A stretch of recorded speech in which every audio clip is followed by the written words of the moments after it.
Buff Nation, what up? TLP Sports Club, all my bandwagon buffs, what up with you? Welcome to TLP Live. I am your host, Harry Billion. Well, I'm Harry B. I just messed up my own intro. The B means billion. So welcome to the live. The homie is Love and Liberty is out there on the field, and he's giving us a live feed that you'll see right there. This is TLP Sports Club Live. Reactions to the Buffs spring game 2025. Shout out to the homie Love and Liberty. If you have an opportunity, let me put it on the bigger screen so you can see his channel.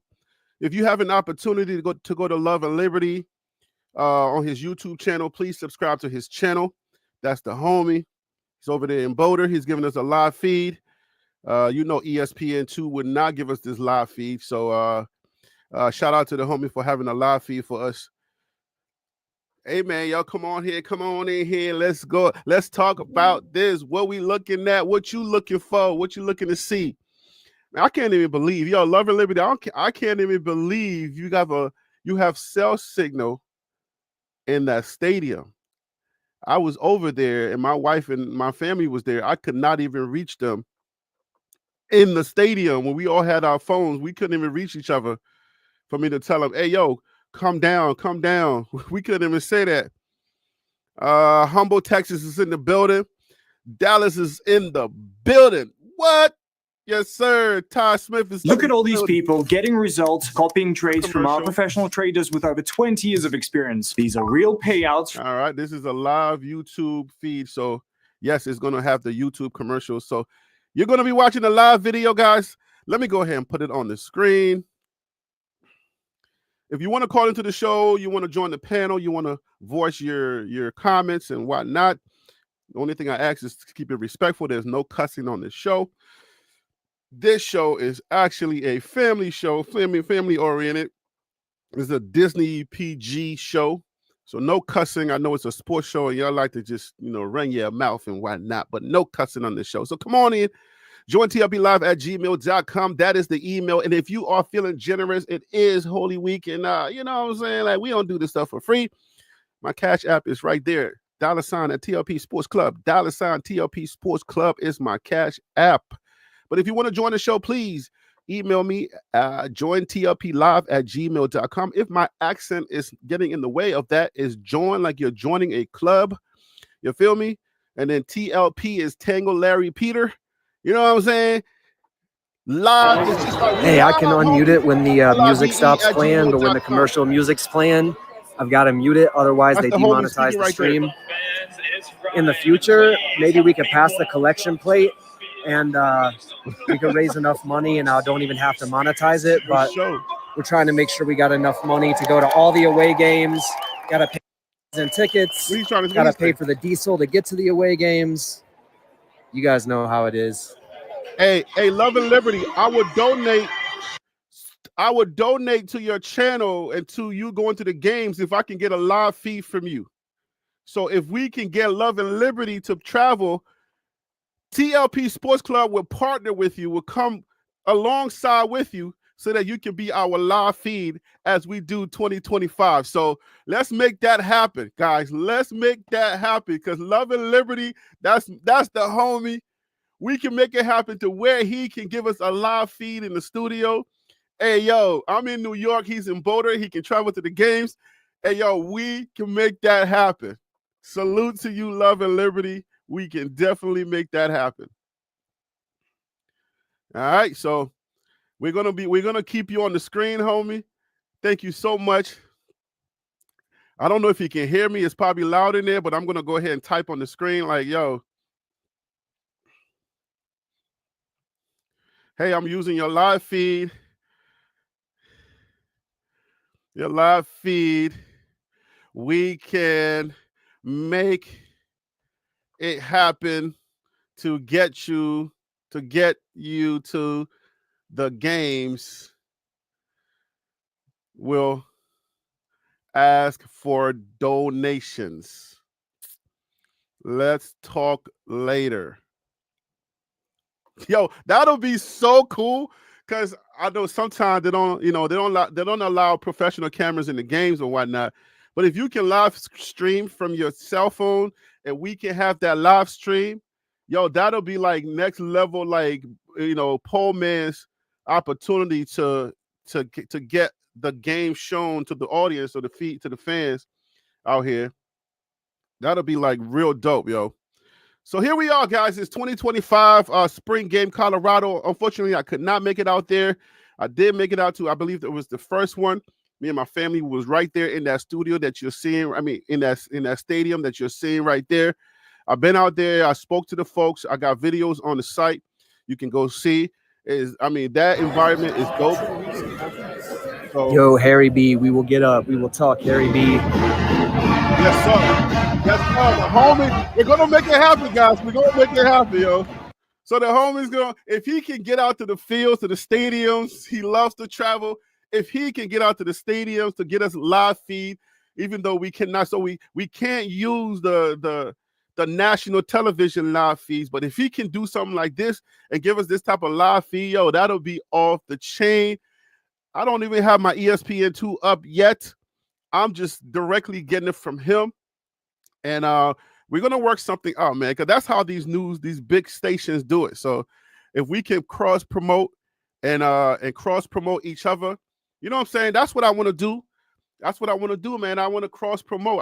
If you're in Boulder and you have some content that we can cross-promote and help each other out to grow, you know what I'm saying? That'll be a dope thing. So salute to the homie Love and Liberty. All right, Love and Liberty. His YouTube channel.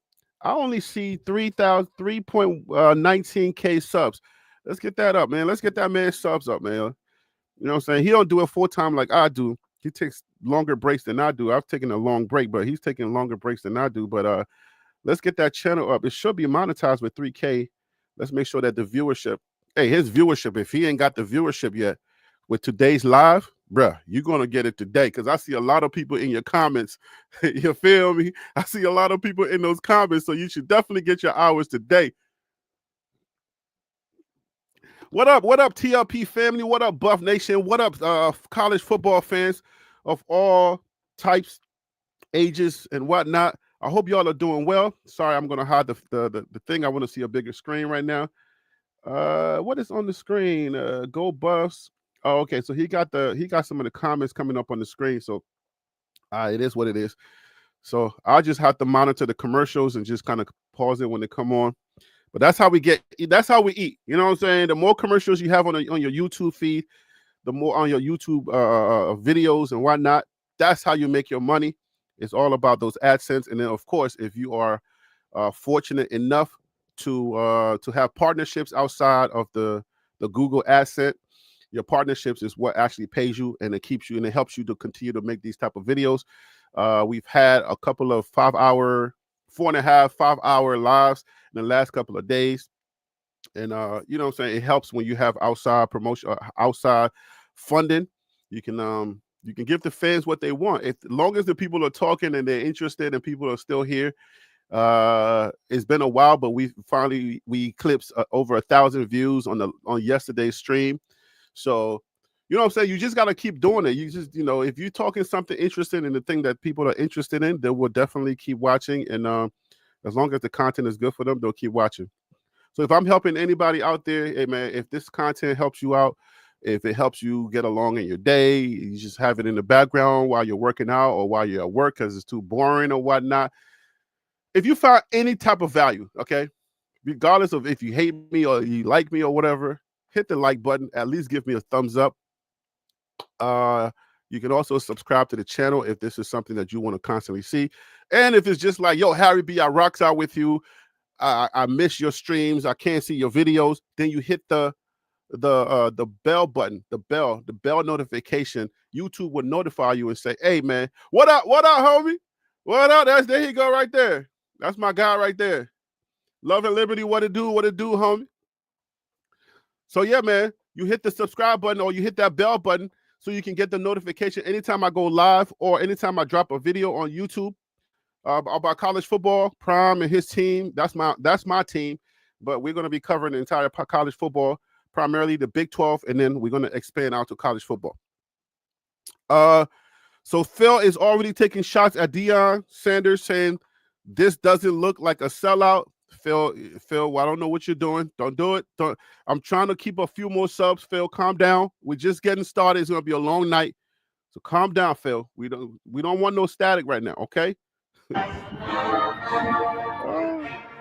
me put a little bit of sound in the back. The tennis channel is back. Tennis, I hope you call in today. Join TLPlive@gmail.com. You was answering TH. What did TH say? Oh, he said at Harry was the spring game sold out. I don't know if the tickets were sold out and people didn't show up, but that's I would say the answer was no. It would be no, that is not sold out. Or if it was ticket sales, I don't think it was sold out. I did not get the official ticket sales information, so apologize for that. Big Dog G says, I don't understand why people hating on this black man. Shake the haters. He is getting. That's a John the Liquidator fan right there. Shake the haters off. I think that's what he says. He is getting more disposal for his kids than any other coach in college. Shake the haters. Why did everybody always have to go to this black man? Like I think we got more black college coaches in this cycle than we've ever had in college. If you just go to my page, if you keep it locked on my channel, you will literally see me post every single time we get a new college coach or we get something happening in college football. You will see me post about it, right? If I'm not making a video, keep it locked on this channel. I'm posting about it, right? So you're gonna get any type of news that comes out of college football as soon as I get it, I post about it. So I would say they're obviously at different levels, not at the Power 4 level, but I think now we have like more black college coaches than ever before, and we're getting a lot more. So y'all got to stop with this black man. Let's stop the DEI talk, and let's start with the let's start having more credentials, more acumens, let's start having more football talk, because we're working out the black thing, okay? So Coach Prime is definitely not the only black coach in college football anymore. So let's start talking more, hey, your abilities to coach, and let's leave the black stuff alone. Let's grade people now on their, I'm not a Trump supporter. I'm not saying, DEI is bad. That's not it. I'm just saying, like, we're getting more and more black coaches in college football. Let's lean into that more so now, and let's talk about their ability to coach. All right. Now that Coach Prime re-upped that contract, the haters just don't bother me. I just feel like, man, you must be really sad with your lives if you're here. I mean, look at the weather. Y'all think we're worried about anything? We're just happy. That's what's up. Sorry you're in your feelings, but that's all we'll say about the hater. The rest of y'all have a good time. We'll unmute when we can. We'll mute when we got the music. But you guys know what time it is. That's right, Love and Liberty. That's right, Love and Liberty. Let's go, man. You know what I'm saying? Like, man, I don't care about no black or white, man. Let's just enjoy college football, man. Come on now. This season, man, we ain't worried about no black or white, okay? And if his feed goes, I'll just be reacting to the whole opportunity. I'll be reacting to whatever they're saying, you know what I'm saying, whatever's going on. We'll have a few people on the panel, hopefully,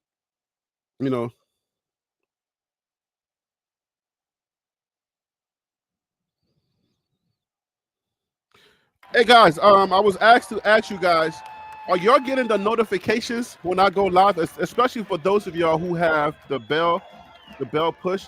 Is YouTube giving y'all the notifications? Because I was just told that somebody who has the bell push did not get the notification. So hopefully y'all are getting the notification, because I don't want YouTube to be playing no games. I don't want YouTube to be playing no games with my channel. And if we have a partnership, don't do me dirty. You feel me? So listen, I believe he's live streaming on his cell phone. I don't know if he's got one of those Verizon wireless or one of those wireless like jetpacks or not. Why not? But this signal going like that is going to be, as soon as the game starts and ESPN puts up their their big old jumbo stuff and start using signal like that, they're probably gonna kill the signal in the studio, okay, in the stadium. So I don't expect to have this signal for the whole game. If we do, that'll be a plus. Ron said he got notified. That's good. I'm glad.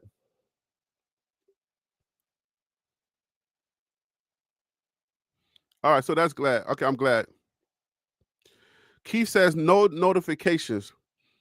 So I don't know what YouTube is doing. I don't know why YouTube is playing with my money, first of all. Don't ask people to hit the bell and get notified, and then when I go live or when I got a video up, you don't send them no notification. But this is the feeling that we're going to be getting in August again, man. Like, this is like, okay, it's game day. We're seeing some action. It's been so dry. It's been tough. We've had some tough times. We had some ups and downs, and we're still here, and we're still football fans, and we're still dealing with stuff. You know what I'm saying? We're dealing with the NCAA with its rules. We see Shedeur right there walking with, I don't know if that's security right there. It's a black dude with the shades on. All right, so I don't know if he got security walking with him now because he's like NFL, you know what I'm saying, prospect. Don't you just love it, man, when you upgrade your life and things just start happening with you? Hey, man, I got to take this stuff off the screen. So write down the email if you plan on calling in either today or later on a different show. JoinTLPlive@gmail.com. That is the email, guys. JoinTLPlive@gmail.com. You call into the show. You email me. I send you the link to the show. I don't publicize the link because I don't want no jokers coming on here and just messing, with my show. So that's how I do it, the way I do it. JoinTLPlive@gmail.com. I'm taking it off the screen. And if you want to know how to join the show, just drop me. It's like, yo, Harry B, drop the link, or what's the email? Then I'll drop it for you. All right. But it's coming off.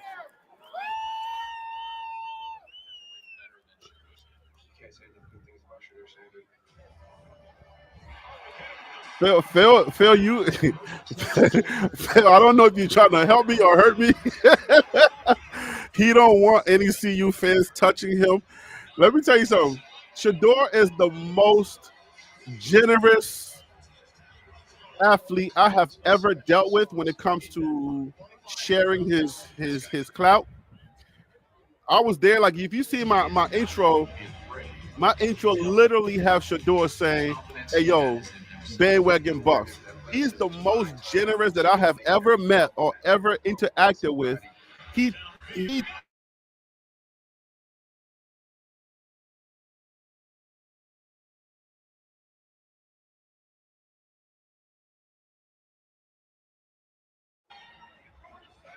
YouTube. Oh, okay. Hey, Love and Liberty, you're showing that screen, and YouTube is thinking that I'm using copyright materials. Anytime you show that screen, my screen just went black because YouTube is on their JO right now, and they're blocking anything that has copyright in it. So if you show that screen, they're gonna blank out my screen. I don't know if you can hear me, but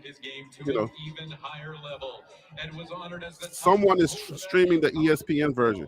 No, yeah, you're right, but I can't stream the ESPN version.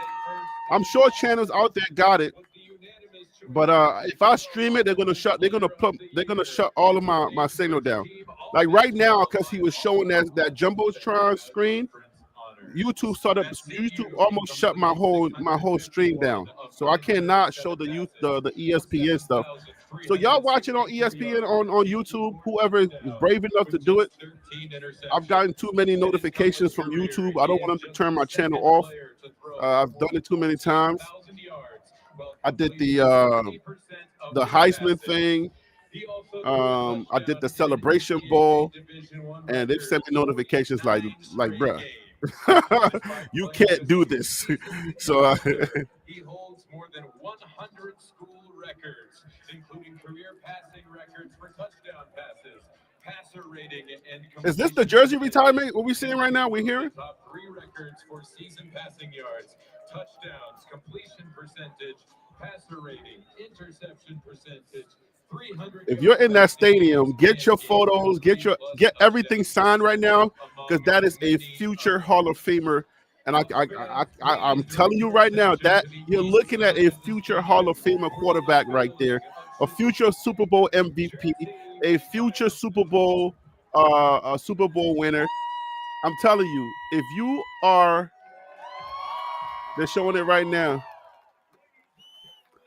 Hey, yo, Love and Liberty, man. Salute to you for showing this right here. Appreciate you.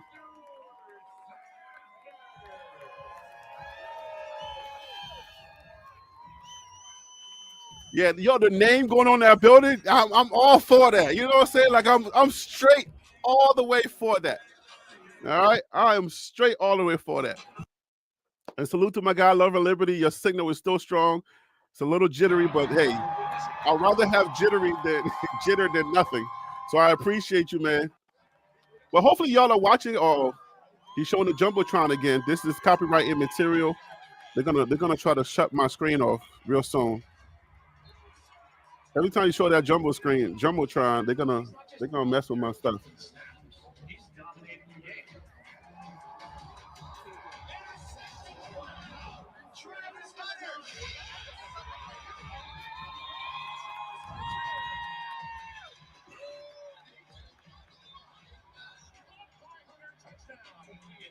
So X-Men, are you for the jersey retirement? You all for that?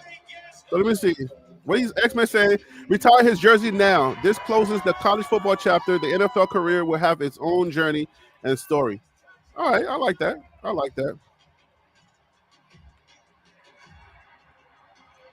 X-Men says a screen in the screen. Nah, even screening the screen, because my guy, Alpine Garage, he has a TV on his screen when he's playing, when he's doing his videos or when he's doing his lives. And if he's watching this, if he's watching it, that TV in there, YouTube will still shut you down for that. Lawrence Odoro says he's for it. That's cool. That's what's up. Look at Phil doing the Lord's work on the Lord's weekend. Dion should keep the beard. The gray makes him look like he has more football. Why don't I pre-screen his stuff?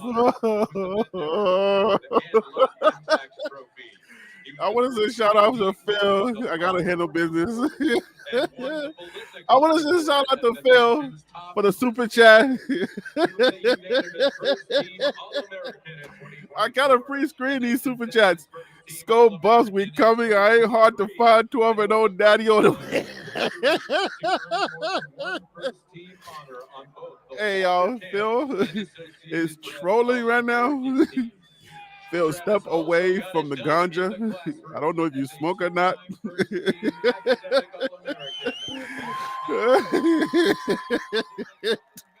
Yo, what if Colorado goes 12-0? Like, yo, there goes Shiloh, future NFL safety right there. Travis Hunter, future NFL wide receiver / cornerback. With 8 100-yard receiving games. He also has 36. Stephen Charles, what up with you? Hope all is well. DC Carson Music is in the building. What up, DC?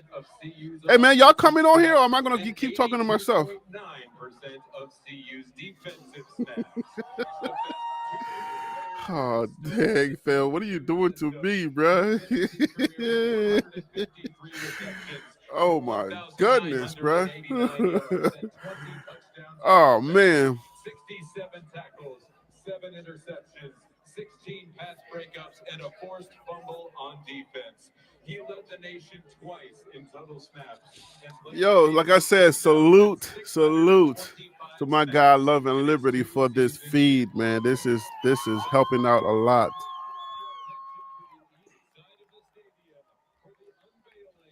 Travis Hunter trusted Prime, and Prime did not let him down. Sure did not, yo. Prime went to bat. You know, that's a testament of Prime, man. Like, that's one thing you can't take away from Prime. Prime can get a lot more of these guys to trust him, to just, you know, quiet the noise. More Travis Hunter types to trust him and just quiet the noise, not believe the outside energy. Like, he will go to bat for you. If Prime can get more Shador types, more Travis Hunter types to trust him. Like, hey man, I'm one of the biggest salesmen in this game. If you like that, if you really a dog, not these puppies that everybody's calling dogs. If you really like that, come to Prime, yo. I can be critical of Prime because I'm a Prime guy, but one thing, I'm not just critical from a hate perspective. I'm critical from a sports perspective.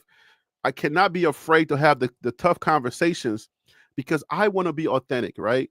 Whether you accuse me of not knowing enough football or whether you accuse me of being a clown or whatever you think I am, that's your personal shortcoming. But I want to be authentic. So where there can be criticism, I want to criticize. I want to have the liberty, right? Love and liberty. I want to have the liberty to criticize. But when it's time for you to say what you know is correct, like Shedeur being I would say the best quarterback in the draft class. I want to be able to say that. You know what I'm saying? Have a clear heart to be able to say that.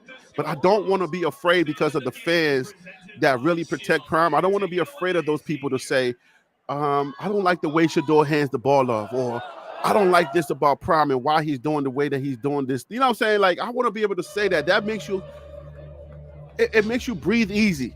That you're not one of these pom-pom shakers that's just out here. Everything's great. Nothing can be criticized. I don't want to be one of those people. You know what I'm saying? I don't hate. I care and I support. But when it comes time to say what is real, I don't want to get caught up in the echo chamber where I'm just like so afraid to say what's real. I ain't gonna be a JB and just hate for no reason. I'm not gonna be a JB. You know what I'm saying? But Prime, like, look, X-Man is so right, man. All you players that are out there that's watching me, all you parents that are watching me that watch the show, and y'all come here, y'all look for some type of crumb or something to kind of help y'all to make your decisions, right? The criticism is there because we know every coach can be criticized. You can find something to say critically about any coach, but don't let my criticism, change your mind from, coming to Prime. Because the one thing what X-Man just said, let me put up X-Man so you know which one I'm talking about. The Exela Man or whatever his name is, right? Okay, it's on the screen. It's on the screen already. So what X-Men is saying, like, if y'all can trust Prime, there's one thing that I know, as critical as I can be with Prime, there's one thing that I know, that if you trust Prime, he's not gonna steer you wrong. You're not gonna find it's like a sports promoter, right? Like a boxing promoter or whatever. You're not gonna find anyone better to do that. Prime he's the ultimate promoter. He would take you from zero all the way, all the way to the top. But you gotta be like that. You can't be a scrub, an average or a mid player, and then come to Prime, and your mom or your dad or whoever your guardian is, they got these lofty expectations that is unnecessary, that is unrealistic expectations. It don't make sense, bro. Like, if you're barely on the second team, don't be asking Prime to promote you everywhere. That's literally his name being put on a second string player. Nah, that's not how this works. You put your name on the creme de la creme where you know they're gonna make it to the draft. And they just need a little bit of a boost because these things come a dime a dozen, right? Like, you can get a lot of those players, but with a little bit of a push, you can get a Jimmy Horn. Without Prime, anybody out there in the chat, tell me if Jimmy Horn makes it if Jimmy Horn makes it without Prime. You feel me? Like, Jimmy Horn, LaJohntay Weston. Tell me if those people get invited to the combine with their record being at different schools.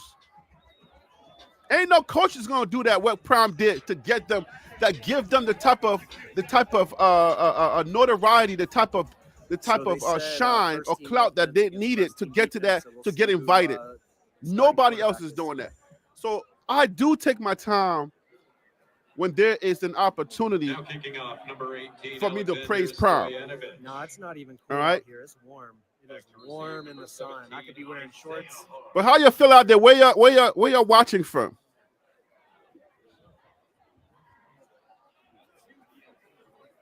All right, that one went to the front of the end zone. That did not go into the end zone. From the quarterback, this is what I'm looking for.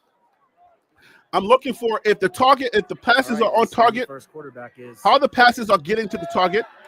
Is it Are the gonna passes short? Or are they too long? Is the quarterback hanging the ball be? Who's it gonna be? and the receiver is you're hanging the ball for the receiver to be in trouble? Does the receiver always have to come back for the ball, We're or doing a punt. do you lead your player? That's what I'm looking back. That's what I'm looking for from these quarterbacks: accuracy, decision making, time of possession. I mean, how much? What am I trying to say? How much time it takes for you to y'all, get the he ball out of kicked your it to hands? the one out of bounds. That was something that we graded Shador on Wow. very, very harshly. Okay, He at the took 5, way too y'all see long. my angle, Shador that's took like way too long to get the ball out of his I hands. thought he So when it shaped comes to the quarterbacks, that's what I'm looking for. I'm looking to see that. landed right on the corner, right on the paint. From the coaches, from in a general perspective, I'm looking to see if Coach Prime is going to run the ball consistently, like at least an even dose, an even amount. I want to see that. I'm going to be very critical if I don't see that, because you can't keep promising us that something's going to happen. You can't bring in a quality. If I say quality, then that means I'm co-signing the Marshall Faulk as a like when it comes to coaching. Like So Mata missed. Marshall Faulk is like he's a gold jacket as a player, even though but that's from my a guy. from a running back coach, I'm yet to see. I'm going to lay back and see how he how he handles the running backs room. So I'm looking for that. So if you get somebody like a Marshall Faulk who comes in and Coach Prime bringing Marshall Faulk in, I want to see how Marshall Faulk gels with the running backs. And if you're bringing somebody like a Marshall Faulk in, then I want to see you run the ball, right? I don't want to see like, oh, we only ran the ball 10% and 90% was pass or when something they play else. commercial music, I've got to mute it, y'all. When they turn on like commercial music, I have to mute the microphone.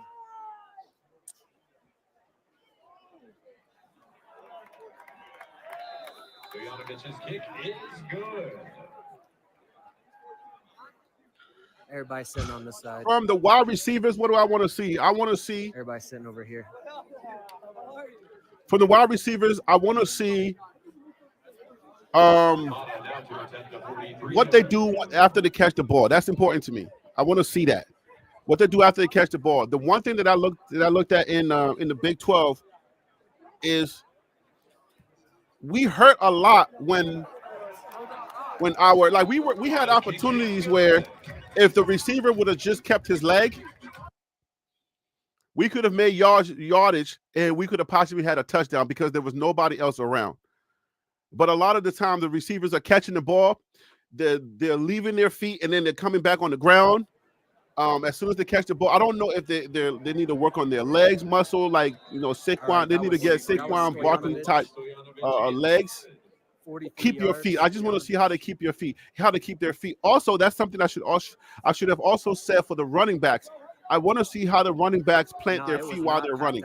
Because when I see somebody like a Barry Sanders run or a Marshawn Lynch run, the really good running backs, when they run, they're running, and it's almost like they're going to break the ground.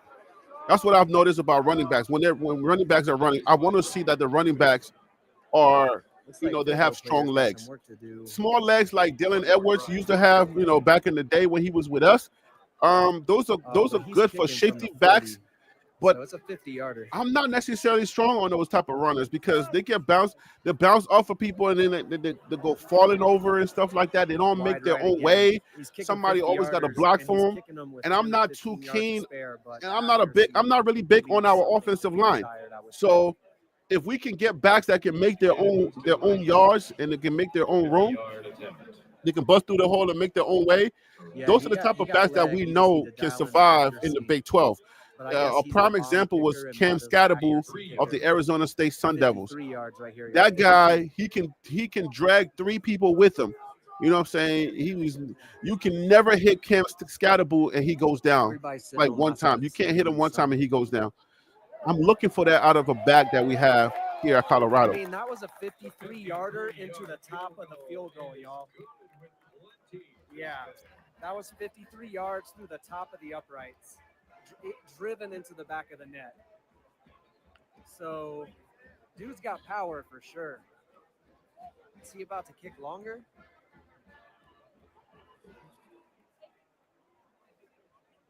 Buchanan now moves back for a 60-yard attempt. 60 yards, y'all, 60.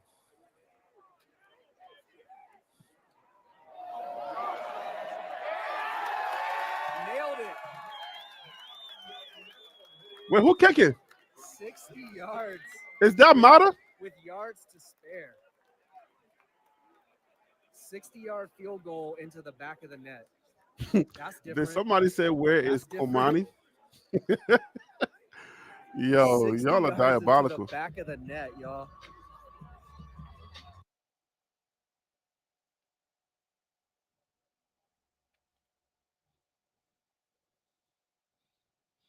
All right, so that's 60 yards with no pressure. But that's still good. That's still a good thing. 60 yard, no pressure is still a good thing. If that's Mata, though, the thing that we were talking about Mata last year was how low the kicks were. Juju starting. Oh, the game is on now, so and Juju is starting.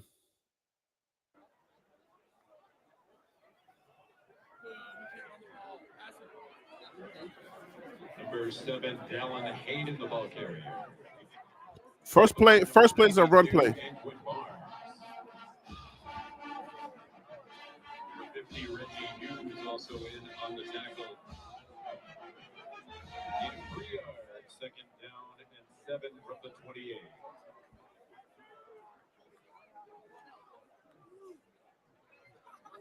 Oh, they got Juju up first. This could be a political move. I think that's what we were saying yesterday, right, him? If you don't put Juju out there first, he's in the transfer portal, right? So this could be a political move. By number 23, Carter Stoudemire. Short game play. It's third You down. just keep him happy. You just keep him happy long enough till that portal close. This wide receiver room is deep, too. Because he's a freshman, so you keep him happy long enough to that portal close, and then you be like, all right, man, look, we got to go with Salter. That sounds a little deceitful, but still, you got to do what you got to do for retention.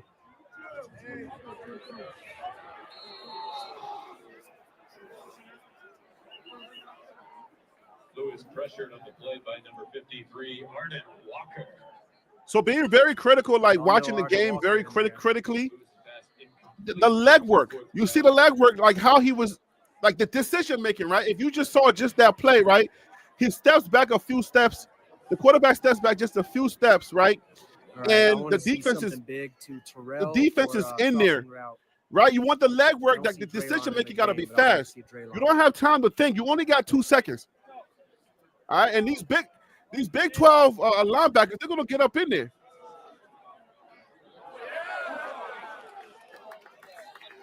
Number 26, Brandon Hood, the ball carrier on the fresh set of down. All right, so All Brandon, right, number 20, Hood.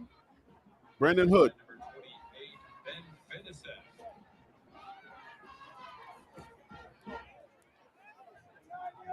I want to see that decision making to change. 8 yards, First, second and 2. like first college football Don't hit us with no snaps he's reality, getting, Jennifer. even We're though he's living with in a his fantasy team. right now. Up, slipping and falling.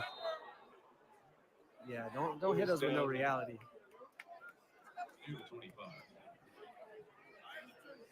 Wide receivers on the field: Terrell Timmons, Brings up third down and Cam 10 Michael, from the 25. Isaiah Harge,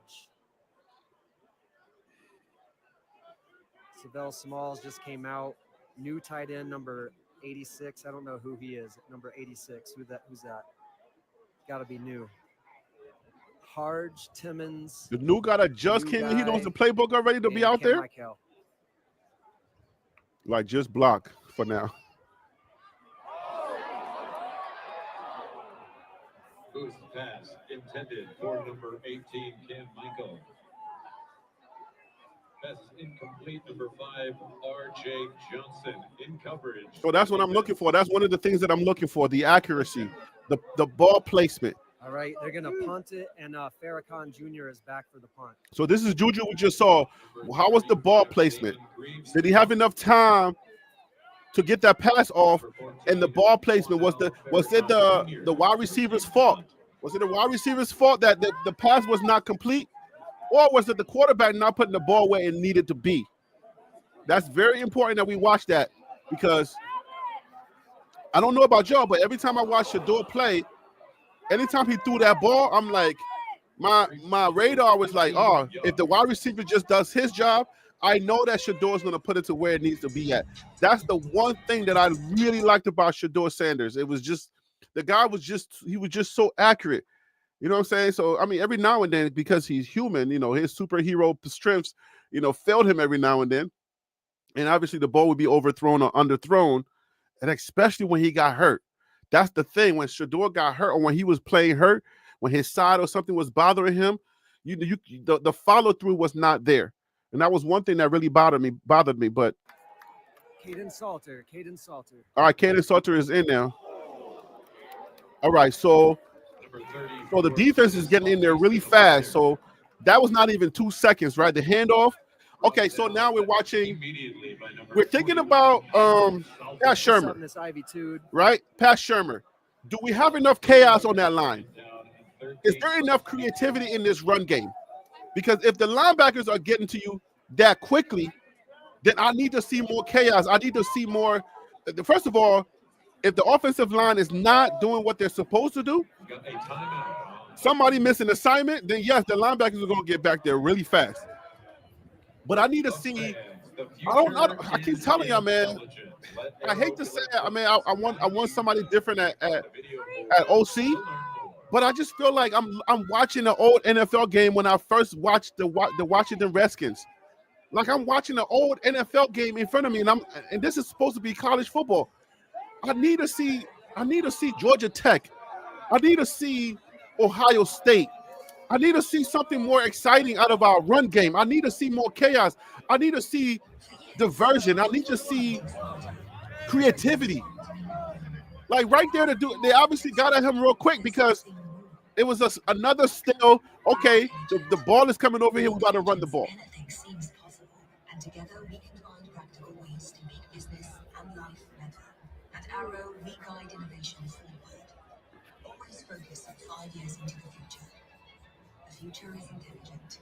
Let Arrow guide you there. X-Men, what do you mean by Salter sacking Salter? Hanging out with us, man. It's an honor. It's a privilege, and I appreciate all of you watching right now.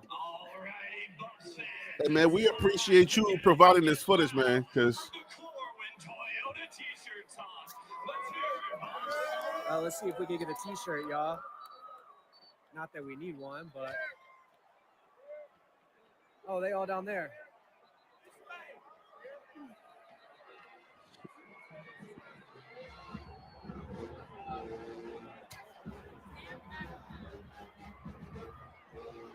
yo, this ain't ESPN, but it's good enough. That's for sure. Let me make the screen bigger, guys.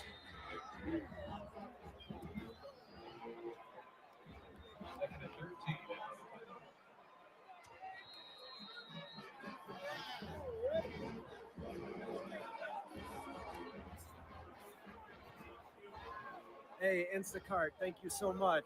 Thank you. Thank you. Man, it would have been nice to see Colorado versus Syracuse, man. This would have been a different look, because then you get Colorado fans, you get Syracuse fans. B. Thank you, TLP Sports. We love you, man. I love you back, brother.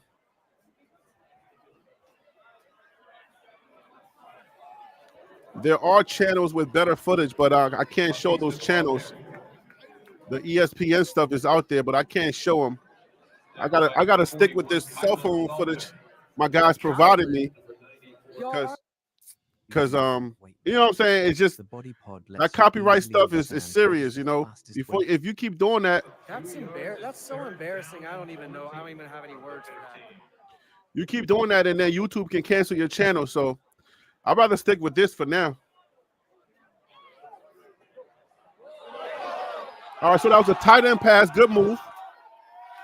The tight end is moving like a wide receiver. Tight end's moving like a wide receiver. So we got a good tight end there, number 85. We got a good tight end. He's moving like, is that a wide receiver or is that a tight end? No, he's a tight end. Tight end's moving like a wide receiver. Caden's brother. Hey, I'd rather me be a dumbass than our announcer. I'd much rather it be that way, because I'm not getting paid for this. He is. I've heard him mispronounce people's names before, but good. My bad. My bad, y'all. I will take that L. I will take that L. If y'all can find this on a better channel, salute to y'all. But this is what I can get for right now, at least to show y'all. And YouTube is not going to shut it down because this is the homie. Hey, but now I know who Kylan is, so there we go. I heard his brother came here, but I hadn't heard his name. I know what is he, a linebacker? Plays defense.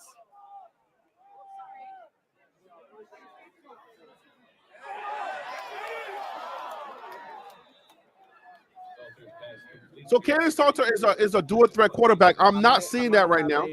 I know he just came on, but I need to see. Who do I need to see? Jaden Daniels. I need to see Milroe. I need to see people be afraid of this guy. The defense, like being on their tippy toes, because this guy is a threat.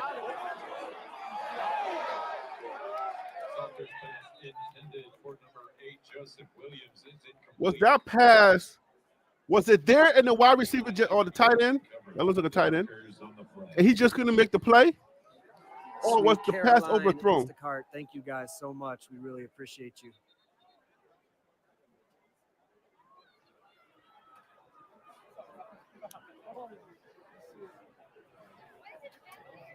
Offsides on the defense. Penalty was declined. Pass interference on the defense, number 29.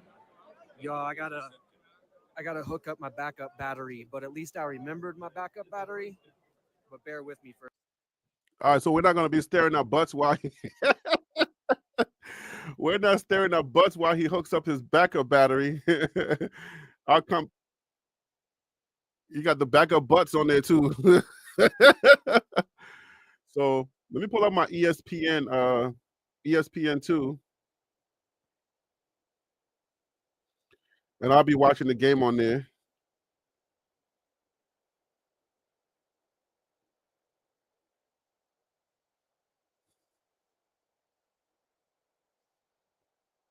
How you feeling about Salter so far?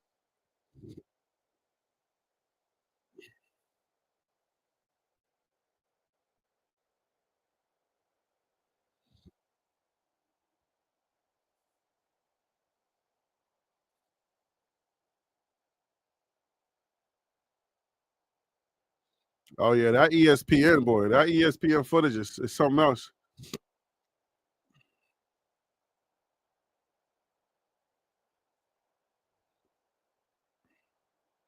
Let's see how long it takes before Colorado shuts us down. Oh no, there's already.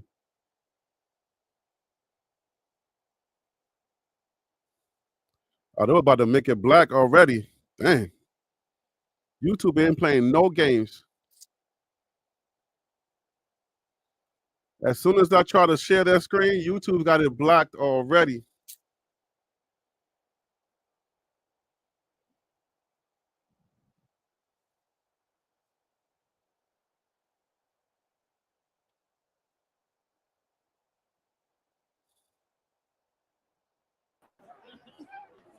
Yeah, YouTube, I'm not even going to try it. Oh, Redline move. Thank you so much, Redline. That's amazing. Thank you.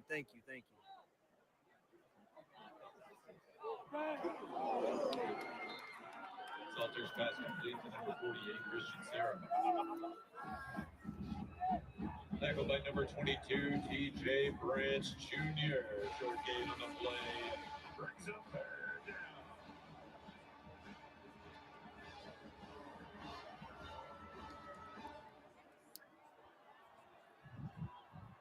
Defense looks real good.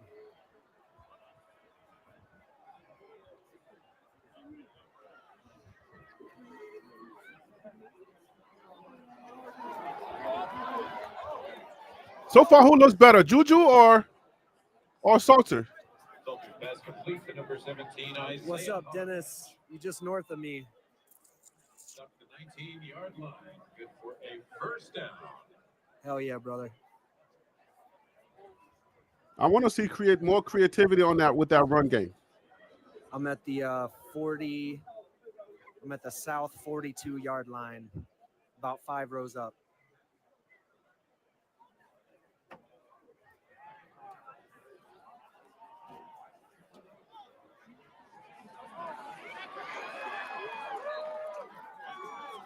Salter's pass complete to number 15, Quentin Gibson. Is this the second string?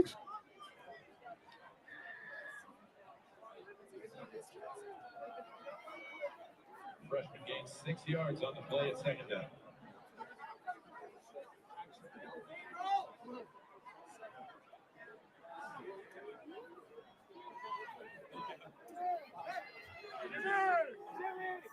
$34. Who's 34? Oh, okay, Batista. 34, Titus Bautista, the ball carrier. Tackled by number 31, Malachi Murphy.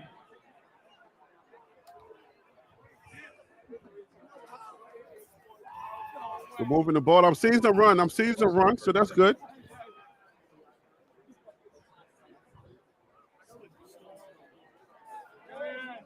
Bautista, the ball carrier. Ball's forward for a gain of 3 yards. Yes, Tackled by Salt looking like a general out there. Slow and steady. I like that slow and steady. Salter gonna win this. He's gonna win this battle, bro. Yep, steady moving. They should just release him right now. Like, this is where he's at. Like, this is the place where you want Salter to be Salter, right? We want Salter to be Salter at this point. Like, he is at a point where Bautista, the ball carrier. if he's a dual threat quarterback, we have not seen that. What is going on? Like, come on, Pat Shermer. We got to do something, man.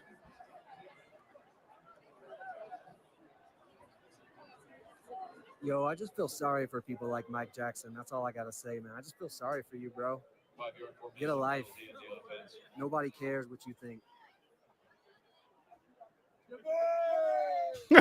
Yo, the Texas True said, be patient. I don't want to be patient. Come on, Texas True. I don't want to be patient, bro. Nah, man.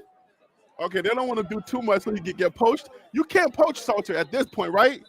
You're not gonna give him a bag like, oh, I'm gonna give you $3.5 million. I mean, at this point, he's not going nowhere for nothing less than 2.5.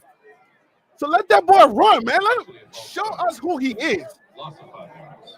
First and goal. I want to see that they can make some short yards. Bautista. Nice. Oh, they're playing touch football? Oh, no tackling.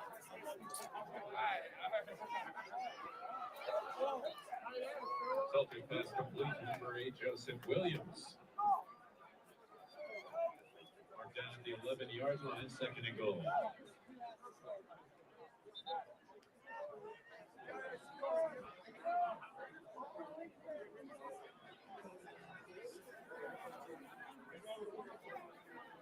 Oh, see, okay. That's great to see. The fact that the ball got off, but it was too high. The ball was too high. And he was being rushed as well. So I don't blame him. No, that was on him. You got to get that ball just a little bit lower.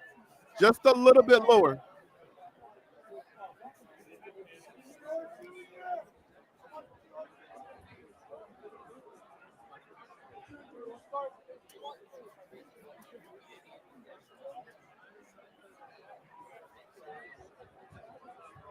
Okay, that was another one where the ball is he's throwing the ball too far away from the receiver to 85. That's the tight end, I believe. All right, so accuracy is a little bit of an issue for Salter. Accuracy is a little bit of an issue that I'm seeing for Salter.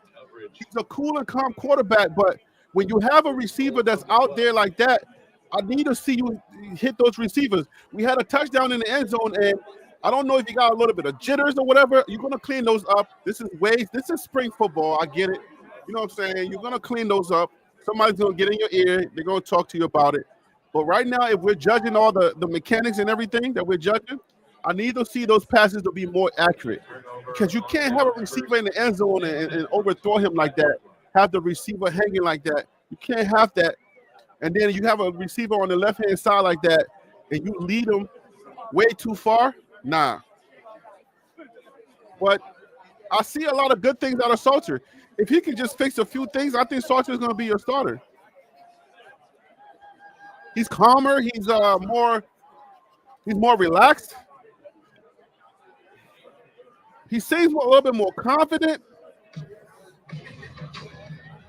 Man, we see Shedeur right there. My guy's showing Shedeur right there. If you're watching my screen, the ESPN is showing Salter right now. But, yo, if that was Shedeur out there, man, we got a touchdown by now. At least one of those passes is a touchdown. This will be the first half of play. So ESPN is on Salter. They're sticking on Salter. Thank you once again to today's Black and Gold Day sponsor, Arrow Electronics. Arrow provides its customers with a full range of technology goods and services across. Want to try Ozempic? So this is Ozempic, and it has the craziest side effect. You probably haven't heard Oh, let of me- the average person who's taking this for weight loss. And what's wild is that any is ready to guide their innovation forward. ESPN is on commercial. Be possible into something practical. Come on, YouTube. I'm not showing you ESPN's footage. Like you can relax. I'm not gonna show it, yo. Your lacrosse Get my screen back. I'm not showing ESPN footage. This is cell phone footage from my guy, Love and Liberty. Place at Kittredge Field. Arrive early with the family for an Easter egg hunt beginning at 11 a.m. So him is saying that he's not accurate. That's why he won't start. Our 8 seniors. But if we're gonna judge everything, he looks more calm. He has more confidence than Juju. His foot. I need to see more, man. Okay, it could be a decision where Coach Prime is not trying to do too much. He's not trying to show too much. He's telling him, "Hey, don't run, don't do too much, so that we don't get you poached out of here." Because I heard Carter Stoutmeyer. I heard his interview where he was like, "I don't think there's a number out there that will get me out of here." Right? I don't know how if that's something that I'm gonna say. I mean, I'm just keeping it real because I gotta look out for me and my family. The NFL draft is not a guarantee, and if somebody comes and gives you $3.5 million, like you telling me you're not gonna take it, I don't know, man. At that point, man, if I'm a coach, I'm like, yo, go for it, yo. You know what I'm saying? Like, because when these kids come out of college, if they don't go to the NFL, you got to think about the fact that they're going to be dreaming about that $3.5 million that was on the table that they left on that table. I don't know any scenario where I'm like, I'm leaving $3.5 million on the table. I could be an instant millionaire, go play for another team in college football, and still have an opportunity to go to the NFL. Do I leave $3.5 million on the table for loyalty in today's college football atmosphere? That's a hard decision as a parent.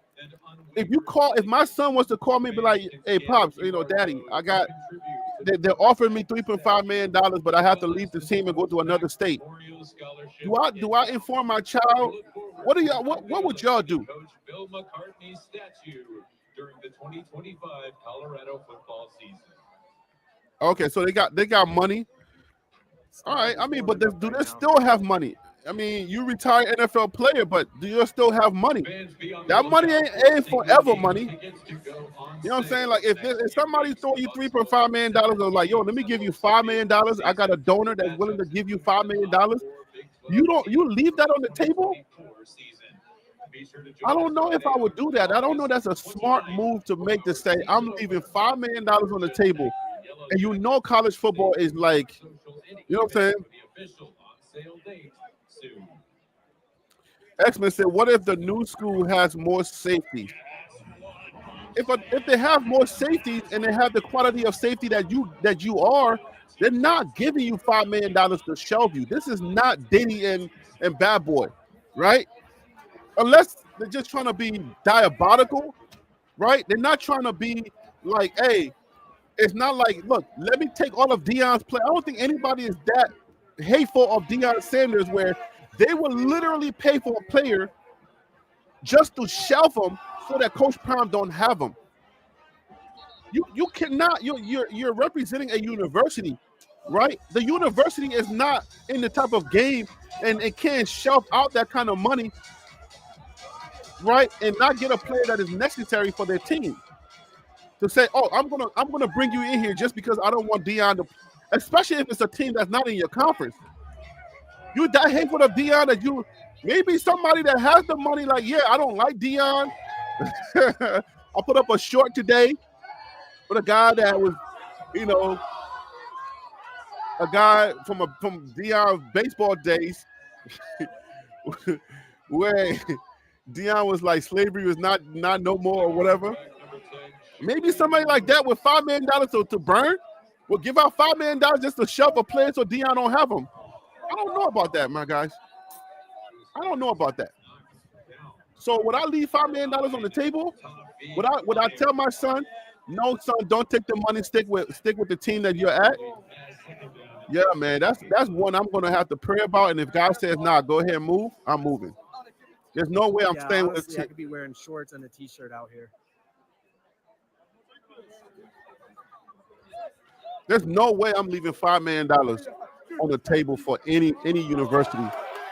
I may question loyalty, what type of person I am, but real life, man. Tackle by number 50, Reggie Hughes, and number 5, RJ Johnson. All right, so from these plays that I'm seeing, you already know what I'm seeing, it seems like they're just taking it easy. They're playing no poach ball. Let me put that in the comments.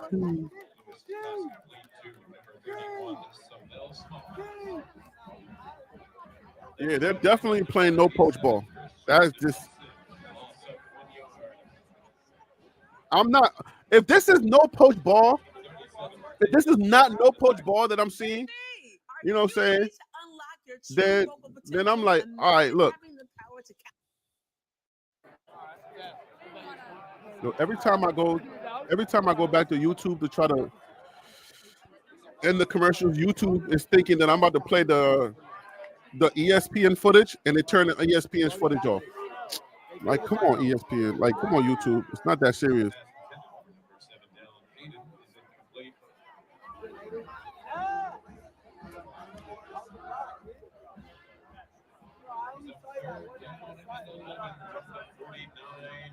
If this is not no poach ball, then I see a lot of issues that I don't like. I see no creativity again. I see the old NFL style creeping up again. And I don't want to believe that Pat Shurmur is just so stuck in his ways and he does not have no creativity in his playbook. I don't want to believe that. But this is becoming apparent that it's just, this is not going to go much. It's not going to go that far.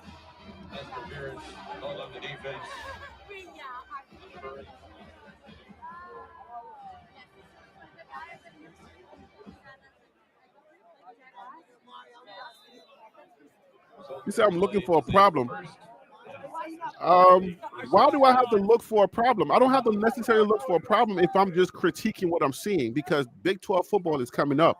The real football season is going to be coming. So this has got to be critiqued.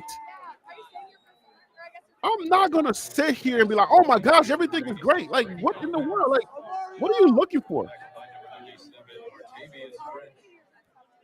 I'm looking for things to go the way that they're supposed to go. The things that you're looking for, I don't know what it is that you're looking for, but for Colorado, for me, just to be an analyst and for me to be honest to the college football landscape and people who watch my channel, I gotta know that if I give you a prediction and tell you that Colorado is going to be good because of X, Y, and Z, these are the critiques I gotta look at.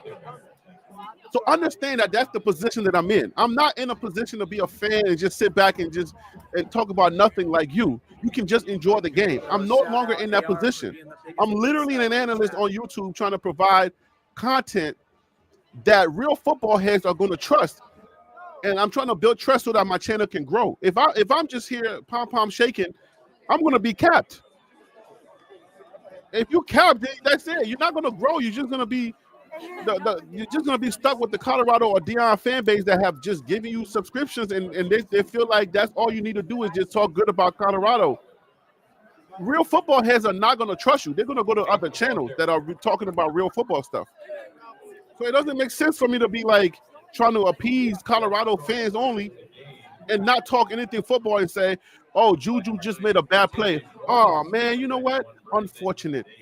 He can get it back. That's unfortunate. He'll be okay. Come on, like, nah, man.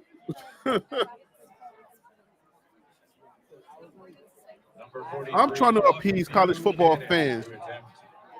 People that want to know, people that come to my channel that are not Colorado fans, they want Big 12 information.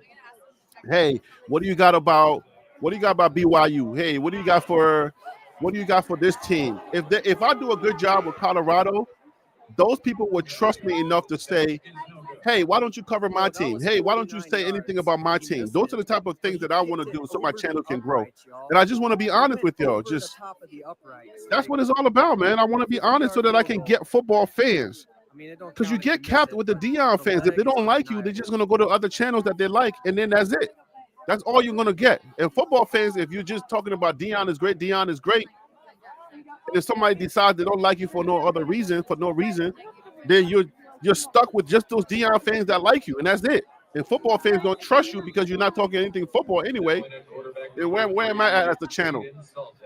Stuck in the echo chamber, and no football head trust me. Nah, bro, we're not doing that. Just know that I'm going to cover this team with respect, dignity, and honor. That's it. That's what I'm going to do. That's what you get from TLP Sports Club. Number 26, Brandon Hood, the ball carrier. Tackled by number 42, Jeremiah Brown. So TH said the only thing I would say as a non-Colorado fan looking in, I think CU's defense would be even better than last year, or at least I'm hopeful since Livingston seems to be a decent DC. CU's offense downgraded. Downgraded? Okay, so my guy's showing plays and ESPN is on commercial.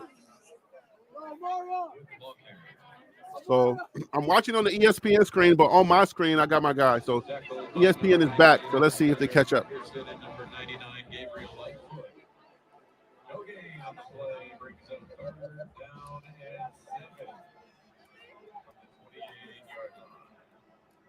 Every Colorado channel critique Colorado, even DMVR. You're not covering it no different than others.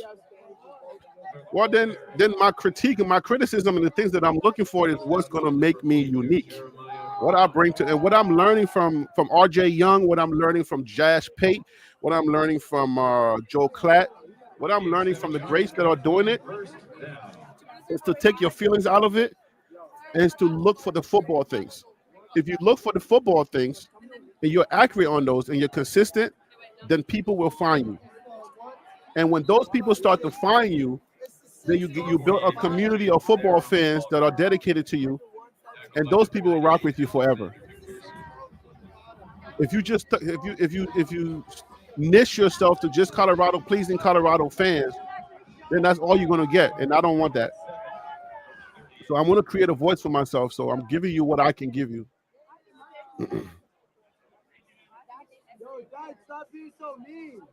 Yo, he's hanging the ball. That ball was hung a little bit. So far what I'm looking at from who is that, Salter or Juju that we're seeing?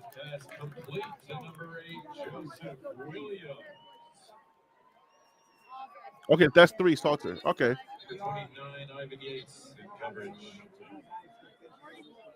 Let's see how creative this play is. All right, we did a butt push on that. Salter, have y'all seen who Salter is as Salter? Or are we playing no poach ball? Salter, the ball carrier. Tackled by number 98, Alexander McPherson. 4 yards on the play. I haven't seen Salter do what Salter is the dual threat. I haven't seen yet. Where is the dual threat? Like, let this guy loose. Unless we're playing no poach ball. Like, if we're saying, okay, we're not going to show Salter's ability to run the ball or let him loose to do what he does best. If we're saying we're not going to show that, then I'm cool with that. Then I'm like, okay, this is no poach ball. We're going to let that fly. But bro, I'm seeing opportunities where Salter could have been like a Milrow. Like, he could have taken off, but I'm not. It's almost like they're keeping him in the pocket.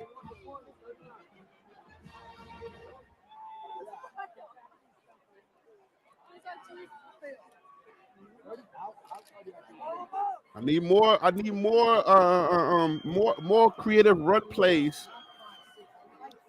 Get away from this NFL hand off the ball situation that I'm looking at. Does anybody else feel like that? Like the way they hand the ball off, is this too still for us? Is this too vanilla? Is anybody else out there thinking that this is way vanilla for the Big 12? Yo, Mike, get a life, bro. Just sad. Just pitiful. I just feel bad for you. I'd throw you a buck if I could.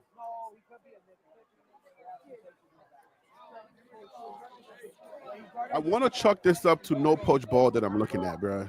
I'm telling you. I need creativity. This is Pat Shurmur criticism now.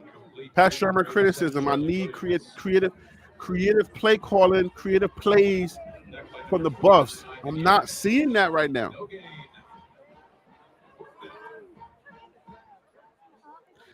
It doesn't look crisp. I think I'm fine with not being crisp, but I'm cool with it not being crisp.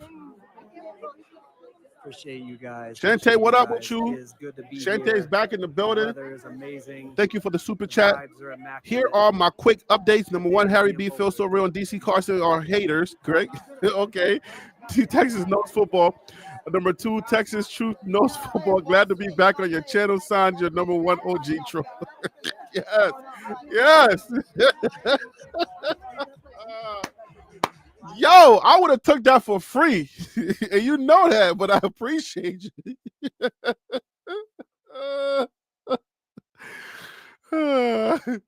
Hey, where let me pull up something for my let me pull up something for. Did I erase this? No, this is for the Texas Truth.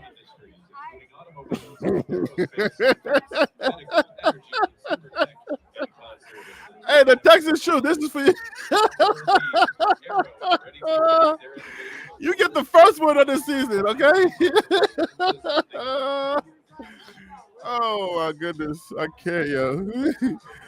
Yo, hey man, I can laugh on my channel. We can have fun. I'm loving it, man.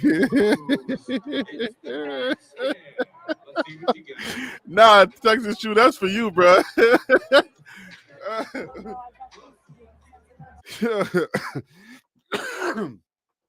Yo, all right, yo, I need Pat Shurmur, our offensive coordinator, to go.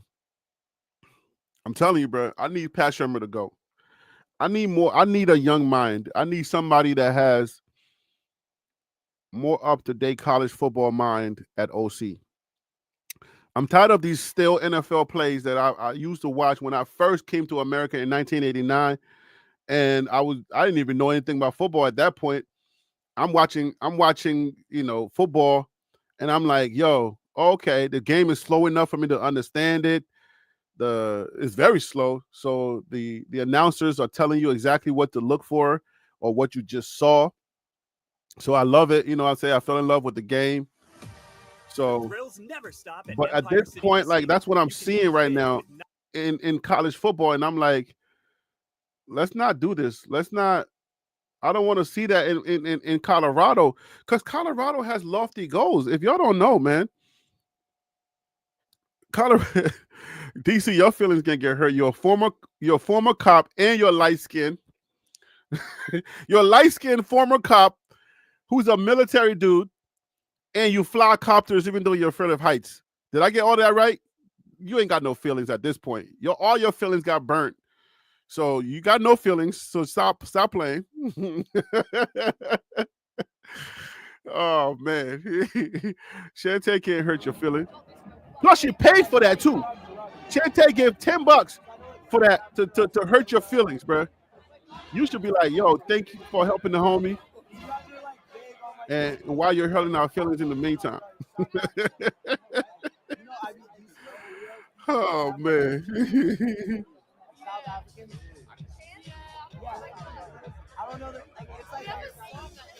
So you're saying be careful what you wish for. Y'all won 9 games with Shermer.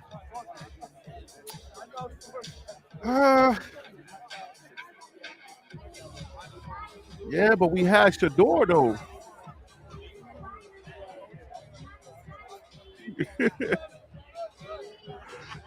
Give her $5 back for that.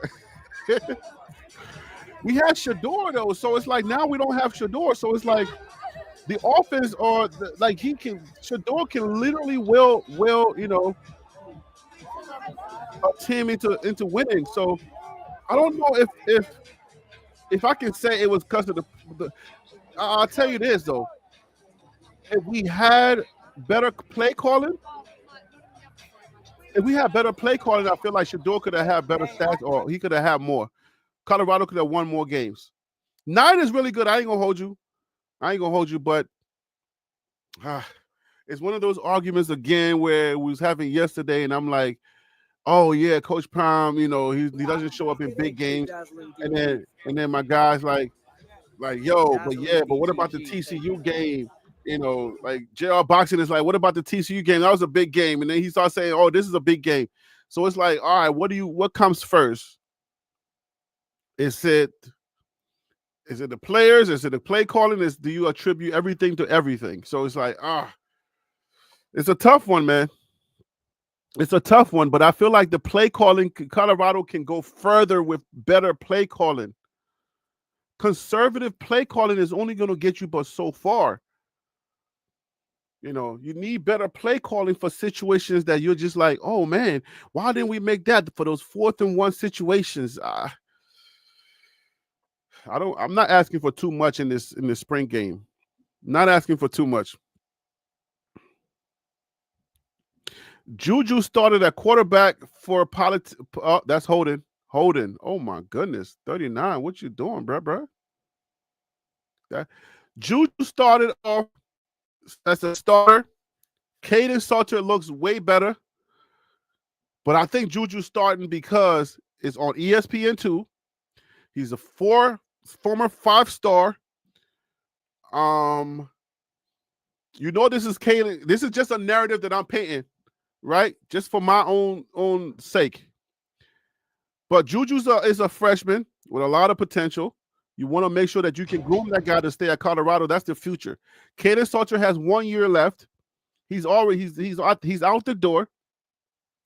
So you'll want to appease Juju for a little bit. You want to make sure that he stays through that door because that transfer portal is open, and we know what happened to Lamonius Craig. We know that some of these big guys can go. We know what happened to Dylan Edwards. So we can't count anything out. A big name can jump, and that could start an avalanche, right? A lot of players are coming here for Juju. You don't want the Juju people to be sour and lose that locker room. So you start Juju. You go back to the drawing board. You got some time between now and August, and you can swap out Juju for Caden Salter once that transfer window closes. Every now and then, throw Juju in there, give him some snaps to get some experience. That's how I would handle the Juju situation. I feel like that's what they're doing for political, bureaucratic reasons. Is Juju the best quarterback they got right now? The tape says no. If you're watching the tape, if you've been seeing what I'm seeing, Caden Salter looks like the guy. All right. DC said they got to stop selling hot dogs and cakes because bro ain't getting it at all. Yo, hey, if I'm Ryan Staub, I know my future is set. My parents probably got money. They're sending me to a very expensive school. You know, I'm going to graduate and do something great with my life. So I'm already good. I think he's more of a legacy kid that just loves Boulder. He loves that jersey. He's going to play for it. He knows his NFL dreams are not something that he's really taking to the bank. And some people just love football and they're just happy to be on the team. And that's great for him. I think some people just know their reality. Like if you know you're the second guy, you're the third or second guy, hey man, you're going to practice, you're building friendships, you're staying in shape while you're in school, you know, you're dealing with that freshman 13 and all that stuff. Honestly, So, nothing better than when a guy breaks this out. Girl, get off my screen. So yeah, man. So if you're Ryan Staub or those other guys, just stay put. Just enjoy your college experience, build some friendships, some lasting friendships, and that's it. Not everybody's like 100 and some people going to the NFL with just 32 teams. Where at? Where they do that at? So DC want me to say this. Who? DC says, do players this year look like they got more girth? Who has the most girth on this team? Stop playing with me. Yo. Shante said, Ryan Staub is starting in April Fool's game. Oh, man. Why are you doing my Staub like that, yo?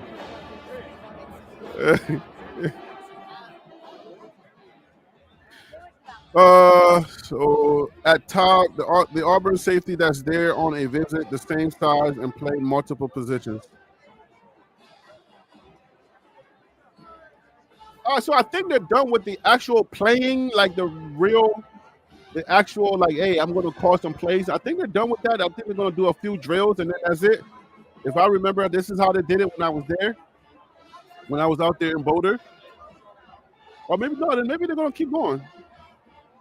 Because, I mean, you're on ESPN too. You got to put on a show. Who's at number 10? All right, so Juju is back in. Watch Juju closely, guys. Watch Juju closely. I need to see mechanics, footwork, thinking.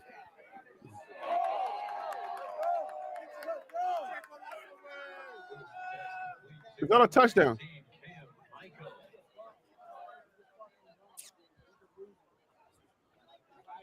All right, that's Cam. That's Killer Cam right there. Down to the 19-yard line, gain of 16 yards. First down. They enter the Blunders goal zone. So it got to be a clean touchdown. You can't run for it. All right, we're playing touch football, right? Hayden, the ball carrier.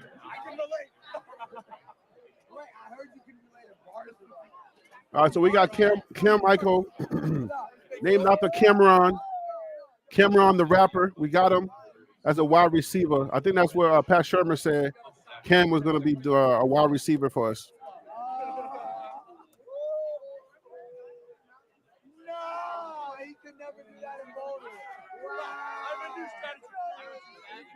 Harry used to be a fan a long time ago. No, you talking about I used to be a primate, a pom-pom shaker. Like, I used to capitulate a long time ago. I had to stop capitulating. Thank God for Trump. We got new words we can use now. I used to capitulate a lot, but like I think year 2, I told y'all. After year 2, I kept saying like, no, we're not capitulating no more. We're not doing the, oh my gosh, everybody's a dog. You know, that's when I was learning. I was coming up and stuff. I'm still learning, but I'm saying like that's when I was like, you know, trying to figure out who I was and how this fan base works. But when you realize the college fan, oh, that's holding. You get a flag on that. When you realize the college football fan base is very unique, and college football fans, they don't want nothing but football. The drama they don't care about. And then I look around and I start doing my research on the channels that are winning.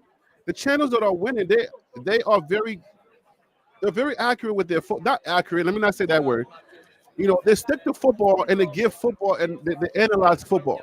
Those are the channels that do well. And people, when those people find them, I mean, they refer their friends. It's like a little family. They come in there to talk football. And that's it. And the drama, as soon as the drama comes, they go running. They don't care about no. They're like, look, keep that drama over there. What about this play? What do you think about this ref holding this person? You know what I'm saying? Like, that's what they really care about. Like, yo, what do you think about the ref holding this player and stuff like that? And then they start crying about the refs and all that. Yo, that football stuff is good. So I left the capitulation over there for the other channels that do that. So this is the TLP network, yo. This is the TLP Sports Club network. Pretty soon you're going to start seeing baseball, football, hockey. You know what I'm saying? Just like other channels like they have, like TYT, if y'all know about TYT, that's a touchdown. There are other channels that have networks, and then they bring on other people and they give them slots to talk about other sports like the NFL and stuff like that, and NBA. So yeah, man, I'm starting to think bigger now. I'm starting to think like, hey, TLP Sports Club Network, man. I'm gonna, once my money, like in the near future, I'm telling you, my money's about to get right. My money's starting to feel like not funny no more. My money's getting right, and as soon as my money gets right in the next couple of weeks or months or whatever happens, the guys like go, bruh. The first thing I'm doing, I'm finding a creator to join forces with to bring me NBA, to bring me NFL. And next thing you know, TLP Sports Club Network is going to start, like, it's going to take off. So that's coming, man. I just need to get my money right and start bringing guests on and people on to grow this network. It's a journey, man. If you're in it and you don't really have a vision, you don't have any idea where you want to go with it, then you're not gonna succeed. And YouTube is the future, man. I can't afford no TV network, so this is my network.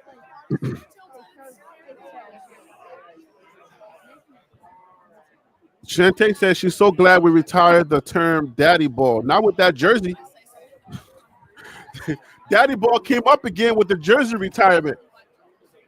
Well, at least for the season, I don't think we're going to be dealing with daddy ball. So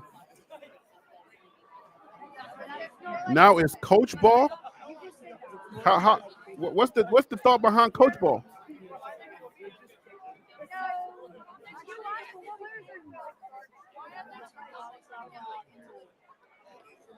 Your main three guests be hating, acting like they're not fans, so it won't work. You're not God, man. Let me just tell you right now, you are not God. For you to say something won't work, you playing a role that you're not capable of playing.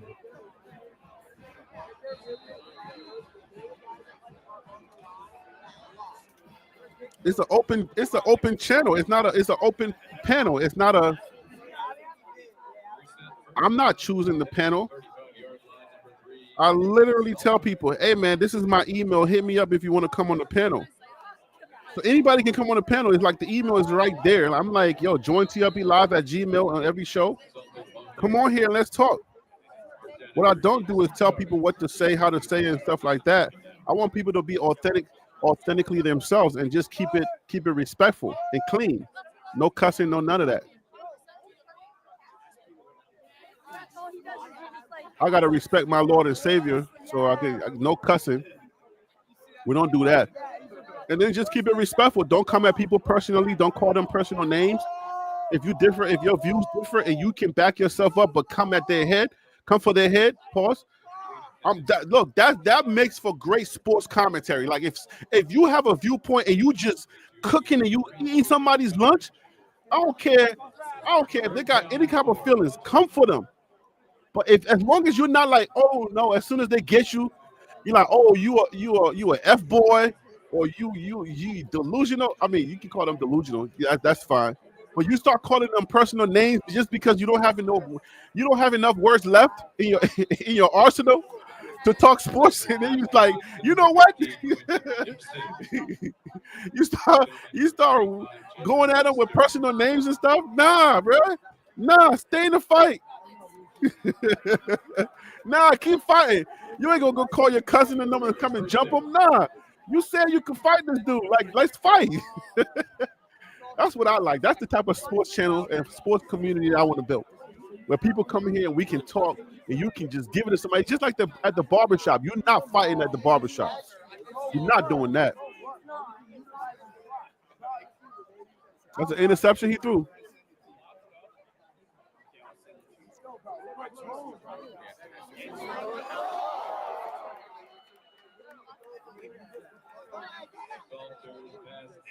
Hey, yo, Love and Liberty. ESPN is ahead of you, bruh.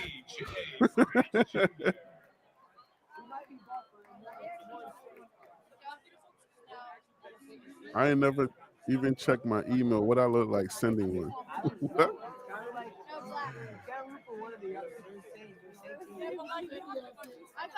Yo, y'all should just let the incels talk, man. Just let the incels talk to themselves. They need attention. The parents never gave it to them. Their fan base don't give it to them. They got nothing to do, nowhere to go. Yo, I want to see where Marshall Faulk goes with this. I want to know what his heart is at. Like, is he trying to become a head coach? You know what I'm saying? Like, this got to be the thing, right? But I just feel bad for him. You know, he overthrew that. Going on in their life. You know what I'm saying? Is that Juju or is that Kaden Salter? If that's Kaden Salter, man.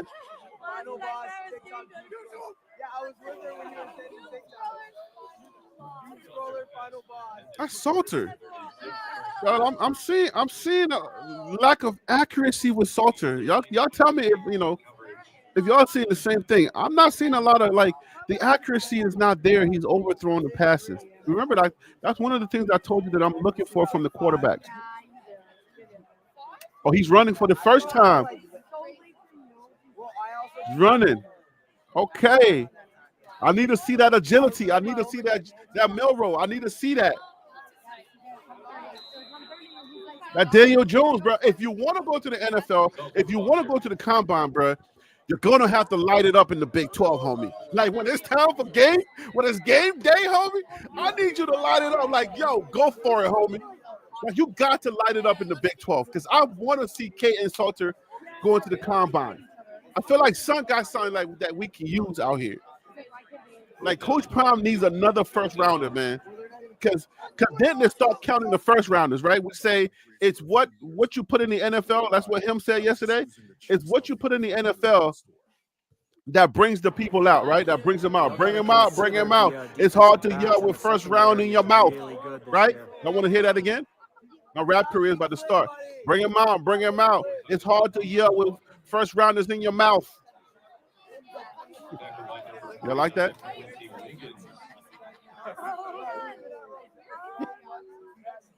Yo, if Coach Prime starts getting first rounders in every draft class, it's really hard to make the argument. It's really hard to have the naysayers be louder than your own abilities. We know what Coach Prime is capable of.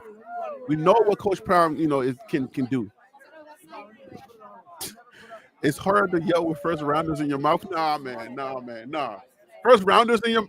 Oh yeah, first rounders in your. Oh yeah, them in your mouth. No dick. You're right, DC. Yo, but I mean, if you think about what I'm saying, like, it's hard to yell with first rounders because the first, when you're talking about it, when you're analyzing the sport, when you're saying what you got to say, right? At the end of the day, man, like, you're gonna have to say, well, somebody's gonna check you, be like, look, but 2025 draft class, he put 2 first rounders in the NFL. 2025 came around. 2026, he puts another first rounder or 2 in the draft, right? What's up, Will, behind me? When that starts to happen, then the argument, because right now, I think the biggest impediment on Coach Prime hiring, getting a lot of 4 and 5 starters, right, on his team, I think it's the outside noise. I think it's the outside narrative. That outside narrative is causing a lot of parents to bring their kids here to Colorado. That's the biggest thing. You feel me? That is the biggest thing that I see is as an impediment. That's the thing that's stopping. Right, that's the end, y'all. That's the end. Okay, that's the end right there.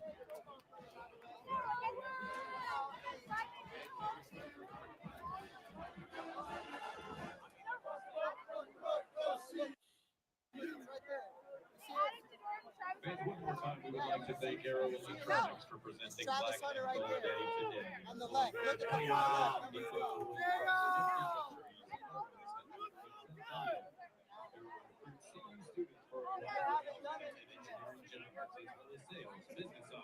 And management.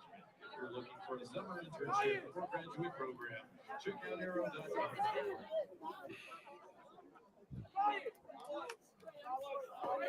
Thank you for your attendance. When does the portal close? Let me Google that real quick. Give me a second. Season home opener is set for Friday, August 29th. As your boss will take on the Georgia. When does the transfer portal close?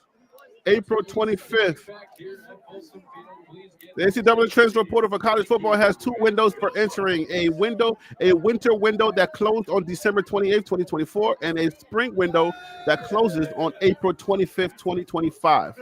So April 25th, the transfer portal window closes.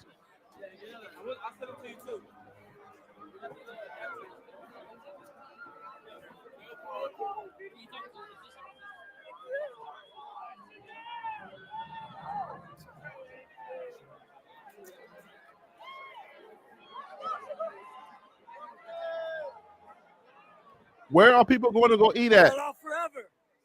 What's up, bro? All right, so let me tell y'all some of the. Okay, look, if you want somewhere to go eat at, I have a video on my channel on where to go when you're in Boulder. All right, so go to my channel if you want to find somewhere really good to eat. I have a video that I made on where to go find something good to go eat. Okay. Bucky, will you sign this or no?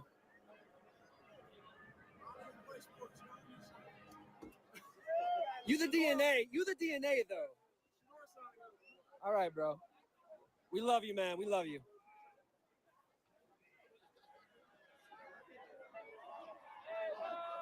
Bucky ain't signing the jersey because he said he don't play. So, fair enough.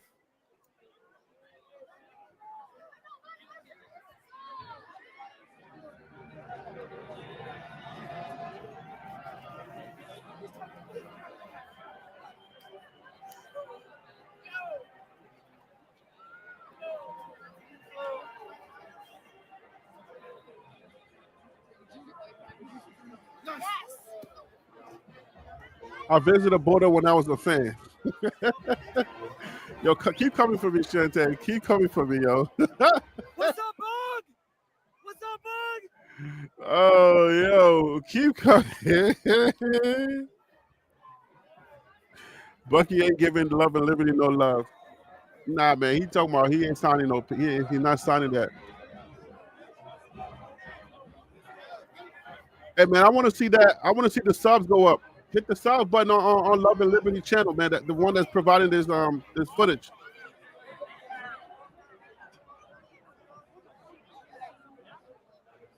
You always have the contact, baby.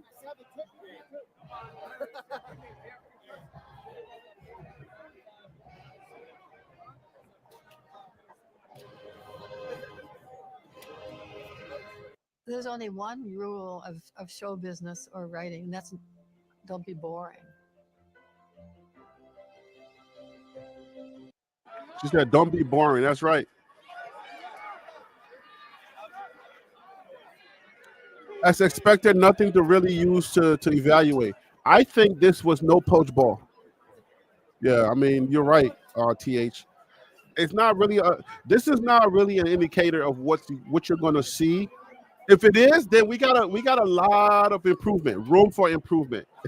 If I was to there has to be two ways to evaluate this. All right. There has to be two ways to evaluate this. We got to look at it from the aspect of no poach ball, right? If this is no poach ball, then this is great because we're not trying to get anybody to poach our players. We don't want to show too much. If this was not no poach ball, if this was regular, then we got some room. We got some major places, areas to improve at. Major areas. I'm really concerned with the accuracy of Kaden Salter. Juju's confidence has to grow. He has to get more muscles or something like that. Like, I feel like, yo, you saw how big Shador was. Sometimes guys can bounce off of him. You know what I'm saying? I feel like, you know, I need to see more creative run plays. 9 games was good, but we had 9 games with the Heisman and a Heisman runner-up in a first rounder. So that's important for us to highlight too, right? You can win 9 games with those people, but what happens if you have like the BYU where there's no superstars and it's just regular players? You're gonna really have to like coach your butt off. Oh, got Draylon's signature, y'all.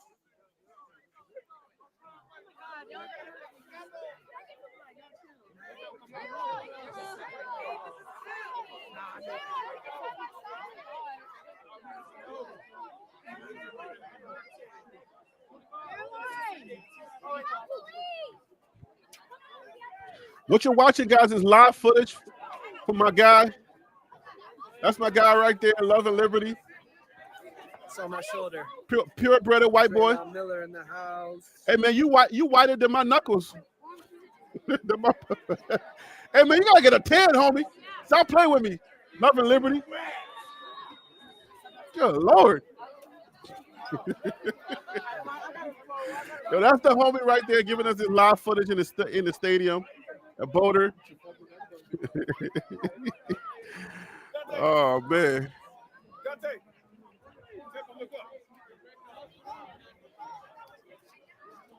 you go, boy.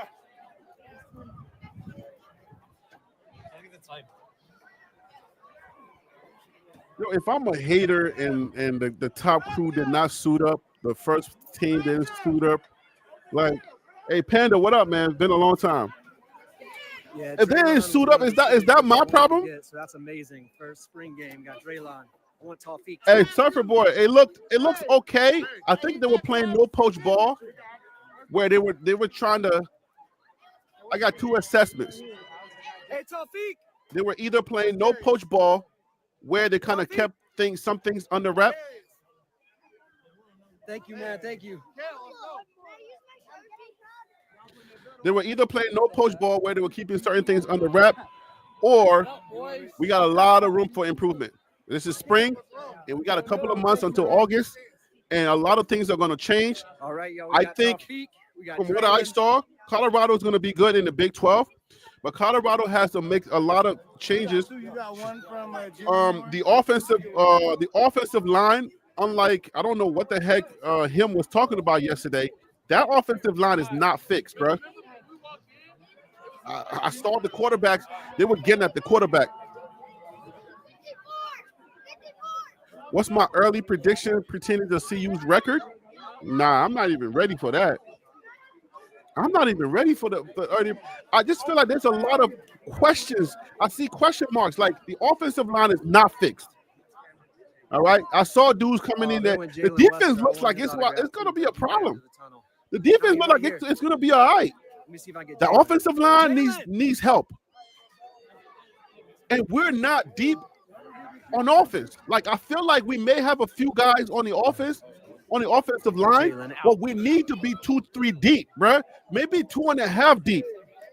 You know what I'm saying? Like, we need to be 2.5 deep if we're going to go far. Because what you realized last year, the year prior to that, is guys were actually, like, getting hurt. When guys get hurt, the next man up was not. You know what I'm saying? The next man up was not like that. We're not 2-3 deep to go far. Thank you. The footage you're watching is Love and Liberty on YouTube. So if you can go to Love and Liberty YouTube site, we're gonna try to work out to, like, you know, because every now and then if he can go to these games and give us some live footage from the actual game, like we're seeing right now, This would be nice. Have you seen what's inside this can? And you're on commercial, my guy. If you're showing anything, we're not seeing it. At least on this side of the country. Extra virgin olive oil. Draylen on the back. Room for lots more.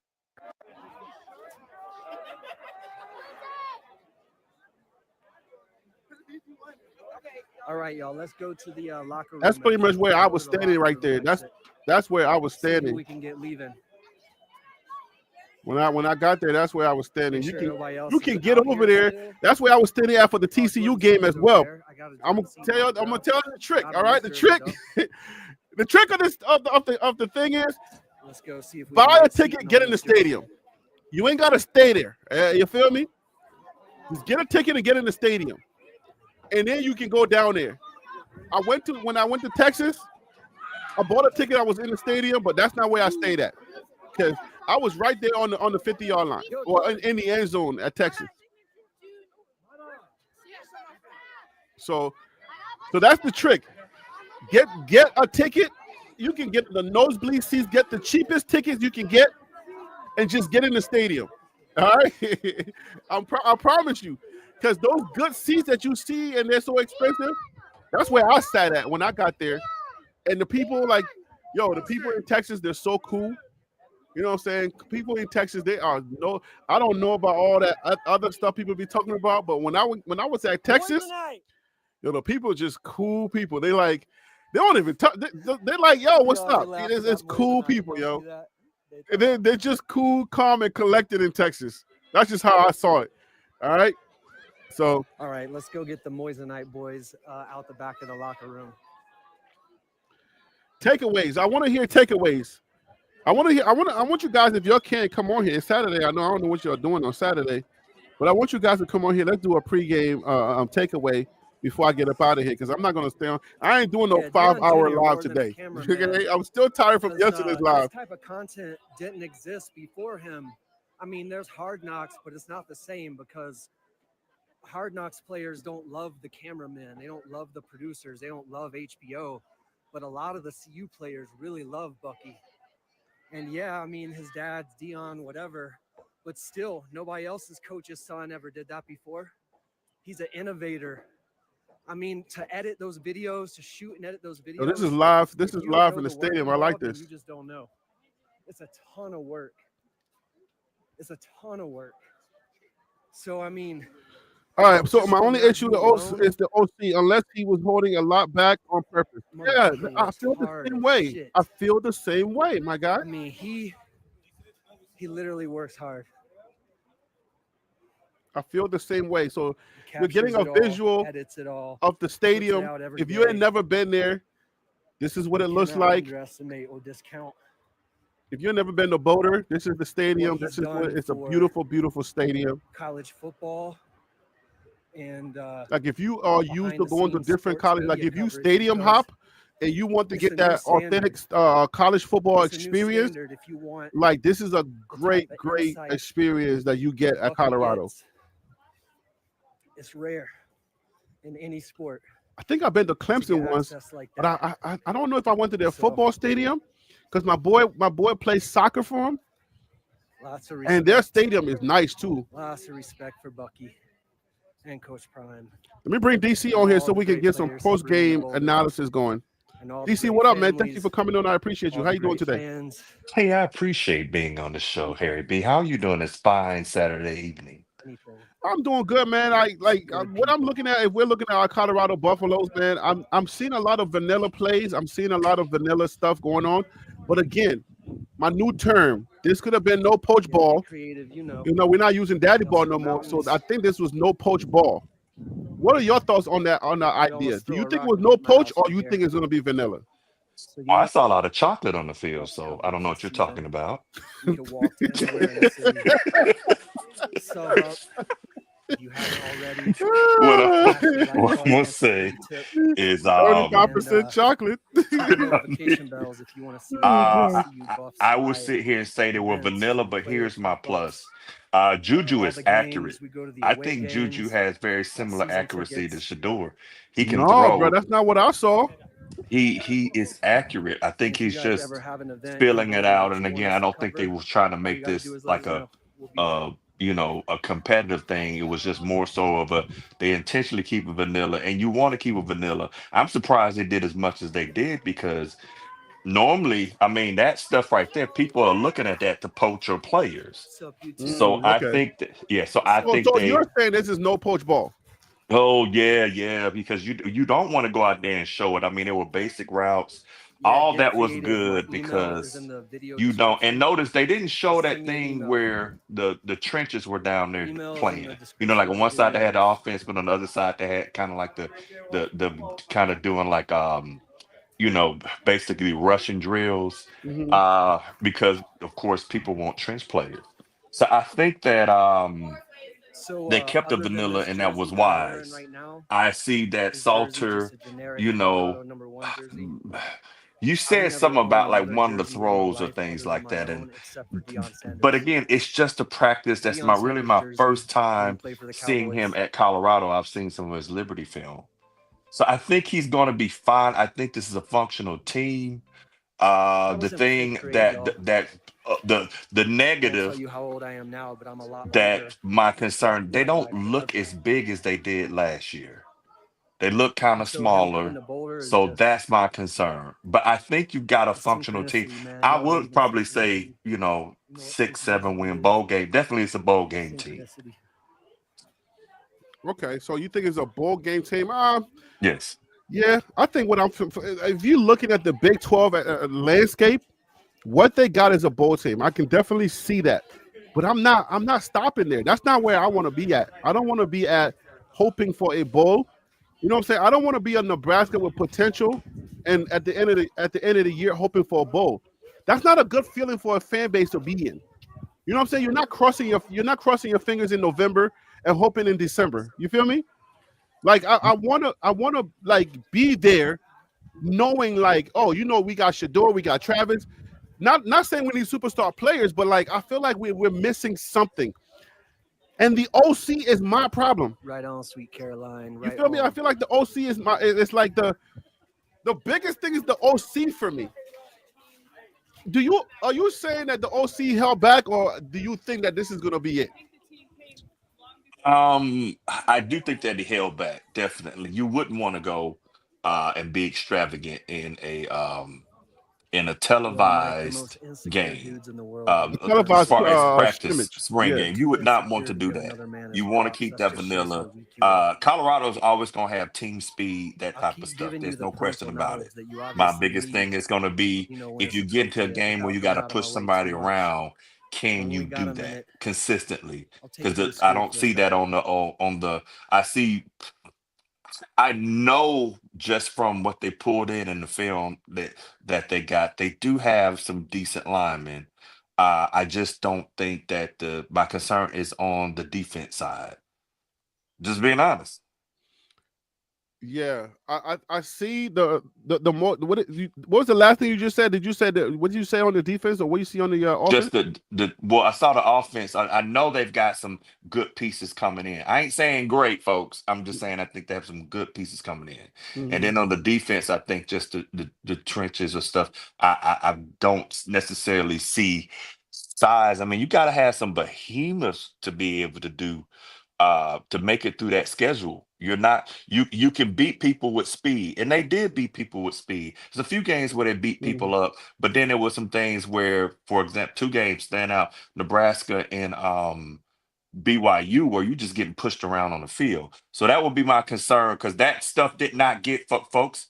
I know I'm giving you praise. I know folks only seem to hear the negative. Some people see the negative, but you didn't get what was fixed from the BYU game. You didn't get that fixed overnight. That's something that probably is not going to be fixed until July, August, somewhere at that time. You got your players bigger. You got them, but you also got them big enough to where they can still have speed. That's the thing about it. You can get your players bigger, but then the drop off of their agility comes.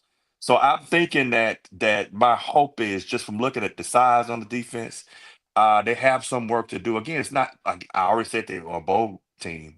I just think, for what some people are saying, like 10-2, or even the championship, I don't see it, but I could be convinced. So, all right. So, yeah. So, this is what I saw from Salter. I saw that he could be a general. He's calm and he's collected.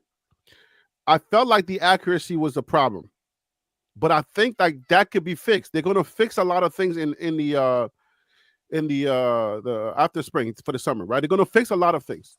So, who do you think is the starter from what you saw, just from the basic stuff that we saw? Salter all day. You have to have Salter in there, but I think they're going to bring Juju in sporadically. Again, I said they might as well give Staub a hot dog cart because he is not going to be nowhere near that field. Because I don't really, but I think it's Salter, absolutely. And I think Hayden looked good. I have to give that to him. If they continue to have that, I think they're going to be all right. But I can't say they're world beaters from what I see. So, okay. Juju has some work to do with confidence. All right. I see a little bit of confidence issue. Just a little bit of jitters. Maybe it was just, being in front of a big crowd like that for not a big crowd, because he's been in front of big crowds all his games. Like that game that he played, his finals game, he was in front of a big crowd. So I don't think a big crowd is going to be a problem, but I think he's under a lot of scrutiny when it comes to this here college football thing, because when they prop you up, they're propping you up just like, they're propping you to bring you down. So if you're not careful, man, like it can go sour. So I think that maybe there was some nerves there. So I'm looking for that to be fixed sometime, between now and in August. But the question is, do you let that, do you come out the gate with that because of politics to keep him? Because he's a freshman. So do you let him start for political reasons, or do you go for the win? No, they can't afford that to do this year. I mean, you can't pay what they're paying Prime. I know folks say, well, this will be a throwaway season. I don't see that at all. This is one cannot of be a those throwaway where season. it cannot be a throwaway season. What I think it is that they're kind of, because balancing, stacking QBs is not easy to do. So, for example, notice like Ohio State will have to go out and get QBs, and Michigan will have to go out and get QBs. Only a few teams have been able to hold on. One being Texas. I mean, most of the time, you would not hold on to an Arch Manning generally to a point, especially as good as he is. I think you're going to have to get packages where Juju gets in and you get him some playing time, and that's to his advantage. The thing is, with you not having Shador in there, I think you will have it like if they get ahead, you get Juju in, or you do get some times where they may need. Put it like this: I've watched them do a lot of these things, like when Jalen Hurts was at Alabama, and they would have stuff where he would come in. And so here's the thing: I think you have to get Juju in to keep him there. But I don't think that you're going to start the season off with Salter, because you got to get Juju used to that college game speed. Is different than high school. Yeah, and let me just answer what's in the chat. I think what's who said it? KMS says, where was he not accurate? All right, so this is what I mean by accuracy, right? Like short balls are easier to throw. When you're doing the short balls, like you're just dropping it in a few yards. You're dropping it 10 yards, right?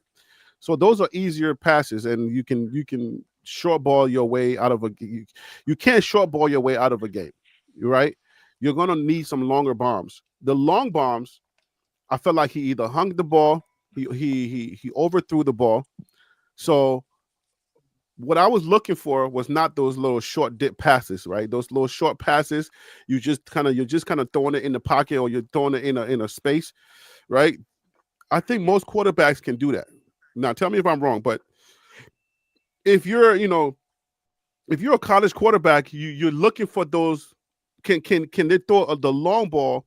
And when they throw the long ball, are they hitting their target? How are they hitting their target? Right? Are they leading the person? Go ahead. Yeah, but I'm gonna say is that, man. I mean, that's the thing about that you can get spoiled seeing Shador. Well, not right now. Because Shador can make accurate 40-yard passes on a dime right before the player's about to step out the end zone. Yep. That's hard to do it. Shador was the dude. Again, I know folks say DC be hating, but I've never said a bad word. Dude can drop the ball in the basket. We saw him do it with Shepard. We saw him do it with Hunter. We saw him. He can do that. So no matter where that receiver was on the field, Shador can make the throw. That's part of his even NFL grade. But there's a reason why Salter is here. And he does. And I didn't see that part. But again, it was vanilla. Can he make those throws where it's like, how did that dude even drop that ball in there? Yeah, right. How did he drop it in there with where only his receiver can catch it, right? Those are the type of things I'm looking for. And I don't think I was going to be able to see it here. But the couple that I saw, he either hung it too high in the end zone. The guy was he let the guy too far out. So I'm looking for those little things that those little mechanics that are going to make the difference when the game is on the line. Those are the things that I'm looking for. Can he do the basic stuff that any basic quarterback is supposed to do? That even if you're going to do a bunch of short balls, then put Ryan Staub in. He was backing up Shador, right, for 2 years. So Ryan Staub has some experience. He has some experience. So if you're going to do just short ball your way out of the Big 12 this year, put in Ryan Staub. You can put anybody in to do those little short things, right? But I'm looking for the 30-yard, the 30-yard, the 40-yard passes. Those times when you need a quarterback to be accurate enough to make those passes, to put it in the places where those tight. I don't want to say tight hole. Windows. Let's say windows. Thank you. Windows. You want to put the ball in those tight windows. You want to put the ball in those tight windows where only your wide receiver can catch it or your tight end can catch it. So, but if you're going to tight end your way out of the Big 12, where I need 5 yards here and there, and we can then run whenever you can. I don't know that you make it to the Big 12 title with that kind of game plan. He can. I'm gonna tell you why. You say you because can or he you might cannot? not be. He can, and here's why I'm gonna say that. Okay. It's Tell me because why. he might not be able to throw the ball with the accuracy of Shador. Again, these are not at the moment. Neither one of them are first round QBs. You wouldn't expect a freshman to be, and then Salter. If he was the first round QB, he would not be at Colorado. He would be in the draft to be drafted in the first round. I think, but see, the thing that Salter has that Shador doesn't have. No, absolutely not. But what I would say is that Salter has is he's got the wheels. He can run. Okay. So I think he's more agile than Before you continue, tell me this: do you think that was on purpose to make him not run? Was that a no poach idea? Shador. We all know Shador is not finna shake a possum. So we all know that's not finna happen. I'm talking about Salter. Was it a no poach idea to make sure that Salter is not using all of his mechanics running like a Milroe, right? You don't want to see that right now. Oh, okay. No, you don't want to see all that. You want to keep this thing because again, you got people that are going to try to poach your players so he can keep it as vanilla. And I wouldn't want them to be running, either one of them to be running. Anyway, in a spring game, a QB should just be looking to basically go through the rhythm, not taking off and running, all that good stuff. And they could have had him run a little bit, but I think they were just trying to keep it vanilla. And I'm fine with what I saw. Again, when I was looking to see, is Caden Salter functional? Yes. Okay. I'm comfortable with him being in that position. But it all depends. For me, the conversation is not, will Colorado have a decent team where they have a team that make the bowl game? I think they do. The issue is that when the people are sitting here saying the 10-2, or you're saying I'm winning the Big 12, I don't see that at this moment, because think about this, folks. You can sit back and look at data of the players and stuff like that, but you've never seen this team. You have never seen a Colorado team without Travis, without Shador, without BJ Green. You haven't seen that. And you don't lose that type of production and just automatically just say, well, it's a plug and play, because Colorado doesn't have the Well, depth you to be generally fair, rotate a lot of people in. to be fair, DC, keep in mind that the players that came in after year number one, we didn't see them either, but we had an inkling of what Colorado could do based on the gaps that they needed to fill, right? So we knew that the gaps was not that wide open. After year number one, we're like, okay, we have a good wide receiver room, and we have what I would say the best quarterback in the business, and we have a lockdown corner. So that made us feel that gave us a lot of confidence going into this to 2024. But because we didn't know how BJ Green was gonna react, we knew his production. But we needed a little bit of is DC. I think something's going on with your camera, because I'm hearing myself. So log on and log back on. Log off and log back on. Microphone check. Yeah, that's deep. Microphone check. Yeah, DC, that's you. Just come back on when you're ready, DC. Mic check. Yeah, come back on when you're ready, DC. So we knew the players. We knew the players that we were getting that we already had from the 2023 season. We needed to just fill a few more gaps. So that 8-4 was easy for me to predict. This time around, I don't know about Kaidon Salter, but a little bit that I just learned, I know that he could be a general. That's a good thing. I'm happy because they had to hide certain things. It had to be vanilla. So I feel like, oh, okay. I saw glimpses of what may could happen, and they're not going to show you everything. And Well-Off is not going to show you everything either. So I think I'm good with what I'm seeing so far. At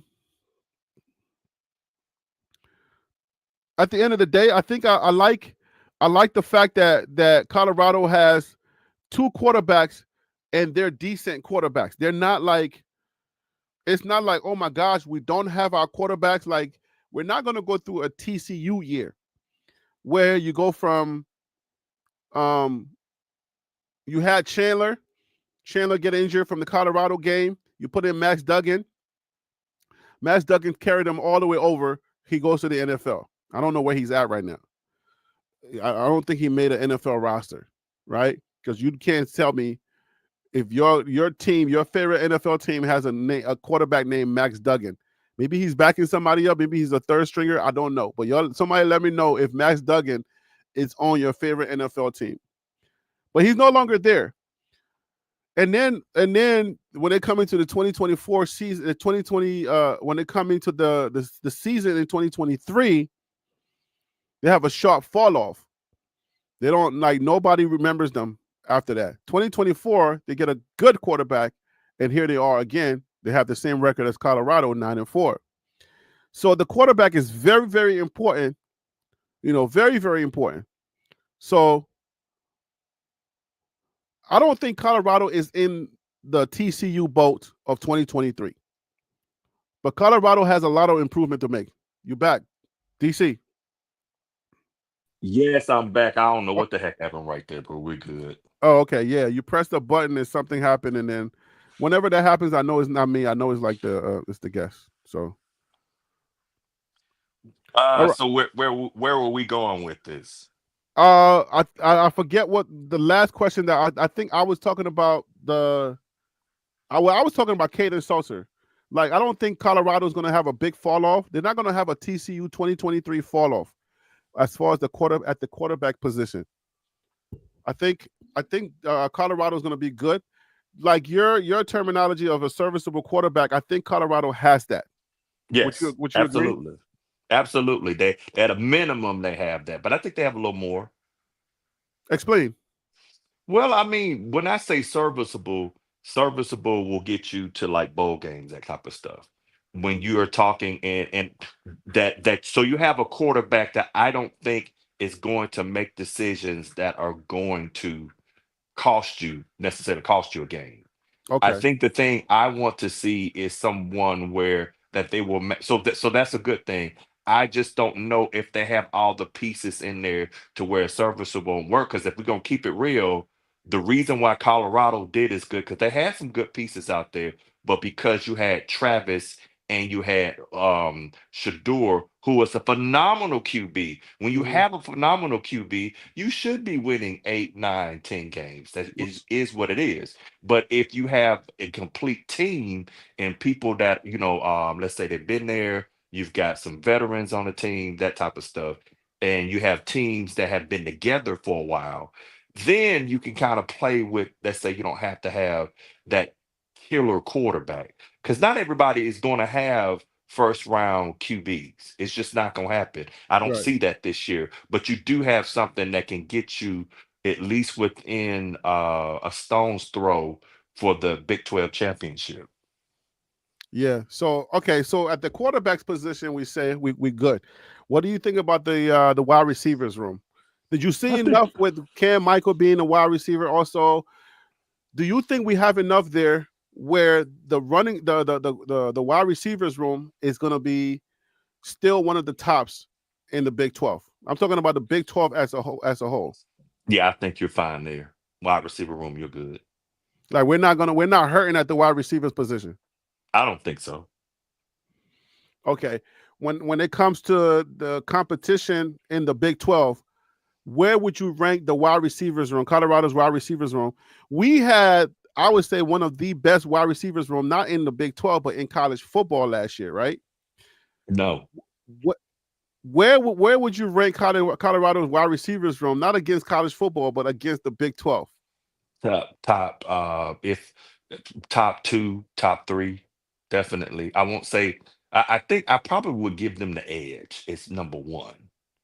Only because of just the way that they play and what you have on that. And I would say I'm not here because T-Mac is gone, so I'm not hearing or in my mind going through the Big 12. I don't think of any receivers that are out there that's just gonna make me go, wow, this person is number 1. So I think as a collective, they probably have, arguably, not definitely, they probably have the best wide receiver room in the Big 12.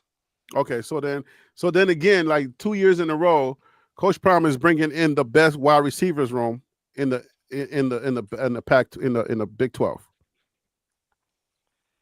Yes. Hey, All right. I don't get it. But check this out, man. I don't get it. I'm literally sitting here saying, this is a side note, that I think they have the best wide receiver room in the Big 12. And folks still got an issue with it. What do you want me to say? They have the best receiver that ever existed of all times? Folks, come on, can we talk football? If there's a receiver on the team that you think, there's nothing wrong with dropping in the chat. And I suggest that because the hating stuff, folks, it takes away from really good conversation. Name me your top 3 in the Big 12. Name me, there's nothing wrong with that. Because we're talking, if we're wrong or it's opinion, just drop it in there. But let's have a conversation. I think that in year 3 of Prime, can we move past the disagreement being viewed as hate and just say, hey, DC, I disagree with you. So-and-so at Oklahoma State or so-and-so at Kansas State, I think they're good. But continue, Harry B. Well, I don't just to let you know, if you're worried about the chat, I don't think you're ever gonna get people to stop saying hater. Anything you say that is not like just put this in your mind. Anything that is not glazing is hate.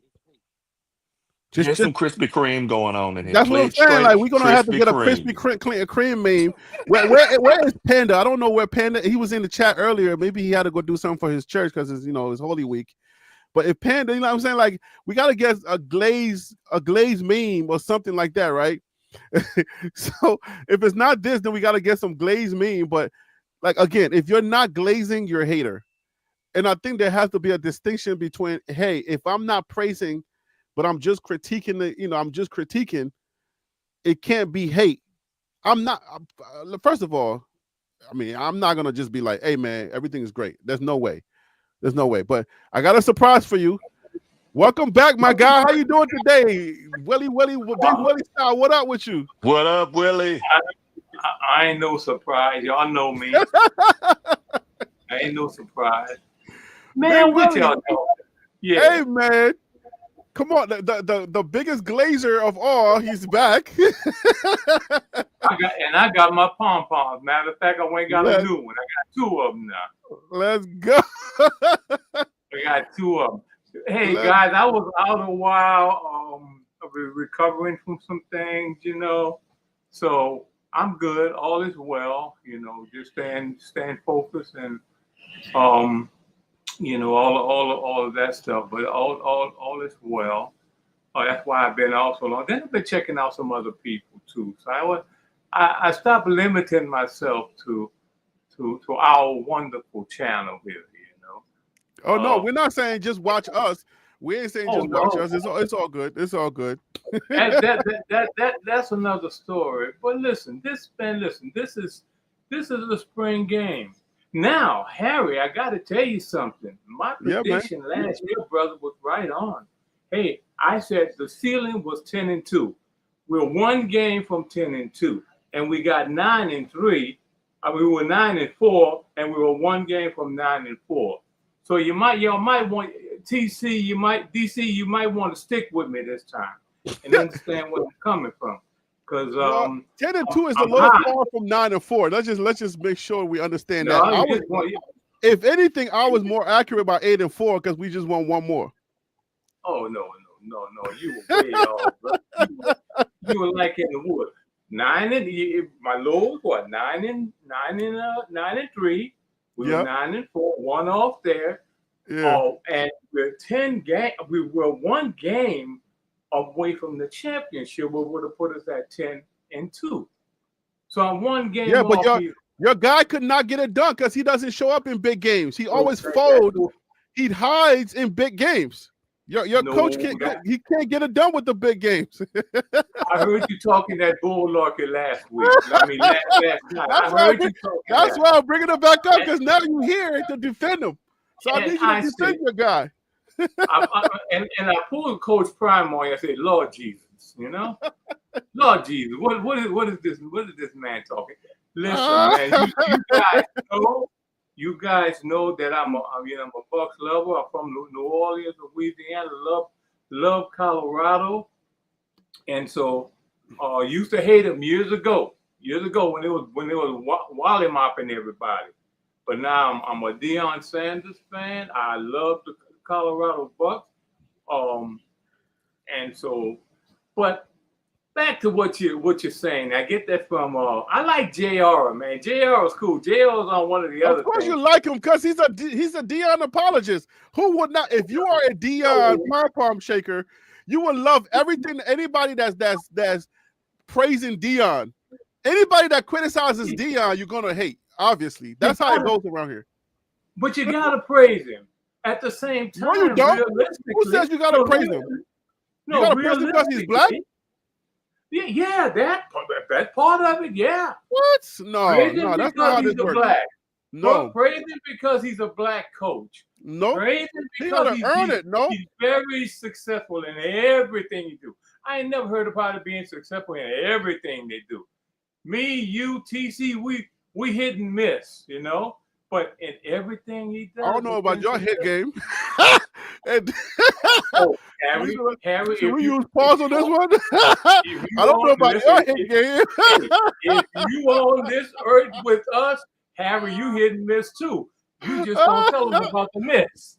Oh my gosh! Welcome back, Willie. Is that true? You hit and miss too. We all hit and miss. But here's a man that even when he miss, it's like God. He knows how to make it strong. Bro, pause. What is going on right now? Willie, I just need to know. I just need to know. Pause everywhere. With all that glaze, are you making cake donuts or the regular fluffy ones? Which ones you making today? Fluffy ones with the powder, brother. In New Orleans, we got the powder. Oh, you making a beignet? So you making a beignet today? Got the powdered one, man. Them bad boys. So powdered donuts. Yeah. So you making beignets? Nah, we need a pause button. Nah, hold up. I'm about to go on Canva. Hey, Canva, send me a check. I'm about to go on Canvas and get a pause button. There's no way. We gotta get a pause button going. Like he how did you say he brings it? How do you bring what? You tell me. Oh, you got to look at the whole man, buddy. I look at the whole man. Big sure he's got some faults and stuff like that. But guess what? He's the coach. I got faults.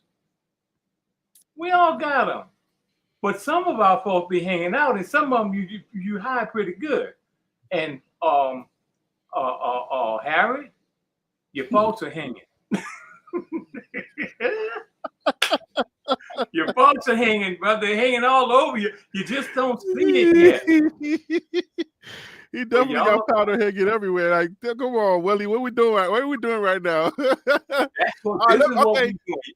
All right, so give me some critique. We working you back with the pause button, but give me some critique. So that's the schedule. That's the 2025 schedule. You might want to lower your volume, Tennis, because we get an echo. We got Georgia Tech, Delaware, Houston. Who is that? I don't know that logo. We got BYU, we got TCU, Iowa State, Utah Utes, Arizona, West Virginia. You gotta put pause on that audio.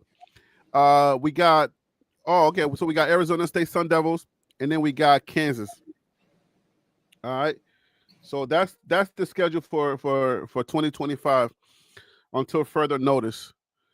All right. So let me get your assessment.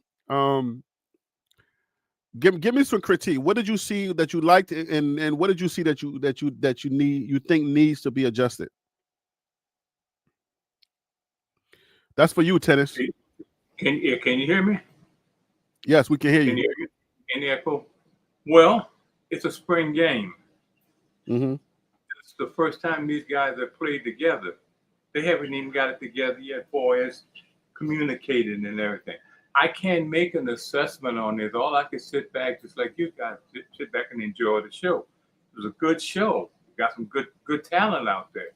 Oh, in DC, by the way, the big boys that should have been out there, DC, I've seen them. They got some big boys on that line. That offensive line, they're huge. I saw them with my own eyes. I was hoping they were smaller, but they wouldn't go away. And so I'm not going to even make a prediction till maybe about the second or the third game, because I need to see how they perform, how this team. Now, remember, last year we were winners, baby. We can speak on winners. We're 9-3. We can brag on that. They can't say, well, you lost. No, we won. We won. We were 9-3. We were one game away from a freaking championship. One game. Harry, think about that. One freaking game. It doesn't matter how we lost it. We could have won it the other way, but we one game away. So I'm going to wish. I'm not going to give a serious prediction. Probably. No, tell me what you think needs adjustment. You told me what you like, right? Tell me what are there any areas of adjustment that you think that, even if you think it was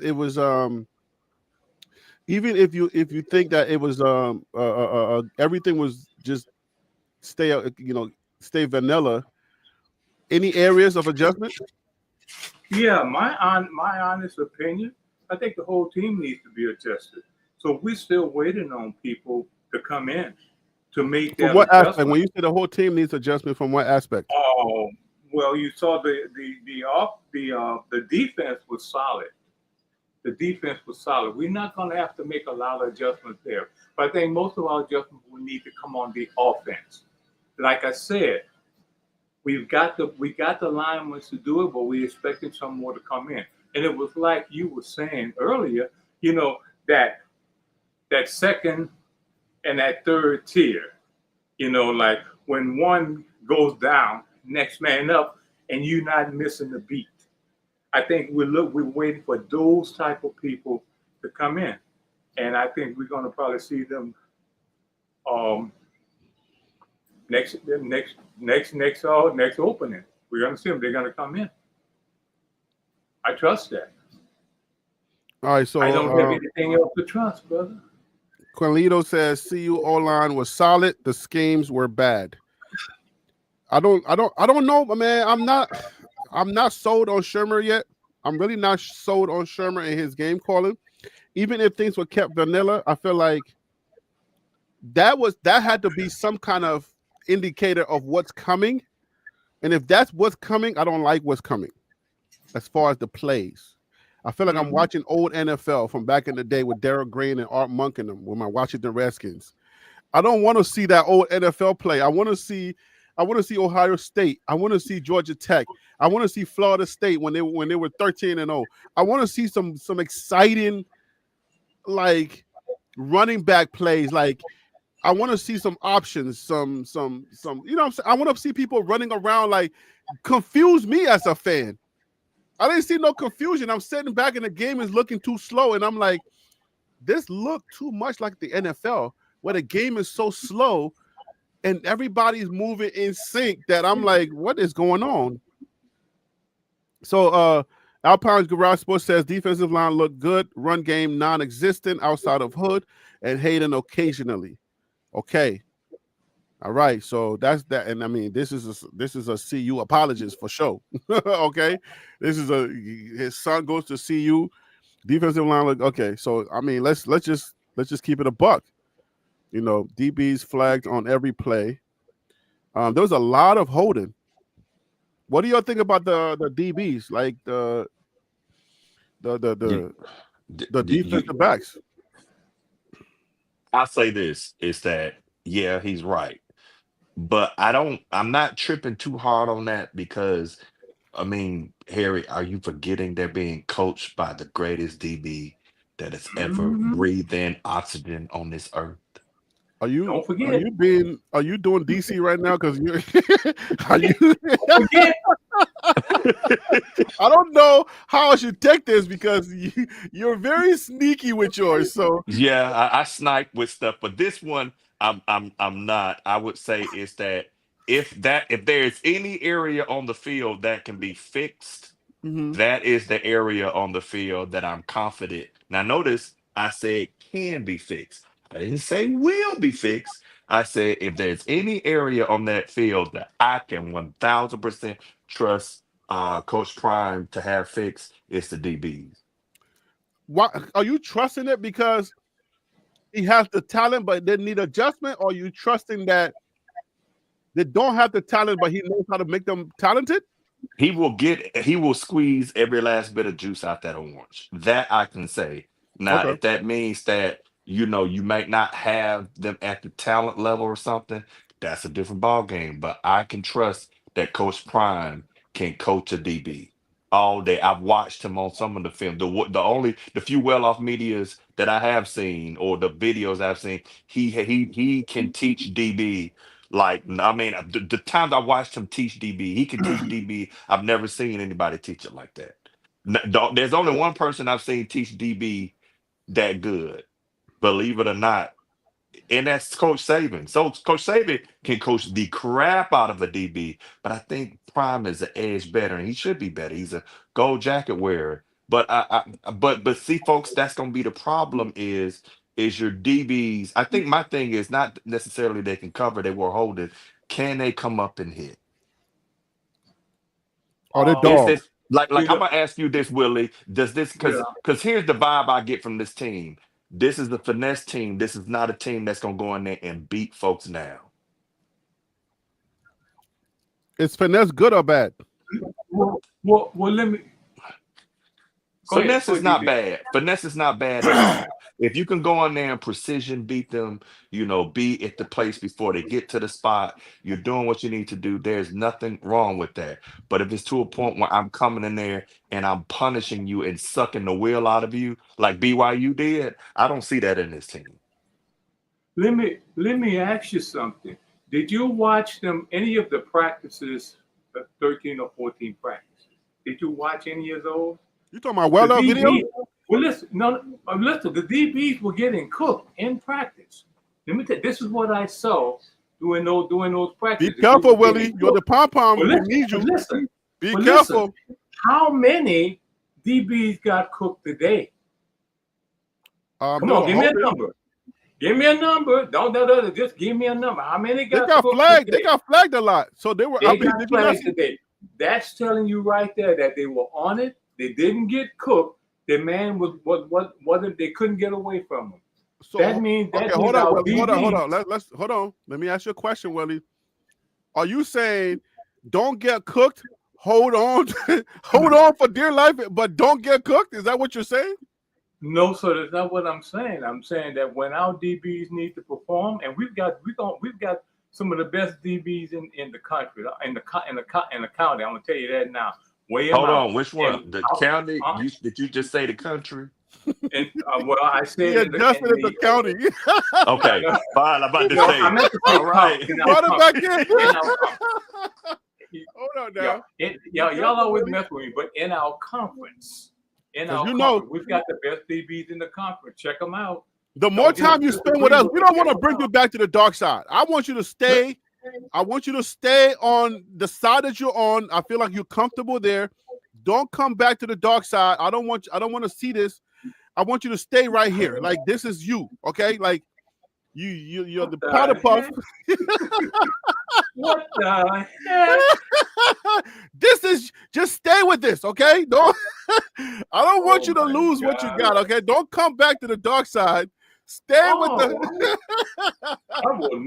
It was telling my man said, "I will never go back to the to the dark side." Oh no, no, Oh, my no, God. no. Okay. All right. So I want you to give me a fair assessment. The DBs got flagged today. What is your takeaway from the DBs that you see getting cooked in practice, and then the DBs getting flagged today? Isn't that the same thing? No. Here's the upside of a DB getting cooked, okay, and not getting cooked. The upside of it is that when you get cooked, that means you slow. That means you can't keep up with their fastest receiver. They get by you. They're blowing by you. And when you get flagged, now if you guys notice Coach Prime, he got a lot of flags. But you know why he got the flags? You watched him play. Go and watch some of his video. He got a lot of flags because he was on his man. And so he did little things to kind of like, okay, to show you I'm here. I'm right here.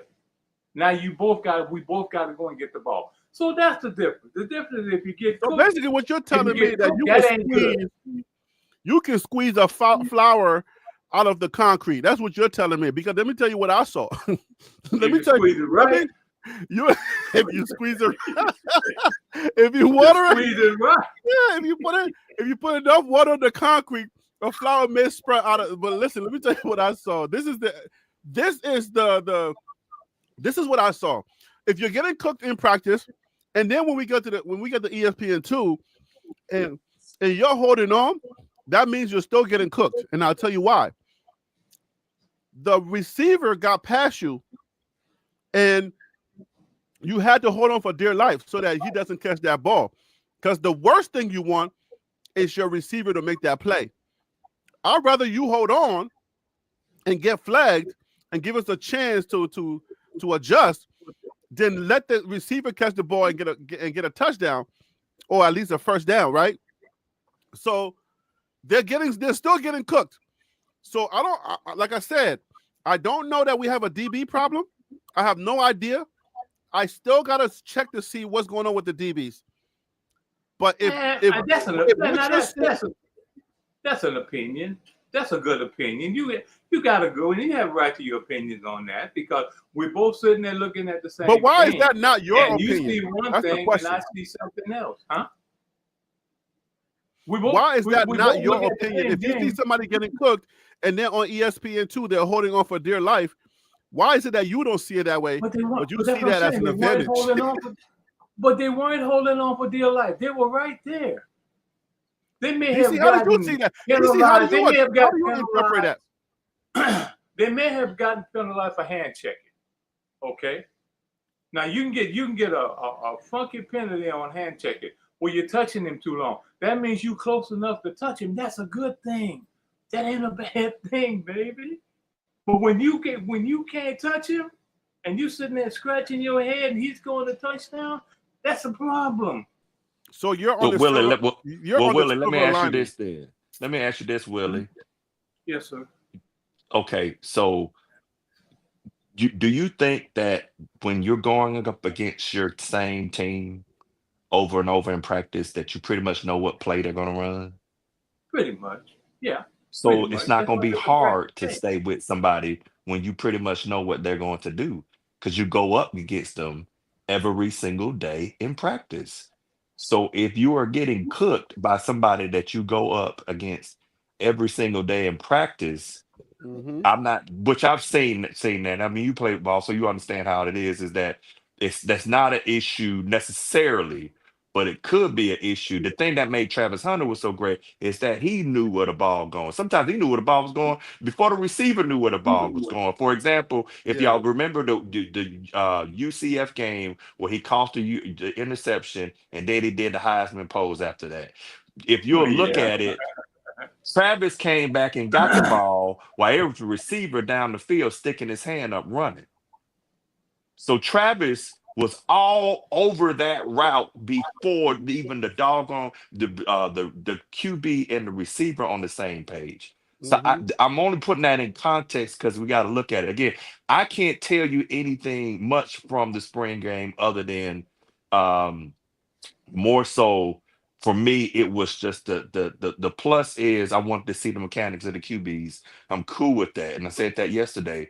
The thing I see that's concerning me though is the size of the players did not get better, and I think I need Colorado fans to understand this. It's not hate, it's accuracy. It's that you got pushed all over the field by BYU because they were bigger, they were stronger. You are faster and you had the better QB, but you got pushed around. So when you come against a team that can push you around because you don't have the QB that we know of at this time and the receiver that can save you like Travis and like Shadur could. So that's why I would never put nothing down on this game. I agree with you, Willie. I can't make it real. I think they have enough talent to be a bowl team, not like the first year. I'm just basically saying if the QB is not average, then it's not going to happen. If it's above average and they play lights out, they're going to be fine. Yeah. Well, that's like that. You got to forget about BYU. Why ever we go to talking about a bowl game, everybody pull BYU out of the air. That's because you have to. That's the thing. That's what we gotta be worried about. Listen, it's like talking about an ex-wife. You want to talk about your ex-wife in front of your freshman? Willie ain't changed one bit. Will you talk about your ex-wife in front of your freshman? Good or bad? You don't want to go down that road. So BYU is Mormons. They can have more than one wife, so I guess you would. Oh, they can. That's okay. How do you become Mormon? They're behind us, man. They're behind us. If I look behind me, how many wives can you have as a Mormon? You can have as many as you want. Word? Some of them. Yes, some of you have as many as you want.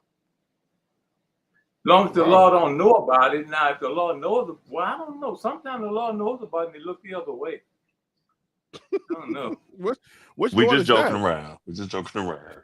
Which Lord is that looking the other way? Like he ain't the one that turns the other cheek. My best friend, I hope he's not listening. He's probably not listening. My best friend is Mormon.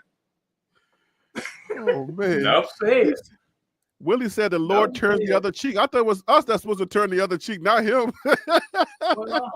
Well, he got multiple wives. This turned all kind of cheeks. But let's continue. But that's another story, though. He's turning multiple cheeks. But no, Harry. Sometimes. Harry, now let me get a little personal with you, Harry. Let's get personal.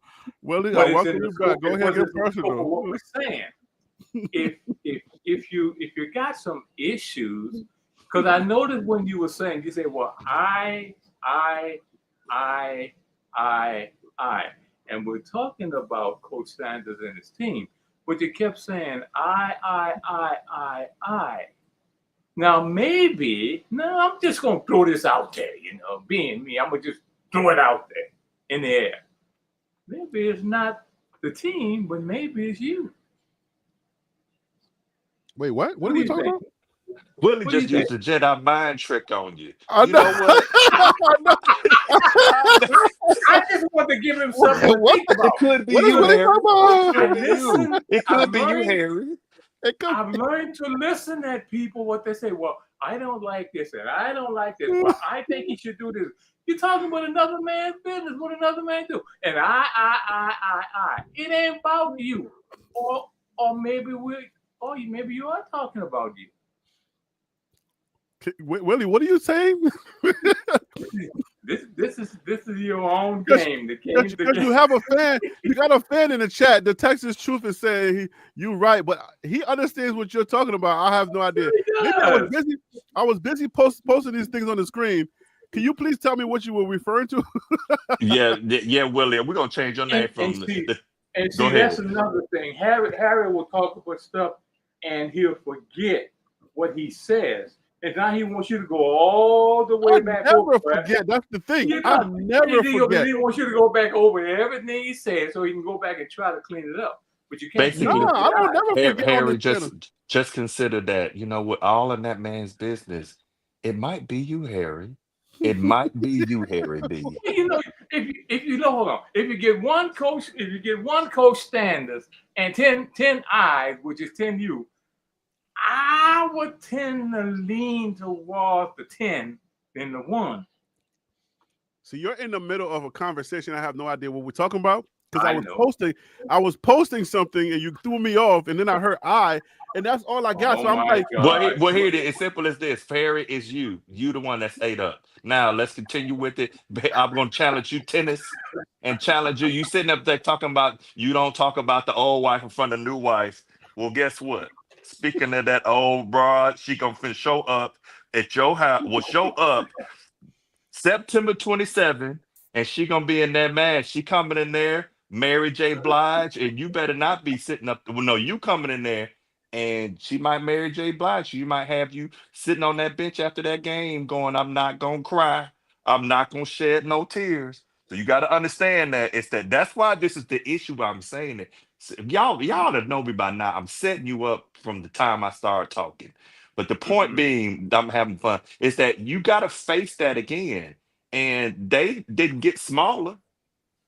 They got that. So that's my concern. I want to see you. Listen, Willie, I would love for that dream of yours that, you know, similar to I Have a Dream, Martin Luther King. I would love for the dream to be just as important. Where I hear you, Willie. I have a dream that one day Colorado would win national championship.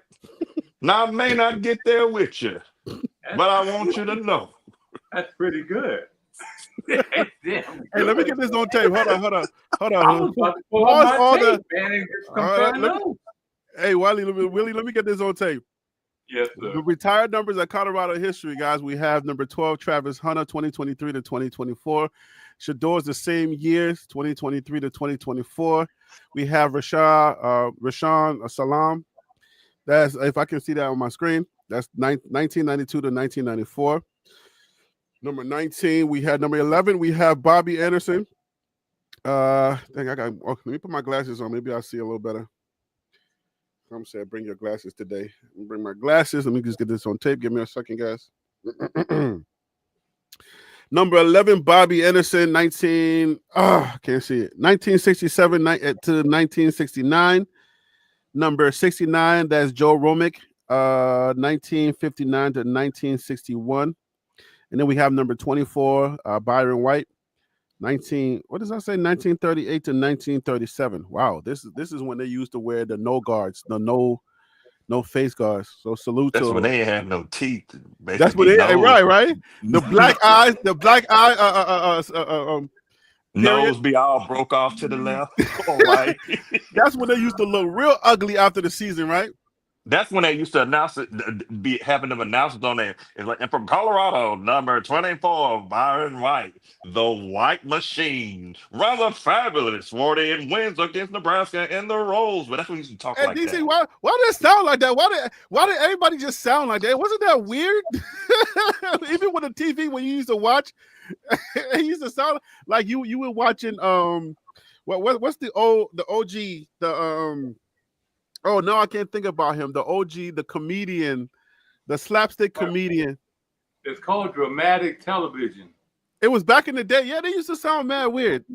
But anyways, that is the what's the name? And I didn't get this one on tape, so let me go ahead and get that one on tape. Give me a second, guys. CU is going to honor Coach Mack with statue and scholarship. All right, so I wonder what the scholarship is going to be, because you know how they have like this is a coach's scholarship. So I wonder what the scholarship and how do you earn the coach's scholarship. So I wonder what that's going to be. Hey, Alpine, do you know what the scholarship is going to be? And how do you earn the coach's scholarship? Like, what exactly are they going to do? And DC, you're familiar with Coach Mack because he started something outside of CU that was very big. Can you tell us a little bit about what that was? Oh, Promise Keepers. It was about men of God handling business. Harry, you would have loved it.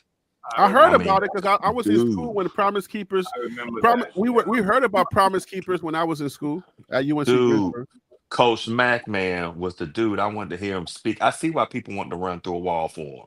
Coach Mack was the truth. Everybody that ever met that man, I didn't get a chance to meet him, but I did hear him speak and listen to a lot of his stuff.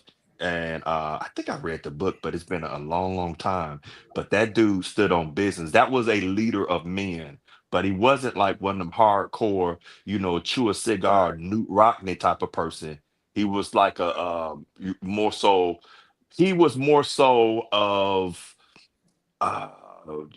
early day, because then in the end he got a bad name, but like an early day kind of a Joe Paterno, that type of stuff. He was just a really good guy, and that they should have been done had stuff out there for him.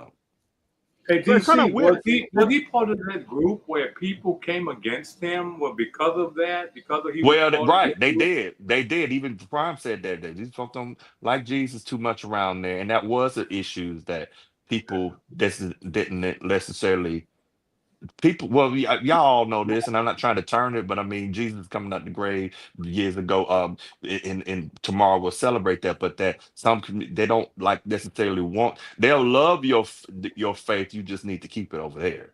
So that was the issue that people have, and then the irony that the school kind of went down a little bit after that, and people weren't caring about that. Because think about it, a lot of these people should have been celebrated. So how do you have Coach Mack and all that kind of stuff, and you're just now getting to a point where you really celebrate them? I think that. So I have to say that it was definitely. I'm gonna tell you this. Just a side note. Rick George needs his flowers because he was able to go in there and sell something that most folks did not want. You can't tell me they didn't want it. You talking So about he was Prime? Yeah, well, I think that people were okay. Some people may have been. Again, I don't want to speak for Colorado fans, but I do remember when they were good and then when they got bad. But some people, they don't place a priority on this. For example, think about this: the school with the biggest endowment is Harvard, but they're not spending money on NIL, or they will kill people. I mean, as far as recruiting, so some schools don't place a priority on that, and the priority wasn't placed, I think, till Rick George got there. And so we have to give him flowers, because back in the day, Coach Mack had Colorado, you had a lot of folks walking around with Colorado gear on, all over the place. Yeah, tell the truth. Oh yeah, that's part of their storyline, where people on television saying, man, they was everywhere wearing Colorado gear. Our culture had Colorado. I mean, you had all kind of artists. I'm sure the chat would drop some folks, but y'all know back in the day, Colorado. And I mean, y'all think about it. Think about this, like sports in the 90s. I mean, think about it. You had from the Jordans. You had Colorado. You had all those things. You had late 80s and 90s prime. You had all that. So Colorado and even Cornell Stewart, all of that stuff, people forget that Colorado had a part of our culture. Yeah. So it's a lot that went on. And then as far as Harriet's Men of Faith, it had a part in our culture as well. Mm-hmm. So he transcended sports, and he transcended the Christian landscape in America. Because yes, they did. Yeah, because what he did with Promise Keepers was well, I mean, it was phenomenal. It was something that was really big in America. Bro, you had men. It was all men. Yeah. Stadiums full of men worshiping God. I saw it. One of the most powerful things I've ever seen in my life. To include, I was there. Legion Field is where I saw it. In Birmingham, Alabama was when he came.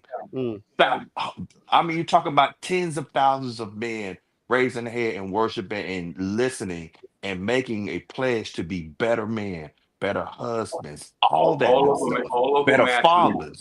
That was powerful, but I know we get a little off, but I just had to share that. No, we're not getting off. I'm asking to talk about this. Right. I We're mean, definitely, that's what I want to talk about right now. I mean, that's good. That's good because I remember that. I used to hate Colorado, hate when they would win because they ran that doggone wishbone, man. I hated that wishbone. But they, you know, that hate now is turned into love, liking them, because I remember the history when I used to hate them. Now all of a sudden I'm liking them, you know. But well, now but that was because of that. works. A lot of that was. Let's see. I think Colorado was in that. I think Washington was in that Promise Keepers thing. It was all of the athletes. I think mostly all of the athletes around the country.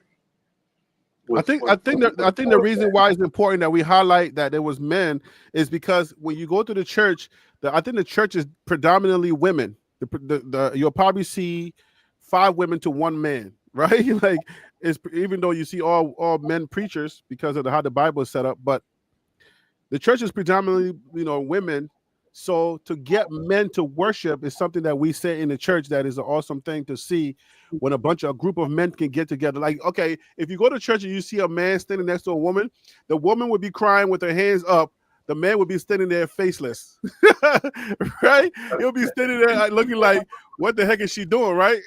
So I think the thing we say when we see a bunch of men worshiping God and like really going in, it's something that we highlight because men are in the church, but they're not as vocal and they're not as they don't participate as much as the women do. Is that? But I'm gonna tell you, is that right? Right, but I'll tell you haven't been church for and gave my life to Christ around the back in 95. I would say is that what I've seen now, and having worked at churches doing music and stuff like that, what I don't like is that the church, it comforts children and it coddles women, but it condemns and criticizes men.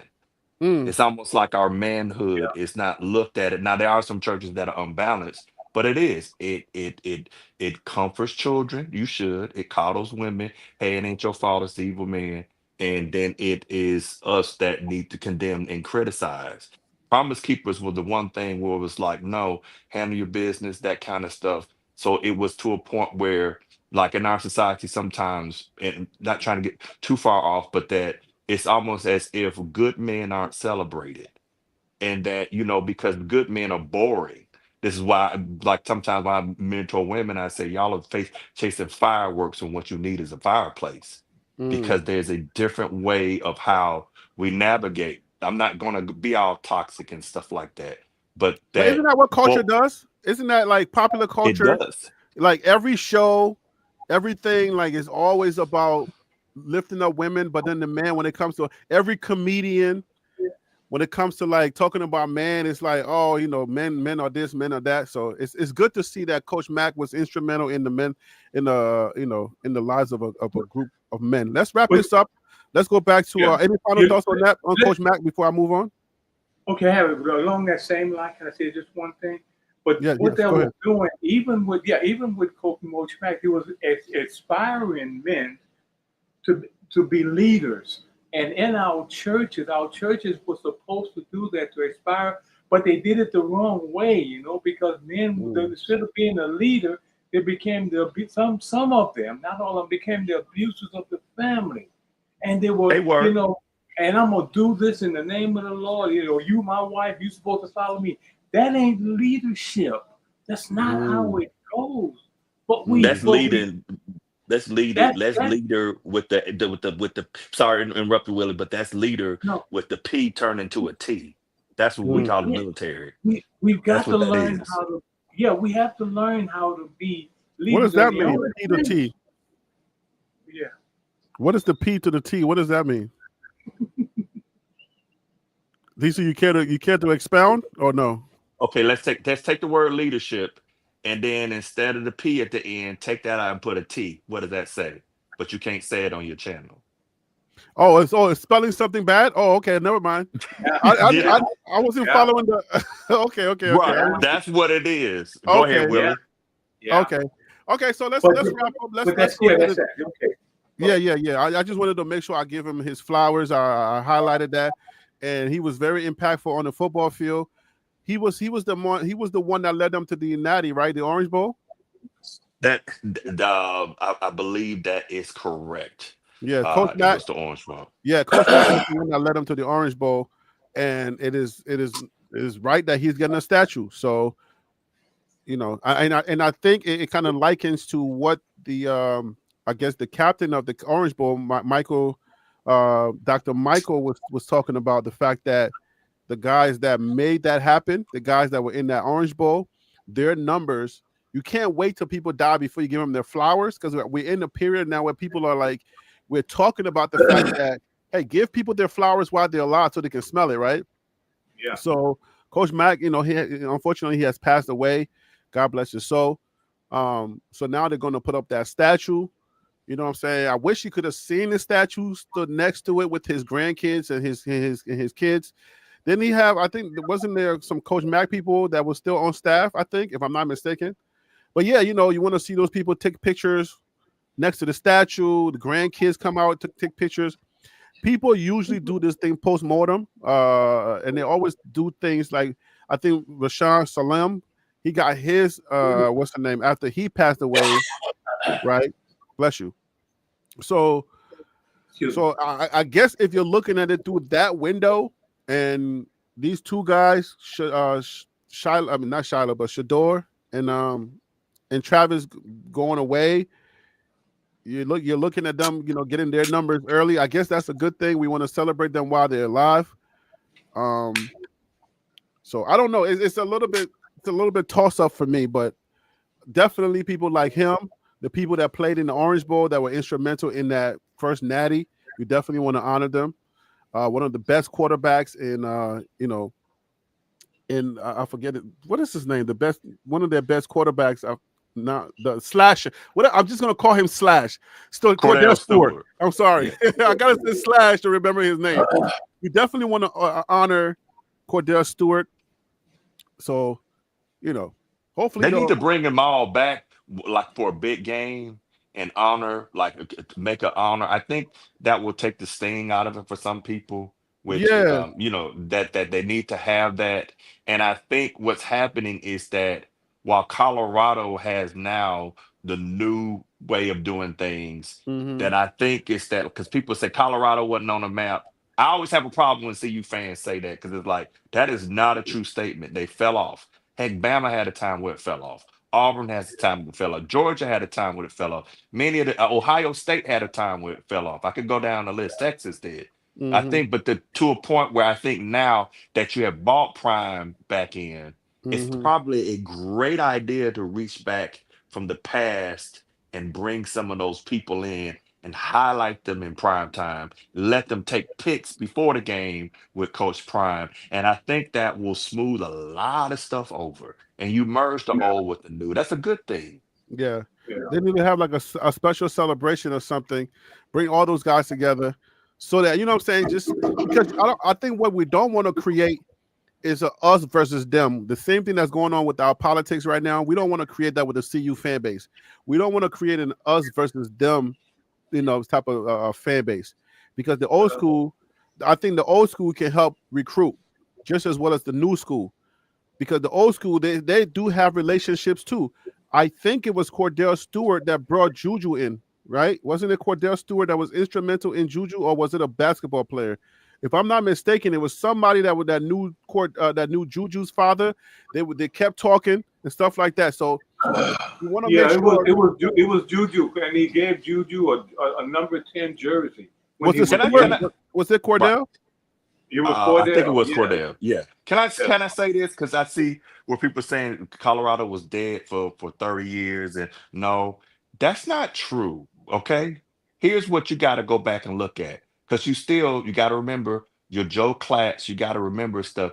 They still had, because everybody has a tendency to focus on that 6-year window and that last year of 111. And I know why you use that stat of one, and they went from 111 to X, Y, and Z. I know why you use it, but you really need to go back to it. Is that there was a window where they were horrible, but there was also a window where they were doing all right. When Matt McChesney played, they were doing good. They weren't world beaters, but not a lot of people stay world beaters. So I think y'all need to understand this, that no, and that Colorado had probably a 6-7 year window where they were horrible. That is a true statement, but they still had seasons where they would sometimes win 5 and 7, which is not good, but they had window. Heck, folks, look at this. That happens. Look, Nebraska went into oblivion land themselves, but they had a rich heritage. Now they're coming back as well too,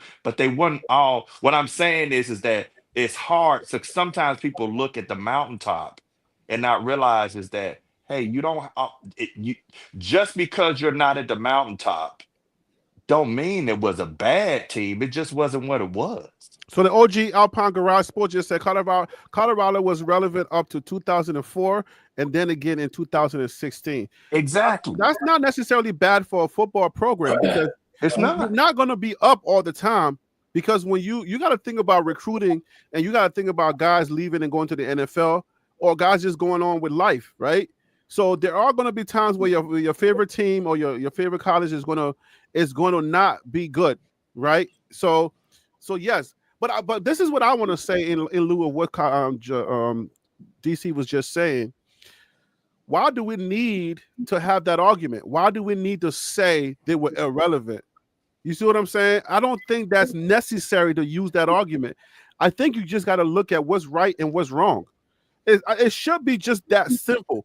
What's right and what's wrong, right? The guys that led you to the first natty, you need to honor those dudes.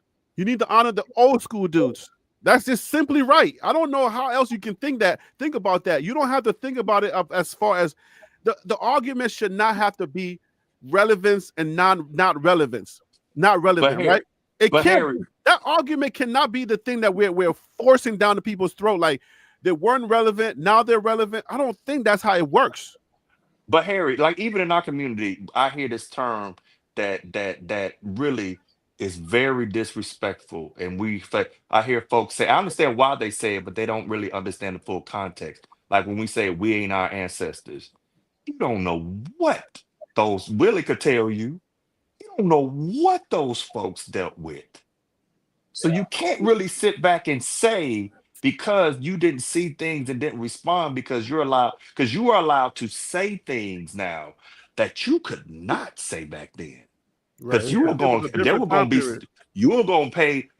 you was hardcore, but understand you could not do certain things. And when you meet those, again, I always tell folks is that when you talk about, we ain't like them women watching my grandmother can pick acres of purple hull peas, which sucked as a kid in the summer, or watching them being able to kill a chicken and not go to the store and just pick a pack of nice chicken breast of what free range grass-fed chicken. Yo, I already sent you the link.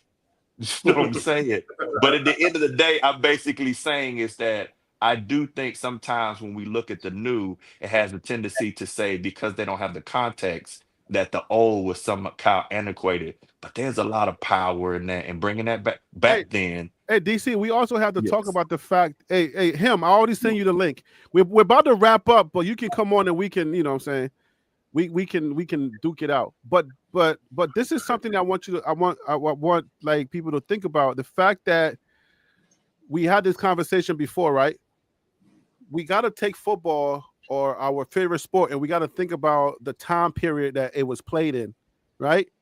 The time period that football was played. This football that's being played now is not the same football that was being played when Cordell Stewart was playing. The football that Eric Bieniemy and them they were playing, it was different. So you got to be able to judge it on different levels. The way that they referee the game is totally different now. There are some measures that they had to put in to protect the players. Now there wasn't no targeting back then. That's what I'm saying. So the guys that thrive through those periods that we're talking about, they deserve a different kind of respect. So it's not, you can't look at this thing through the window of, they were irrelevant for this amount of years. No, we're talking about when Colorado football was going through its ups and downs. There were guys that held it up. So those guys need to be honored just as well as the guys that are today that are putting it on the map. So it's not fair to just say relevant versus not relevant, because you're not judging it based upon the time frame that the football was being played. Your thought, DC, and I'm going to bring on him. Or tennis, if you want to drop tennis. Go ahead, tennis. I mean, you're talking about, when you say relevant, you're talking about importance. What's important, and when are you important? Everybody is important in every situation. I mean, like with the Colorado thing, man, and they putting it in a period time where, okay, well, here for a certain amount of years, nobody heard of Colorado because Colorado was, there was like, scum of the earth, and then they go to get the record to prove it. But if you go back, like the guy was saying earlier, as far as 2004 and 2016, Colorado was very relevant. But it's just when people use those words and they apply them to, oh yeah, well, that's got to be true. Look, and just 3 years ago, they were like 1-11. And a lot of teams been 1-11. Some teams didn't win any games, Right. You can't judge history based on that. You can't judge history, especially football history. They use certain words, Harry, to make their point, and words have meanings, man, and that's why. And I'm not gonna let nobody use a word on me that I'm not gonna look up. If I'm reading a book or whatever, and I run across a word that I don't understand what the hell that means, I stop right there, and let me research it, because it has a lot to do with the whole text and everything. So people will take a word and say, this is what it means, and not necessarily that's not it. All right, let me bring on him. He has a thought. He's been in the chat. He has a thought about this. Him, welcome to the show. Thank you for calling in, brother. How you doing today? What's up, fellas? How y'all doing? What is your thought on? Basically, I'm just saying it's not fair to use relevance versus not relevant when you're judging the history to honor people. That's a fact, but I'm gonna speak on the relevant part. Let's be fair. Let's be honest. I don't know how old y'all are, but I'm guessing y'all around my age, 34, 35, or a little older. We all know. A little older. We all know. Yeah, we're a little older than that, too. Early 2000s, it was Miami. Then it faded to USC, and then it got on to the LSUs and the SEC. Big 12 football was only known for Texas, Oklahoma, Texas A&M. Yeah, Colorado had a maybe 1 or 2 okay seasons in the past 25 years. But from 2000 to 2025, we got to be honest with ourselves and just say Colorado was not relevant at all. They wasn't. But you don't have to. But the thing is this. Yeah, we have to be real. Okay, but here's the thing. Yeah, why is that? Why is that part of the conversation when you're judging history? Okay, I'm finna land, because what I'm trying to tell you is, like, what those two players were so impactful to the tournament. You got to think they both came from Jackson State. They were the two top 10 NFL picks. You understand what I'm saying? So the impact alone when you talk about a player that played there for 2 seasons and he's already the best quarterback in CU history, like you have to retire that. You have to retire. Hey, keep in mind we got an OG. We got an OG in the chat. Alpine Garage Sports. That's a Colorado guy. I think he's gonna call your bluff. Who's I'm asking anybody. Who's a better? I'm gonna call it too. I'm gonna call it too. Let me. So first of all, Colorado was relevant up to 2004, and then again in 2006. I said they had 2 okay seasons. There's 2 seasons. Okay, so here's the thing. Here's where I'm gonna land it on you. Basically, what I'm right now, what I'm equivalent.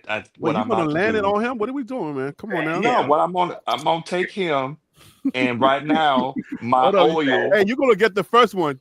You get the first pause. So him. Here's how it's gonna go. My grease is already at 360.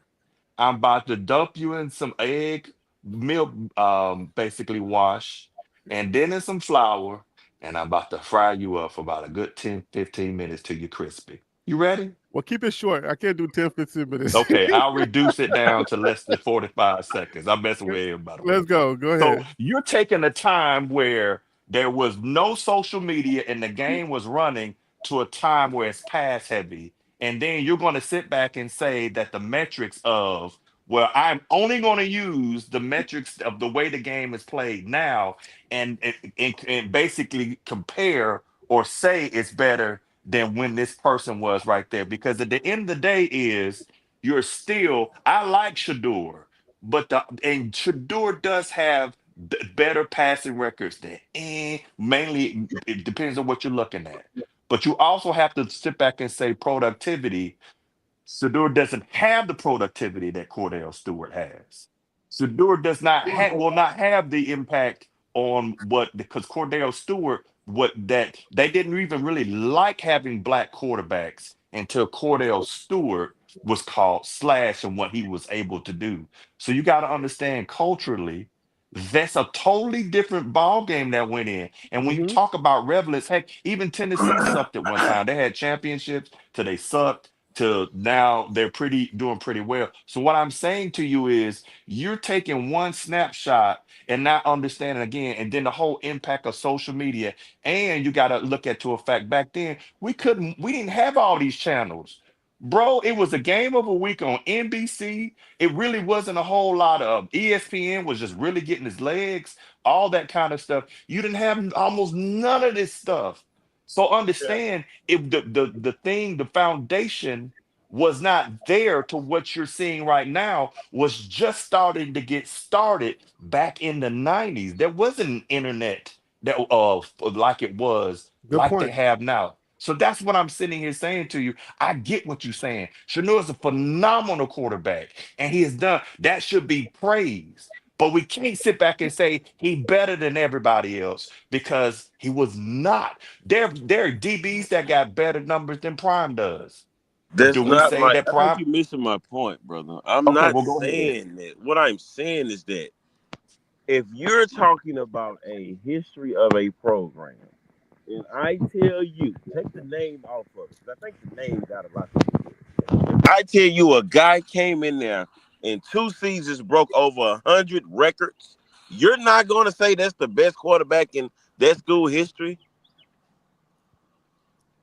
I'm going to sit here and tell you that. I'm going to sit here and tell you that I'm going to tell you this because you can't ignore the record. And hold on, before you say anything, you know Cordell Stewart also said he's the best quarterback in CU history. But keep going. Okay, and the thing, Well, what I'm saying, we're not pinning Cordell against Shedeur. When you're talking about legacy and honor, you don't pin people against each other. I'm not, Harry, don't go off on that boat. I'm not, I just used that for that's what we're a doing when we quarterback talk that about played relevance. at CU said he's the best quarterback at CU. Well, how do you know that's not him being gracious? How do you know that's not a how is gracious that thing? being gracious when I just said he broke over 100 records in 2 years? No, what I'm saying is, what were you expecting Cordell Stewart to say? What were you expecting Cordell Stewart to say? Nah, son, that dude is soft. I'm the better man. than him. They call me Nobody. Because when they start pulling up the Maxwell and 90s awards and the stats, Cordell Stewart gonna see that he wasn't better than him. But hold up. Well, guess and what? You Can I know check this Cordell out? Stewart had a way better team than him, didn't he? Well, let me go ahead and let's go ahead and also No, deal yes with the or no? Did Cordell Stewart have a better team? Yes or no? Cordell Stewart did have a better team. Okay. But here's the thing. But you're right. But here's the thing. You want to look at one set of numbers, which if you look at that, that's true. But at the end of the day, what do we play football to do? Do we play it to get video game numbers, or do we play it to win?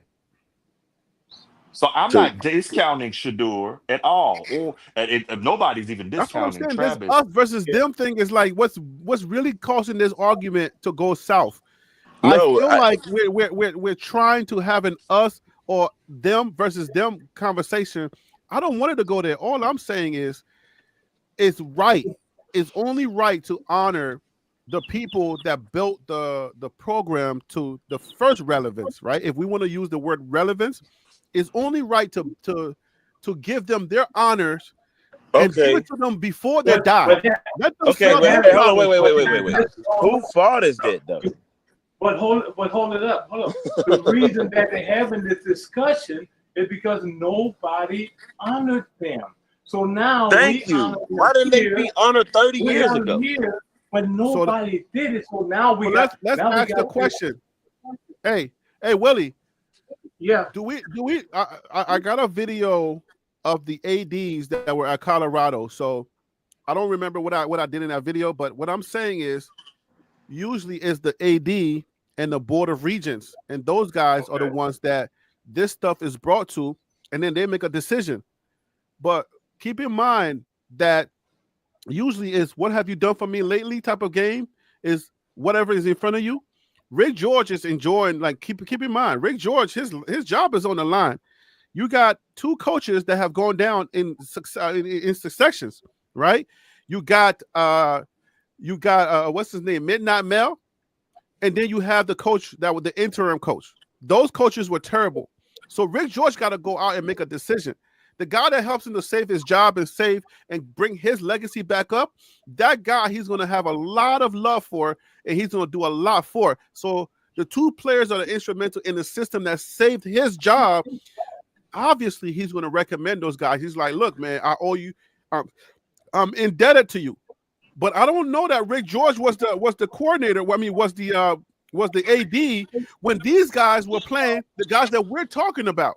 He was there when they won the championship. Let's get that out the way. He was the coordinator. No, he wasn't. He was the AD. He was the AD in 1992. Let's get that out the way.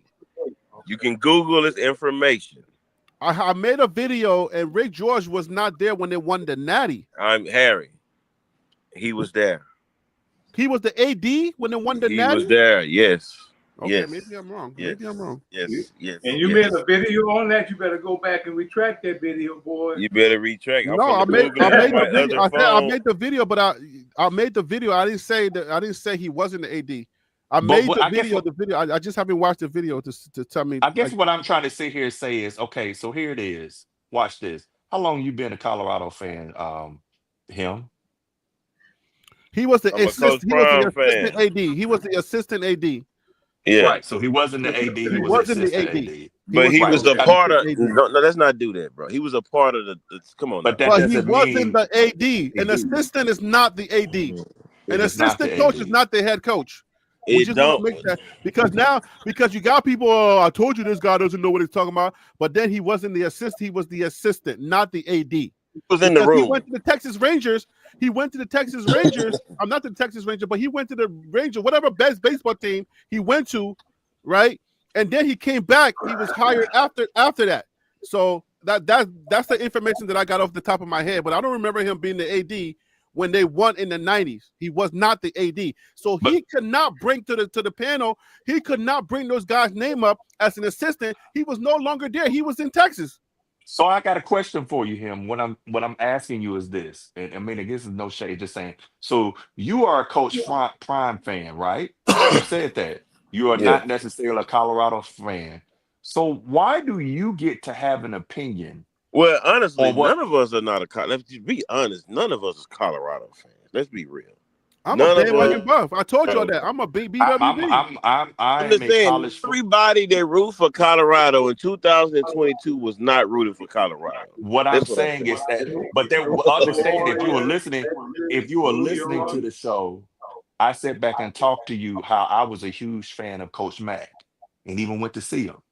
And I was also a fan of Colorado back in the day. But again, what wound up pulling me away because I have multiple teams is that my team, because Colorado won in the 90s, my team won in 92. Bama got another national championship then. And then I had my period where I became more focused on Bama and not Colorado. I'm following Colorado now because they're a coach, because of Coach Prime. And understand this, I promise you this, with those numbers, it had Coach Sanders, let's say the coach was Coach Robinson, someplace else, this probably would be a different conversation. What I'm saying to you is that why does it seem like fans like yourself, you're pushing back on something when you a Johnny come lately yourself? Like, can we have that? Can't we have that we don't whole even kind get of? that much Hold credit. on, bro. Anybody in this room right now can't tell me who was a quarterback before Shador got there 2016, 22. Point is that wasn't Alpine nobody. Garage Sports can tell you that. That's true. Alpine can tell you that. I can tell you that because I made the video, but I got to go back to my video. Exactly. My point is, But was I told nobody you paying I'm a BWB, attention? so my My information point is in is, my videos. My history is in my videos. if it wasn't for Christian Gonzalez, the cornerback, we wouldn't even know no recent players that Actually, went. no, we just went over this yesterday, remember? Remember when I put it up? I put up all the records. We went over this. Well, But let me I ask you watch this, Ken. college football, bro. I pay close attention. I'm in Texas. Colorado wasn't relevant. Y'all can argue about it till the cows come home. It was not relevant. Okay, so this is the thing. You cannot agree with me and say, yeah, I agree that you can't judge history and honor with either relevance or not relevance, but then say, then continue to say what you're saying. Do you If agree? Or do you records not are agree? broken, you can. If records are broken, you can. Let me say that again. No, but then that means that you don't agree with me. Wait, That hold means on. you don't agree with me. If you never had no Maxwell's, if you never had a Maxwell Award winner, a Johnny Unitas Arm Award winner in your school history, and this guy gets both of those awards, break all 100-some records in that school history, you deserve to honor him. And Fine. We're saying okay, but we got to add to that. We're saying yes, that's fine. If that is how you want to go about it, that's fine. But then we're also saying OGs like Alpine Garage Sports, OGs like Dr. George, Dr. George, OGs like Cordell. Those are people that don't like Prime, bro. Cordell Stewart is a prime. What are you talking about? Cordell Stewart said Shador Sanders was the best quarterback in CU. But you didn't even let me finish my thought. But you talking about people Alkaline Sports in the comments. You just said that Cordell Stewart doesn't like Prime. No, you was reading people in the comments that said that don't agree with me, right? Alkaline Sports, who is that? Alpine Garage Sports, he's a Prime guy. What are you talking about, guy? Dude, he's not a Prime guy. It's a lot of people that act like they Prime guys, but they really not Prime. That's irrelevant to my point that I'm making. But see, that's what I'm saying. Don't do that. Okay? Listen. They find stuff to argue about, bro. Ain't nothing to argue about. We're just telling you, yes, you say you have one part of the argument, and you say because of relevance, so give it to him because he made the program relevant again. We can agree to that. Two things like Phil. And he was the best quarterback. I can't finish my thought. Listen, if you want to go off of best stats, then you will be right. Thank you. If That's want to all I'm talk going about, off of. I'm going off of nobody else will break those records and see you. Okay. That's what I don't believe that necessarily would be true because we don't know what will be. But as far as where we are right now on this planet, that in this place and time, that you're right. What I'm saying to you is that you are a new fan to this game, to Colorado, just like let's say we all are. So while you might value things because you have an agenda, bro, and we all have an agenda. Right. I'm basically saying is that I respect that he broke those numbers. That is a fact. That's data. It's undeniable. But when you sit back and say we played a game to win, I promise you, had Shador not had those numbers, but they went and they had the same record, we would not be having this conversation. They got it because they won.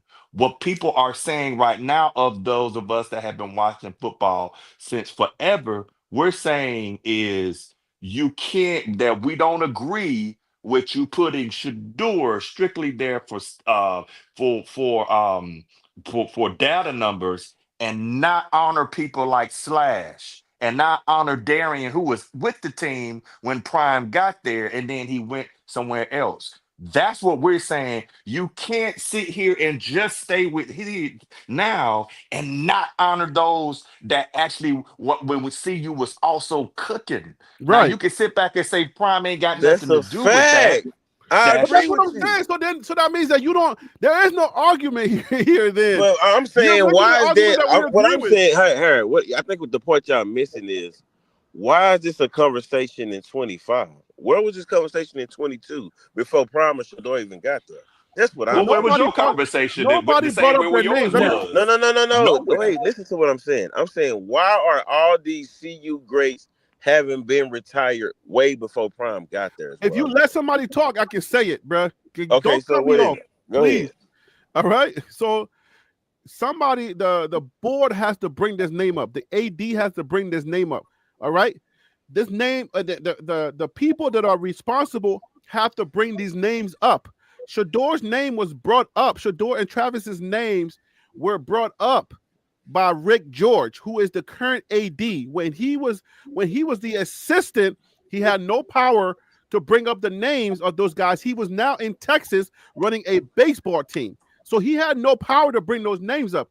Now that he is the actual AD, he has the power to bring these names up. But somebody has to make a petition. Somebody has to bring up these names and bring it to the Board of Regents and say, hey guys, what do y'all think about this?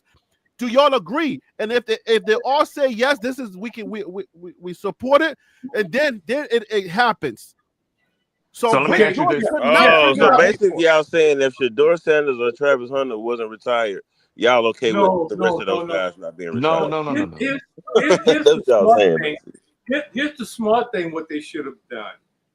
Okay, I literally said give right and wrong.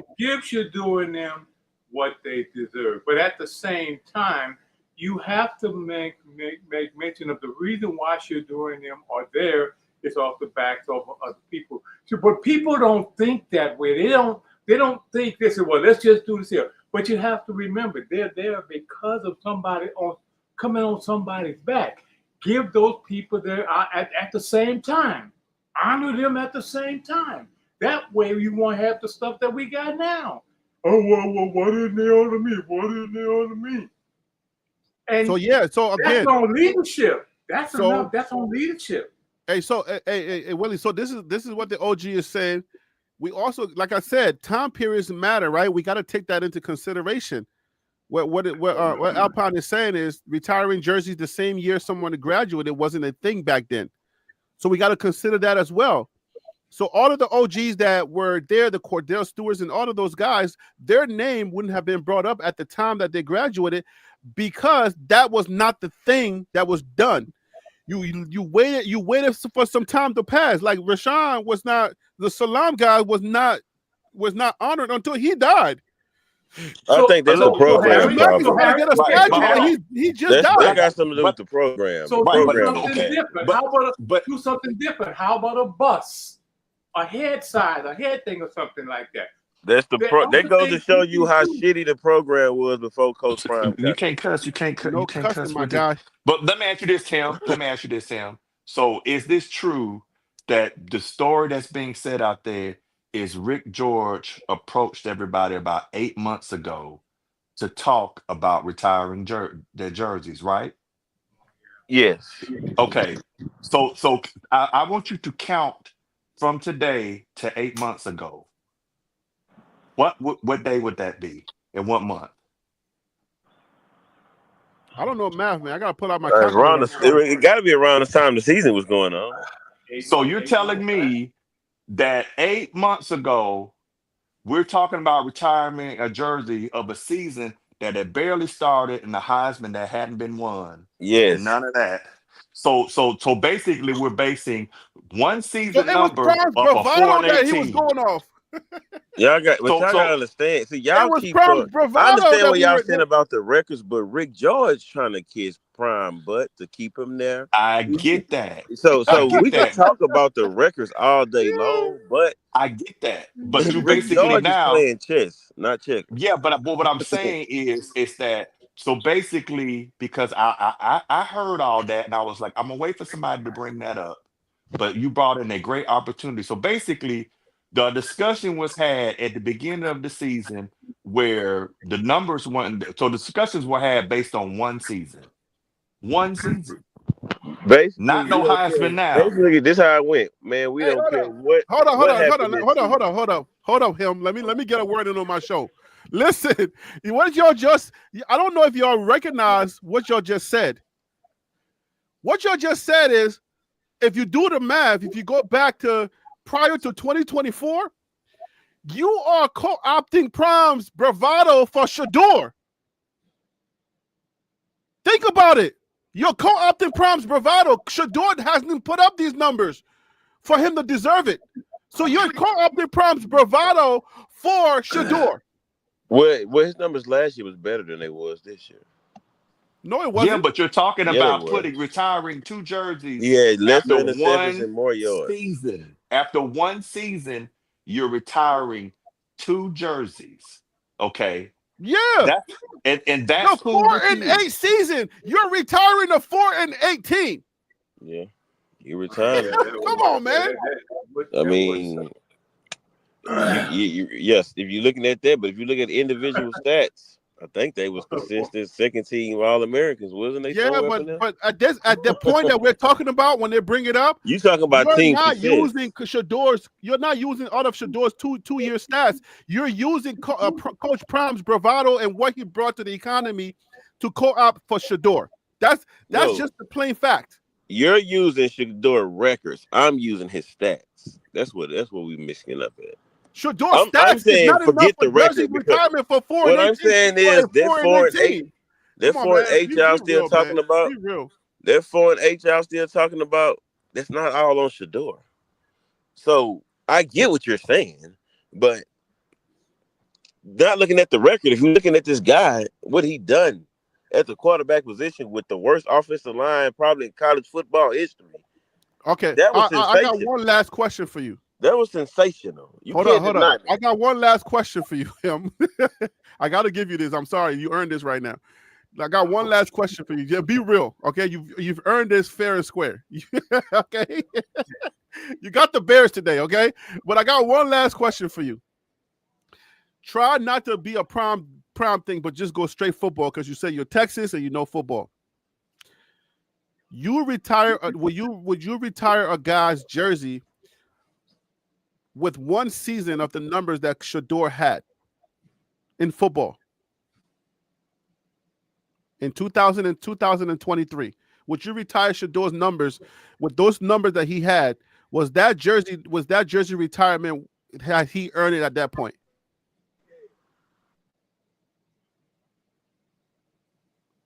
You still hear him? Did the circuits get over? Did you get circuit overloaded? Him? He's muted. Hey, him, you muted. Him. You muted, bro. You got to unmute if you can hear me.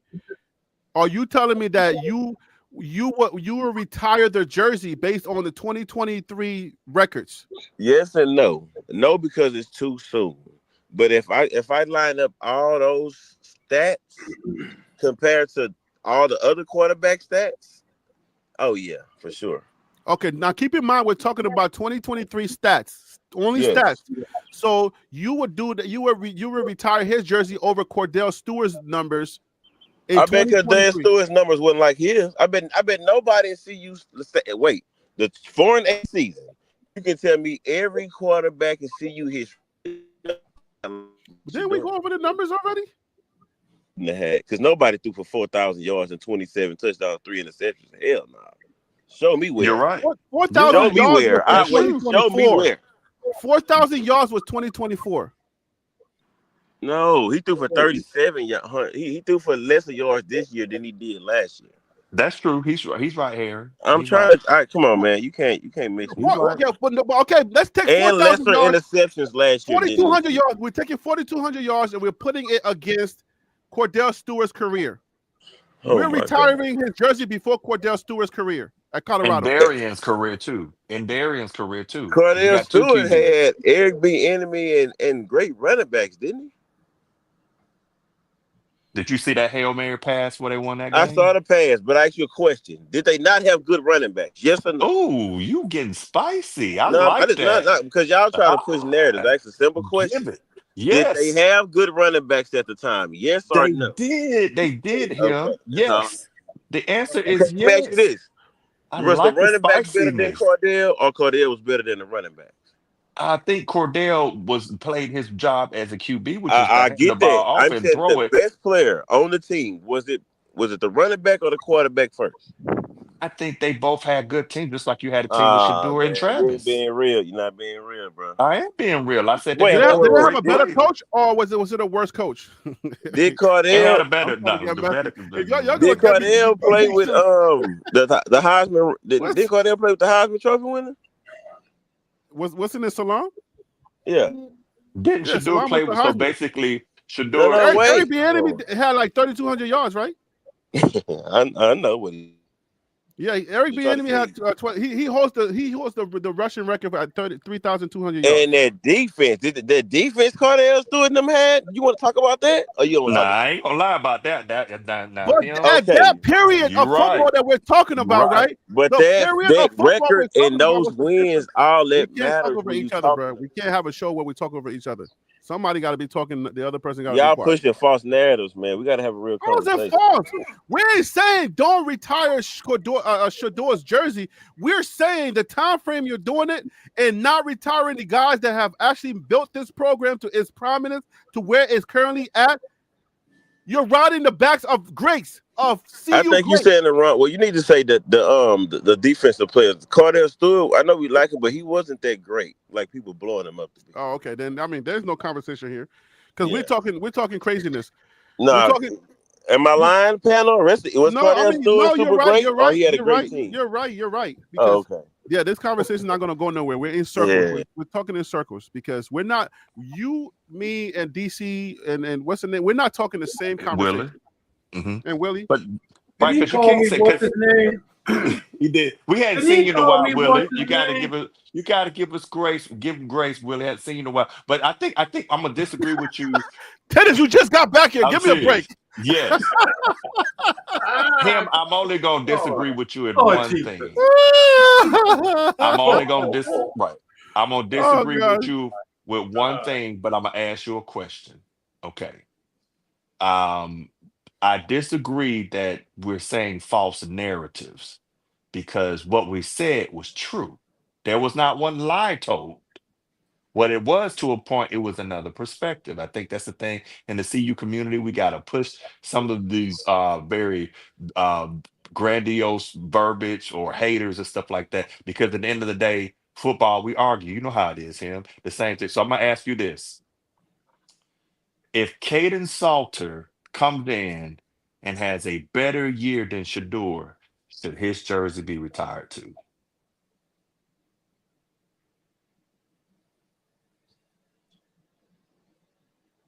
Wait, say that again, please. If Caden Salter comes in this year and has a better passing yards and better percentages than Shador does. If he break the record Shador did, of course he do. But you got to understand, what you're saying he's going to do is basically win the Heisman. I didn't say what he's going to do. What he have to do is basically win the Heisman as well. Okay, so let me ask you this then. If Arch Manning at Texas, because I know you like Texas, gets the passing Arch kind of overrated to me, but keep going. Okay. If Arch Manning throws the record, that beats the top record, should he be retired? Should his jersey be retired? No. We got to go back to that argument that is based on the school. So that we're getting out of bounds. I got Alpine says, guys, they can still retire 10 people or like 10 number 10 jersey. I don't know what this means. The argument is who is 2. Figure cannot have his number retired now. What does that mean? Somebody break that down for me. I don't know. The guy who had number 2 was Figures. He was awesome. And now that they retired Shador ahead of him, because if they had did it where they retired jerseys like normal, not normal, my bad. I don't want to go. I'm not saying that like it's normally done, rather, then Shador wouldn't even have the option for 2 unless they had something where the player that wore it could agree. For example, a player wanted to wear 2 Cam Newton's jersey at Auburn, and Cam told him no. So when your jersey number is retired, the only way somebody else can wear it is if the player agrees to it. So with this, Figures can't do it because Shador retired with the number before he did. Okay. So what is you say? They can still retire 10. Number 10. 2. He can't retire. You can't retire 2. That's the issue because Shador has already been retired with that number. So you can't I'm really talking about go back. The first part. They can still retire 10. They can still retire Cordell Stewart's jersey, but they can't do Figures. That's what they're saying. But like I would tell you, some schools do this. Like there's a stone, like Alabama has a capstone where there's like where they have their handprints and their footprints. Like you can go back and see.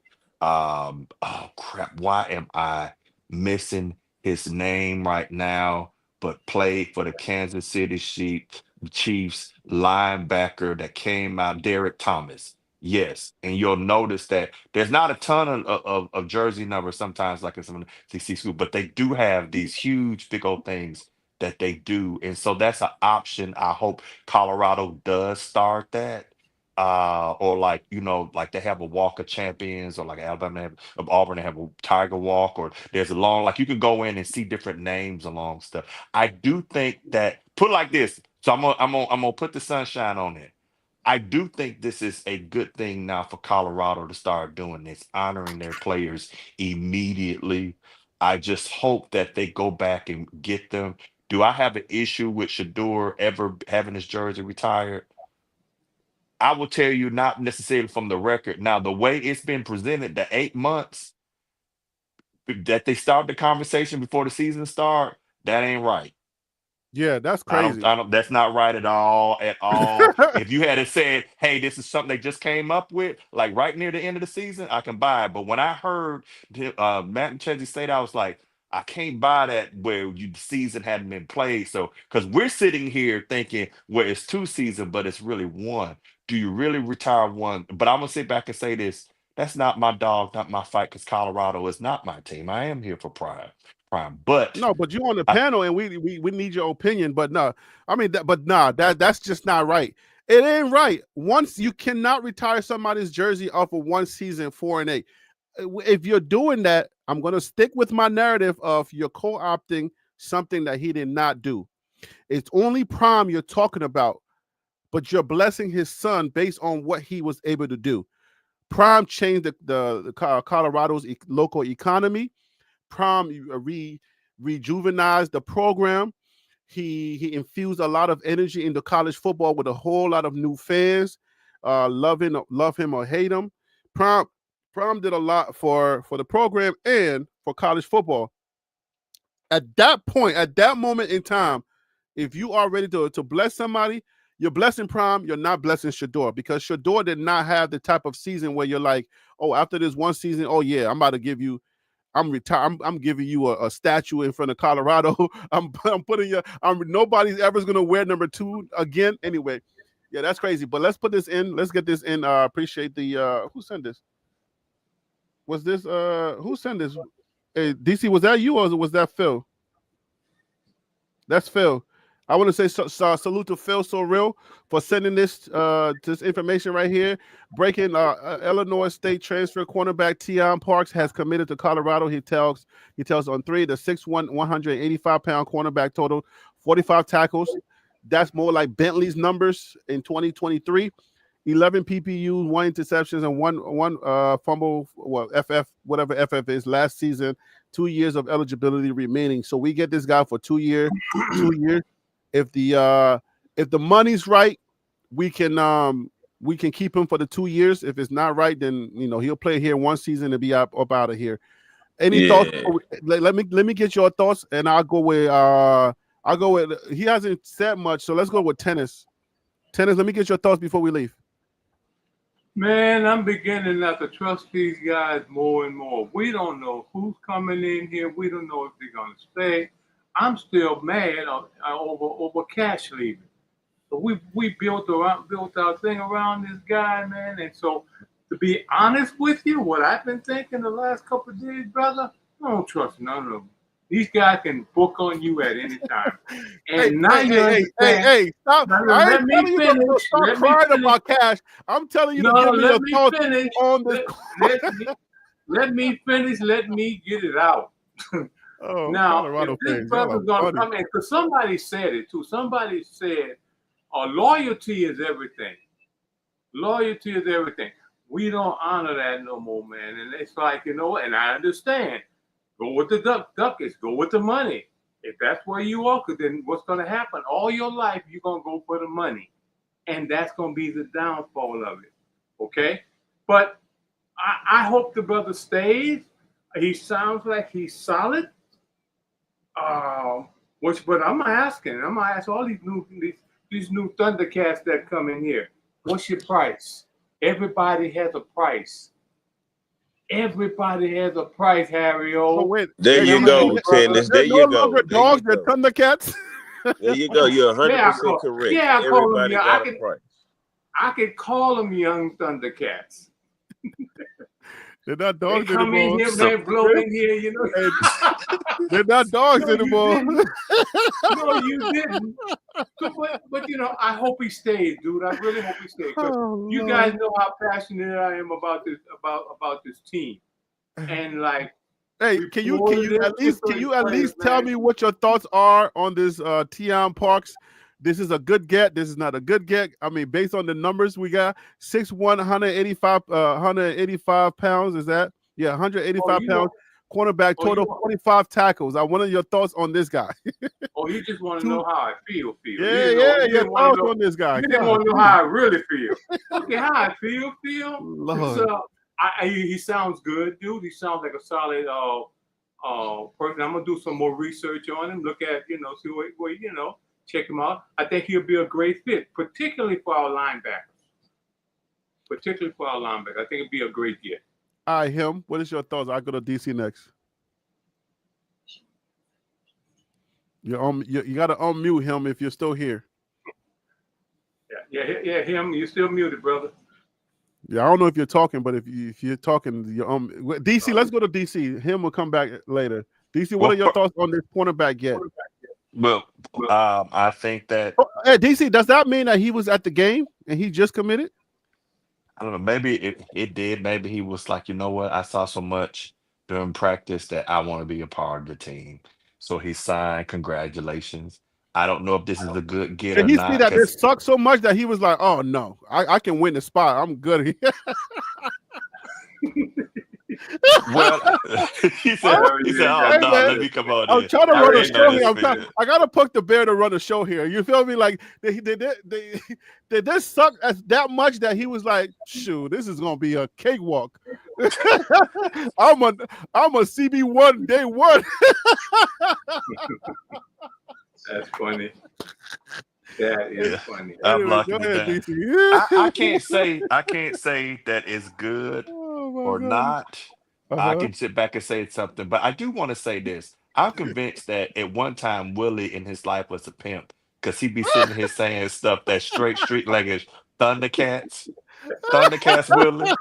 So let me go ahead and say Willie the kind that say one of my ladies was running around here talking about Willie's. If you look in his closet, he got a glass shoe with a goldfish is dead. Okay, I'm telling you. Well, guess how I felt when my nephew told me Uncle, your player juice done ran out. I wanted to slap him. See, Your player juice listen done to ran it. out. I wanted to slap him. Oh yeah. But see, he talking about slapping. It's probably backhand. But understand this, Harry. I mean backhand, but Willie was one of them pimps that's like, my girl said she told me she wanted to travel. So I gave her a basketball and told her to walk around the house. DC, your dad jokes. DC, leave the dad jokes alone. Give me your thoughts on this, please. Come on. No, he be in them young girl DM, them Instagram. DC, leave the dad jokes. Let's go. Hold on, I got one more. No more dad jokes. Yeah. Come on, man. He just said it's a girl. Give me your thoughts on this guy. Okay. 6'1", 185 cornerback total, 45 tackles, 11 PBUs, 1 interception, 1 FF. What is FF? Last season. Fumble recovery, fumble whatever. I don't know what FF means. Feeling freaky. One time he was feeling freaky on the field. I'm just going. One more. Oh my goodness. Okay, well, how about this then? He got 1 French fry. Is that good for you? Was it forced fumble? No, 1 French fry. 1 French fry. No, forced fumble. It is. It's forced fumble. Okay. Thank you to Texas Truth for my football historian.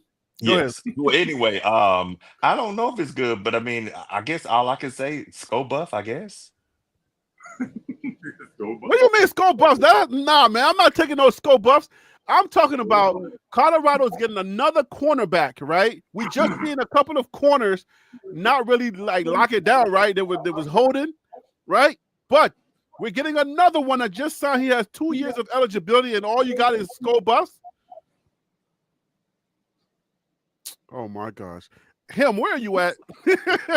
This is crazy. He's on mute. Either if this guy's numbers was off the charts, DC would have a lot to say. But if he's just saying Skull Buffs, that means he's like, okay, I don't get it. I don't get the moves. But why is this breaking news though? We're not breaking news on a guy that's mid, right? Is this a mid? Are these mid numbers? Bentley had maybe Tim has done his homework. Maybe Tim has done his homework on it. Because you got to know, we got to read the scores. You know, we got to go through the data on him and see what the data says. What do you mean the data? This is the data. The data is 6'1", No, 185. this ain't it. I'm talking about the other sheet where all the games he played and all of the ones that has, you know, his rating. We need to look at that. That's gonna give you an idea of what you got. I ain't got all that. I'm trying to wrap up the show, and all I got, the data I got right now is this. Come on, y'all. This is. Do I have to be Stephen A. Smith? You're guessing, man. You're guessing. I'm gonna have to go watch this film because I don't know much, and then I already be accused of not knowing players. I'm sure that the Texas Truth do exactly who Tion Parks was and all his glory. So he'll school us on it. But look up the report on him, DC. There's a report out on him. I forgot where to find that thing at. But they give you all Tion Parks is a 0-star recruit, right? So he's a 0-star, and where's he coming from? Illinois State. Illinois State. So he's a transfer. He's transferring from Illinois State. Okay. DC, what you got to say about Illinois State? You're the OG on here. Okay.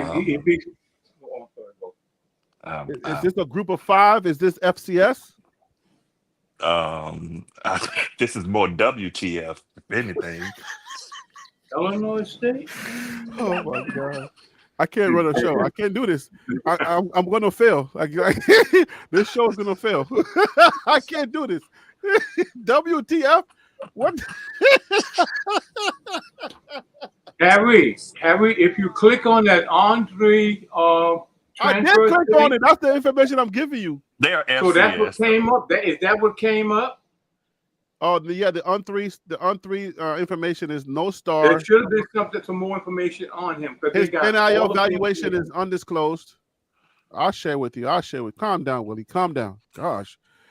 Coming back with a vengeance. You're coming back asking for stats. The new Willie wants some stats. What is going on with the new Willie? All right, here it goes. If you click on it, this is where it brings you. Okay, I think so. Okay, what does it say? Yeah, it brings you to his information right here. He's 6'1". He weighs about a $180. no stars. His NIL valuation is undisclosed. So that means if he's coming from an FCS team, then he's pretty much getting his career really started in honest right now. Well, he's coming from the same division. He's coming from the same division that North Dakota State came out of, like the Missouri Valley. The Illinois State last year in the conference went 6-2, overall 10. Oh, okay. So he plays good competition then. He's played that's their, like, for example, last year they played like who would be notable that they played? They played crap. It moved on me, my thing.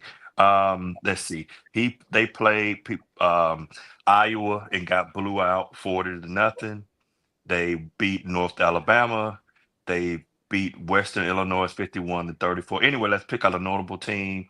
They lost to North Dakota State 42-10. Did he have a grade on that, DC? Does he have a grade on him? There should be a grade on him. What grade are you looking for, Tennis? I can't find it, dude. I can't find it. What grade? Are you talking about the PFF grade? Because I'm seeing the grade. It's got all of his stats on each game. How he I don't performed. think do they do PFF grade on the FCS players? They do. There's a grade on them. Yeah. What's this grade? Yeah, because that's all the information. Then they can tell you what type of player he is, how many how many sacks he had, did he have any sacks? All of that information is there. And I have to figure out how to get in there. Somebody gonna tell me how to get in there and get there. Because that's how you make your decision on the player itself. And they got each game that he's played and how he performed in that particular game. All right, Willie, but hey, hold on. Can I just do this? Because again, I'm trying to establish a connection. It's so easy to be in the comment to say, watch this. Why don't you put the schools up there? Why can't you help the conversation go along with the PFF? Please. I mean, why not just list some of the stuff if you knew that's great about this kid versus sitting back and watching this because this is new. I never heard of the kid. I'm not thinking Illinois State is a world-beating school. But that's not saying this is not a good kid. Help us out if you got something. Is he a dog? I'm like asking everybody questions. else? I'm not making a judgment on him yet. I'm just asking questions like, okay, we just trying to get an idea. This is just initial reaction. I ain't going in and done no deep dive video on him and did what I usually do. I'm just we're on the show. This information popped up. I'm just asking initial questions. Like, dang, you can't even ask questions with the Hey, chat, we don't know everything. We know what we know. And the stuff we don't know, you got information, you need to give it to us. Don't be holding it back. You got that. You said you should tell Harry that. You should tell Harry that. What should he tell me? I'm asking questions. Look with my own eyes just because someone says he's good. You know what? I think all this time in my life, I never thought to look with my own eyes. I appreciate that suggestion. From this point on, I will live my life by looking with my own eyes. Okay. Do not watch ESPN. Do not watch any other sports show to try to get information on anybody. Wait for you to see for yourself. Harry, I've seen the information. That's why I'm telling you about it. I've seen the information. I just don't know where to find it myself right now. Oh, you talking about his grade, his PFF grade? I don't know if it's his. I think it's his grade. Yeah. And it got First of all, we gotta consider the fact that it's breaking news. I guess it's because it's prime. I mean, I don't know when we start breaking news with FCS guys. Well, it is because instead of having Sco Buffs or somebody, hey, say it's crime time behind his head. So anyway, I don't know this. I'm using my eyes. You asked me. I would not ask to use my eyes. But nevertheless, DC, you're trolling. Stop trolling, DC. I'm trying to run a respectable show there. There are important people watching. Okay. I'm trying to keep the respect. Harry, they're so smart. We have a smart group. Is this breaking news because this is a prime guy, or when we start breaking news with FCS players? Harry, this guy is the bow to the wild. This is a dog. Okay. DC, we lost DC. We lost DC. DC is now in troll mode because somebody pissed him off in the chat. We lost DC. We don't have DC no more. So let me Let me go into he committed, retired his jersey.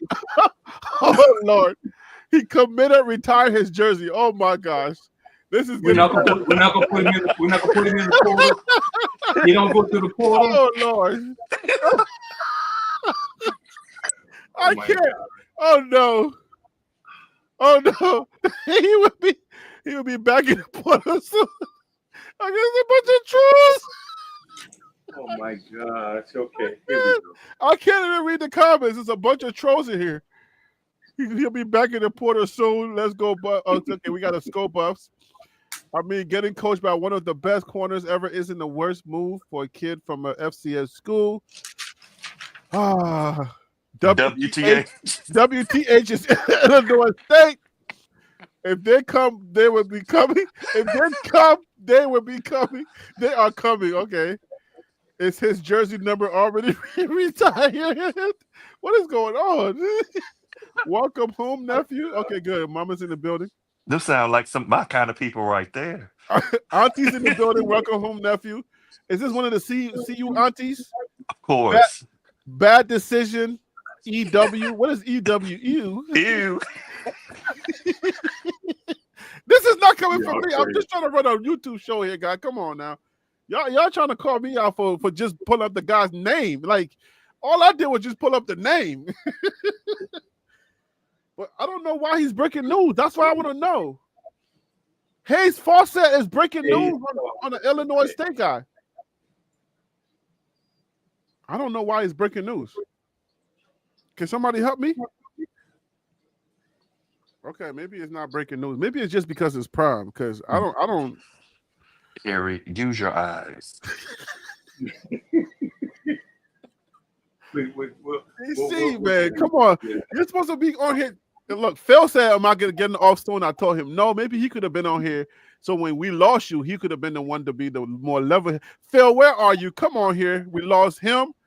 Phil, DC is in his feelings right now. Somebody pissed him off. And Willie's back. Willie pissed while he's sitting there texting somebody they DM saying, "Girl, you thicker than zoo glass."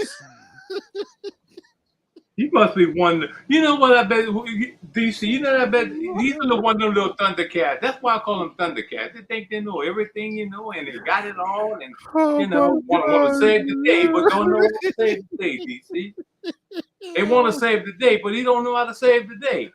Let's get up out of here. This is too much. I can't take no more. I can't take no more. We're in troll season right now. I can't. We can't be breaking news on guys that are coming from the FCS. I mean, and then getting blown out. I mean, he's probably on a bad team. I'll look it up there and I'll find it. I'll probably do. I don't think I'll do a video on this guy. I'm not doing a video on this guy because I've been wanting to know how to get to that area anyway. So. Yeah, I mean, but I think you want to go to PFF though. You want to get the PFF grade on this guy. I don't know that they grade every player. Are they automated? Yeah, every player. Oh, they grade every single college football 134 team. Every game he's playing, the information is freaking right there. Oh, they must have an automated system. This is not somebody going in and doing the numbers. This has to be automated. Excuse me. Okay, I'm hungry. Let me get up out of here. Final thoughts, please. DC, if you're still here, please. I'm here. It's been no great. glazing. Don't get off the chat. Just give me your final thought, please. No, again, I do think you're not going to see much for the spring game. I do think they probably should be definitely within a bowl game win. I'm looking forward to the season, though. This was fun. That's all you got for me? Dang, DC. That's pretty much it. Who got you that bad? Because I know you about. I know you. You still upset from that person. I can tell, DC. I can tell. He's mad. No, I want it, but I will tell you, I don't really get mad. I mean, I pretty much have where now my emotions is almost like a piss. It feels like being tickled. I think no, Diddy. I think the thing being is that I be wanting to troll back, but I have to hold back. But at the end of the day, is on a serious note, I just wish people would get out of that. I know that's part of the thing to troll people on the panel, but I'm always like, I always grew up in this thing where when I mentor young soldiers, don't just shame people. Tell them what it is. If there's something, tell them that. Don't sit there and say, you knucklehead. Tell them what it needs to know. So, because nobody here knows everything. Joel Clatt doesn't get everything right. Harry B's not going to get everything right. So I said, if we're going to be here, that's fun. You can sit back and say, DC don't know nothing. Use your eyes. Yeah, genius. I never thought of that. But I'm just playing. But at least throw something in there that we can say, okay, let us go through. Because all of us want to be But better. DC, do you know what trolling means? I do know what trolling means. What But I'm then saying, if you know what a troll means, you're asking a troll to do the right thing. But hold on, Harry. Here's why I say this. Because in this community, we love to say we trying to put down a black man. Well, lift the black man up. No, it's only Prime. He's successful. You're not. So leave him alone. No, you are successful. I can't. Okay, then you what? retired at 50, right? I sure did retire at 50. And you were a general? Were you a general in the? No, I wasn't a general. But But you're pretty successful in your own right, so there should be putting some respect on your name. But you know what? It's all right. They don't. It's have only to. Prime that they respect, not other successful black men. They don't know who you are. That's why they try to disrespect your positions. Eyes be trying though, boss. I be trying though, boss man. But DC, I respect you on this channel. So when I bring you on, man, don't worry about the chat. A troll is a troll. They're going to troll regardless. You cannot ask people who are trolling not to troll in the way that they do troll. So let them troll in the way that they troll, and then you just continue being DC.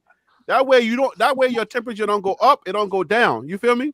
I just like even Al Pound Garage says, at least every once in a while, drop something into. I understand that, and trust me, I don't take somebody I don't know, especially if your doggone thing is just a consonant, a D. What I'm gonna do with that? I don't mind if that's what that's not joking on you. I just want in this community, we in year 3, throw a productive, but trust me, if you want to troll, oh, okay. I'm telling you, I can out troll you all day We long. don't need you to be. I don't need you to be a troll on the Well, I'm channel. not going to be on the channel. I'll just drop off and get in the chat and cut folks up and come back on. But anyway, what I'm ultimately asking for is that to drop some productive things, because there are a lot of stuff going on, and I do think that people on your channel, we want to be better. So in between that, if you don't mind, in between the 500 troll comments, just drop a productive fact so we can use that and get better. That's all. Help us to be better. Yeah, I mean, I'm hoping that people can just come here. Listen, man, I've already admitted that I can't. I'm not going to apologize every single show. I ain't going to be telling you, oh my gosh, I don't know football as much as other guys do. I ain't going to be telling you that just to appease your insecurities. I'm not telling you that all the time. People know on this channel that I've already said, hey man, I'm not the most astute when it comes to football plays. I'm not new to football, but I can't tell you what type of play they just made. I can look at it and give you a breakdown and tell you what I saw and what I liked and what I didn't like. But I'm not going to sit here just because you feel insecure about yourself that, oh my gosh, I have to keep apologizing to you. I'm not doing that. I'm sorry, but I'm not doing that. If you have insecurities, go deal with that over there. I'm over here just trying to make sure that we have a good show. I bring people on that's going to give me their opinions based on whatever we're looking at. And that's it, man. Like everything else is just YouTube. Like, don't take it too seriously. But let's get up out of here, man. Hey, Willie, let me get your final thoughts so we can go. Yes, sir.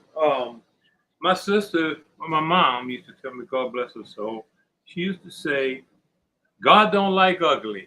Some people he just can't stand. But anyway, with that being said, no, it's a good show. And like I was saying, before, we don't work with the trollers, man. But people that have vital information here, some things I don't know where to look. But if I know what I'm looking for, I can get some good stuff, and we can be up on it. And they say, oh, well, you think no?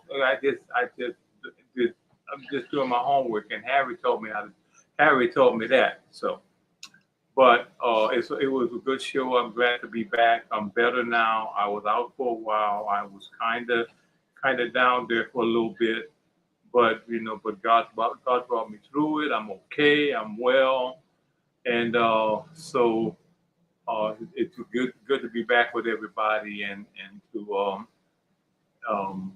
bring my pom poms, you know. So, but Harry, thank you, man. You know, like I said, I've learned a lot. I've learned a lot from a lot of people, particularly on in the chat.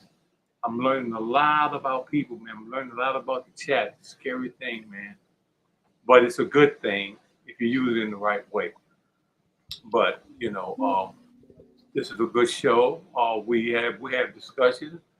You know, we have heated discussions. Sometimes I agree with Harry, sometimes I don't. But Harry's a good person. I think I told him this before, and so he's just, you know, we all here just and I really like coming on, and I got a couple other places. Is that the tennis channel? Is that the? I say, yeah, it's me, you know. And they're like, what is this popularity all of a sudden? I thought nobody knew who in the heck I was. Oh, that's the tennis channel. No, you don't know. People love you around here. Are you kidding me? Oh yeah, well, you know how he is, you know. I mean, hey, I'm listening right at you, dude. Bruh, people love you around here, man. We joke, we laugh, and you know what I'm saying? It's a community that people start to get people's names. You come on the panel, you know, DC, Phil, and all these guys, JR Boxing, everybody comes on here. We used to have Flocka on here. You know, he's gone off, and I'm sure he's probably doing his own YouTube channel now. JR Boxing is going to start doing more YouTube now. So, yeah, man. I mean, it's a community that we're building out, and that's for everyone. First name, man. Somebody knew my whole name. They called me by my first name. I said, okay. So yeah, man, that's the TLP effect, man. My government name, you know. I'll just say tennis. Whatever you put up is Tennis Channel. We support the Tennis Channel 2.0. If you want to call yourself Willie, we say Willie, you know, so it is what it is, man. But we try to keep it respectful around here. I want to say shout out to everybody that was in the chat that supports the show. Hey man, that's what we do, man. We just have a community that people come and just talk about college football, their favorite sport. And I just want to keep growing. I want to keep growing. So that's why I do the show the way I do it. You know what I'm saying? So we're gonna have to have a music every time the tennis channel come on. We're gonna have to be playing. You know it's hard out here for a pimp. Come on, Willie. I like that. You know, every now and then, brother, I'll listen at that. I like that. That's a good show, man. That's a good show. And I'm not a pimp. I mean, let's look at that straight. I ain't a pimp. Right. Hey, Willie, clear that up because DC not gonna let that go. Willie said he ain't no pimp, so stop calling him a pimp, okay? You are entertainment facilitator. That's what they call it now. I was in this play one time, and I was the keeper of single women. But he ain't no pimp. He just keeps single women. I ain't no pimp. I'm a keeper of single women. That doesn't sound good. That sounds like something that would be on.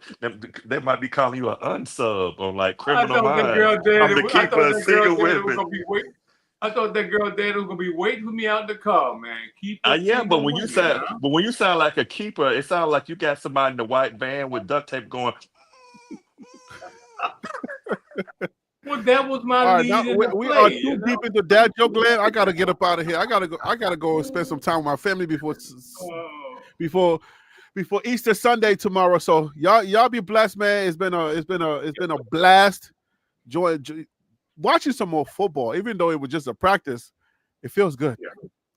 It feels good. So all right, man. I'll see y'all later, man. God bless y'all. Peace. All right, guys.